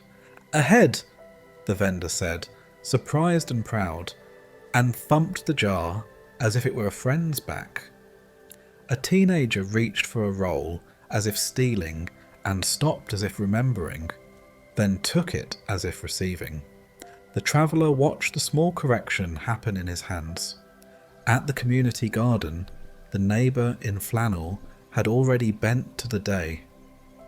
He rose when he saw the traveller and touched the brim of no hat. "Look," he said, and parted leaves to reveal the first surprised faces of beans, pale and insistent. "They always act like it wasn't inevitable," he added. "Maybe it isn't," the traveller said. "Maybe it's just faithful." They stood with wet shoes and good fatigue, gathering at the edges of the future. The neighbour pressed a muddy thumbprint onto the traveller's wrist where the bracelet lay. "That's a blessing," he said when he saw the look, and then, self-correcting, "or at least a signature." He cut across to the government quarter because he liked seeing Stone learn humility under rain. The guard was on shift with a different cap and the same posture. The traveller held up a paper bag. "Sandwich day?" The guard grinned and answered with football gossip and a story about an old woman who had marched into the council chamber to demand a bench where there was none, and had left with a promise that sounded enough like a timeline to be trusted. "Some people don't ask permission to be helpful," the guard said. "They just hand the city its own tools." At the small museum, he stood for a minute before the ledger of fines and the mayor who had apologised well. The placard's plastic had fogged with the exhalations of the day's school group. He wiped it with his sleeve and felt no need to be thanked. In a stairwell, a flyer for a bake sale had curled more. He flattened it again. The city is a creature that sheds and grows simultaneously, It appreciates a hand smoothing hair in either direction. The watchmaker's bell lifted its tiny voice. Inside, the old man held a stopped bedside clock with the tenderness of a sparrow. It belonged to a mother who fed 3 shifts of hunger every day, he said, sliding the back off. It will run again for her daughter. He breathed on the glass and polished it with a rag that remembered many stories. You wind, he said, repeating himself as if teaching time to a new student. And then you let. The traveller thought of grief and found that the instruction had not changed. A few blocks away, the umbrella repairman had lit his lamp and poured tea into 2 cups without asking who else wanted warmth. I had a dream last night, he said, eyes on a bent rib, that every hinge in the city asked for oil at the same time. The traveller laughed. How did you say yes? With a smaller can, the repairman replied, and better aim. He tapped a cap into place and twirled the canopy open. The circle it made could have sheltered a conversation even if the subject was rain. He walked to the free store with a jar of honey in his bag and left it on the shelf labelled, "Take what sweetness you can carry." He wrote on the chalkboard by the door, where others had scrawled sizes and needs and offers, 3 words, "Spare umbrella, here." A volunteer underlined it as if to put it on the agenda for the day. He saw the boots he had watched a young mother try on a week ago now on the feet of someone else with a different walk. The boots looked like they had always belonged to both of them. In the library, the teenager who had begun his debt earlier in the week now shelved with a rhythm that no longer asked for applause. The librarian nodded hello without interrupting the quiet, which is the holy day of libraries. At the copier, a man discovered he had printed 1 extra page and left it on purpose with a note across the top. If you need this one, it's yours. The traveller smiled at this small economy of accident. By noon, the rain considered stopping and then took a deep breath and continued, softer. He found Lila and June at their apartment with a pot already plotting steam. We heard, Lila said softly, and did not add details. He nodded and leaned into a hug that had understood it was being asked to hold new weight. They set out bowls, tore bread, let the pot's patience become theirs. Jun added lemon at the end, and the soup sat down and remembered summer exactly as it had yesterday, which is one of food's secret talents. They did not speak of the hospital until the bowls were half empty and their throats had been taught how to talk. "What do we do?" Jun asked, not as despair, but as scheduling. "What we have been," the traveller said. "We make a list, and then don't obey it too strictly." They wrote names on a paper napkin, the doorman, the guard, the youth worker, the woman with the braid at the shelter, the vendor with the crate, the pharmacist who had saved a stranger with a phone call, the neighbour with the basil, the sister from the service weeks ago. 8, Lila counted, and circled the number before any of them could make a joke. They carried containers into weather. The doorman lifted the lid and let heat climb into the lobby, closing his eyes as if consenting to be repaired. The guard accepted his portion with the solemnity of a flag ceremony and said nothing for a second that meant more than talking. The youth worker, bleary from offering bravery to kids who have to try too often, took the soup and, without breaking stride, called after them, Open mic again tomorrow. Bring old words. At the shelter, the woman said, You people multiply like lentils, and set the container on a counter as if it were part of the building's blueprint. The pharmacist laughed at the note on her lid. This dose, generous, and put the container into a small fridge full of other mercies. The neighbour with the basil opened the door with soil on his fingers and a smile that said he had been waiting for any reason to open the door. On the bridge, the vendor had taped a new sign, Flower Met. He crossed it out and wrote flower in conversation. The traveller stood a while and watched customers do arithmetic on their faces, adding appetite to permission, subtracting shame from hunger. He thought of his friend's sentence, love their dailiness more than their photographs, and saw it written across the morning like a watermark. Afternoon loosened a little. The rain took a seat in the back and stopped performing. He walked to the youth centre, where the open mic would happen again. He asked whether he might put a small book on the sign-in table. Of course, the youth worker said, no curiosity about what the book was for, and curiosity about everything else. He laid the notebook down and turned to the first page. The sentence that had walked beside him for months. Everything under the sun has its hour, and every hour passes. He ran a finger over the ink, as one runs a finger over a familiar scar. On the last page, the one that had waited for him like a chair, he wrote, If you found this, congratulations on your timing. Add what matters and leave it again. Set a glass near enough. Keep a second spoon. Oil the hinge. Say the early apology. Share your loaf. Plant twice. Morning and evening.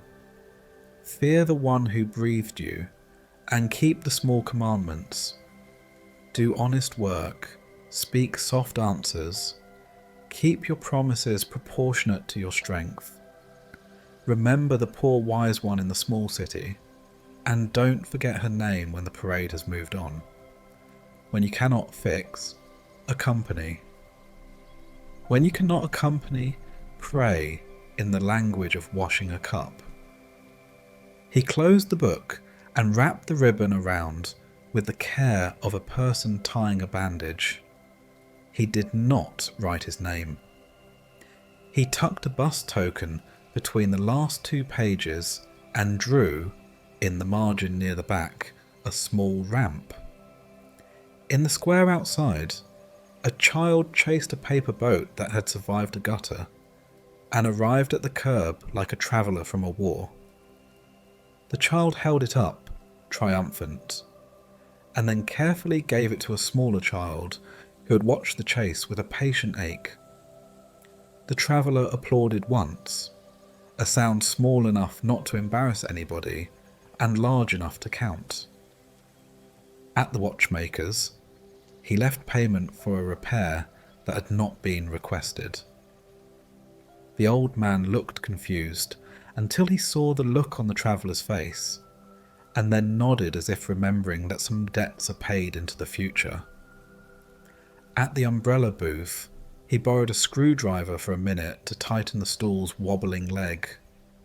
I knew something needed fixing, the repairman said, but I did not know it was below me. By late afternoon, clouds thinned. The street bright returned.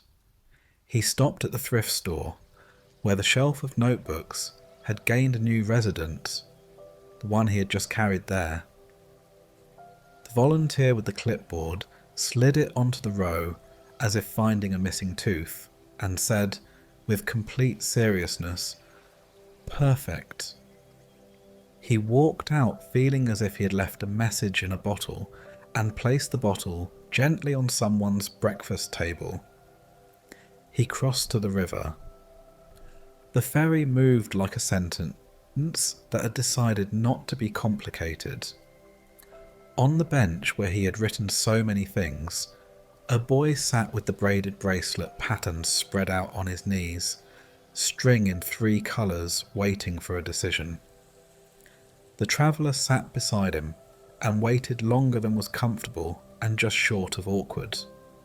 The boy lifted the strings and frowned. "It keeps unravelling," he said. "Then you are learning," the traveller answered, and showed him the trick of the first loop, the one that seems too simple to matter and turns out to be everything. They worked until the knot held. The boy tied it around his own wrist with the solemnity of a person pledging allegiance to something he had not named yet. "You'll outgrow it," the traveller said. "That's part of the point." Evening arrived with its talent for making the city kind to itself. Lila texted a photograph, the basil on the landing, right angled toward light and looking like a small, eager forest. Jun sent one of steam from a cup and the caption, "Hydration before thirsty." The guard wrote 3 words without punctuation. "Bench is coming." The youth worker sent, "Bring a story that starts with a window." The umbrella repairman sent nothing. He appeared, knocking on the traveller's door with a mended canopy and a thermos in his hand. "Tea reciprocity," said Ibasen, and sat for exactly the time it takes to drink a cup slowly when neither person needs to talk. When he went back out, the evening had already curated a set of sounds. A couple arguing gently over tomatoes, a bus wheezing relief, a bicycle bell choosing a comedy timing, someone upstairs practicing a scale until it became not repetition but release. He found his way to the shop with the scarves. The old woman was counting stitches back into something she had decided to undo, a holy sort of repentance. "Sometimes you have to unknit," she said, "so the pattern can remember why it started." He bought nothing and left richer. He drifted into the square where the open mic would begin again. The room filled slower tonight, but the voices that came were ready. He sat in the back near the door, a position that honours both attendance and departure. The youth worker opened with her tremble and her courage. A boy read a poem shaped like a ladder and climbed it with his breath. A girl sang 3 notes from a song older than her grandmother and then laughed at herself and tried again. The room did not let the laugh become apology.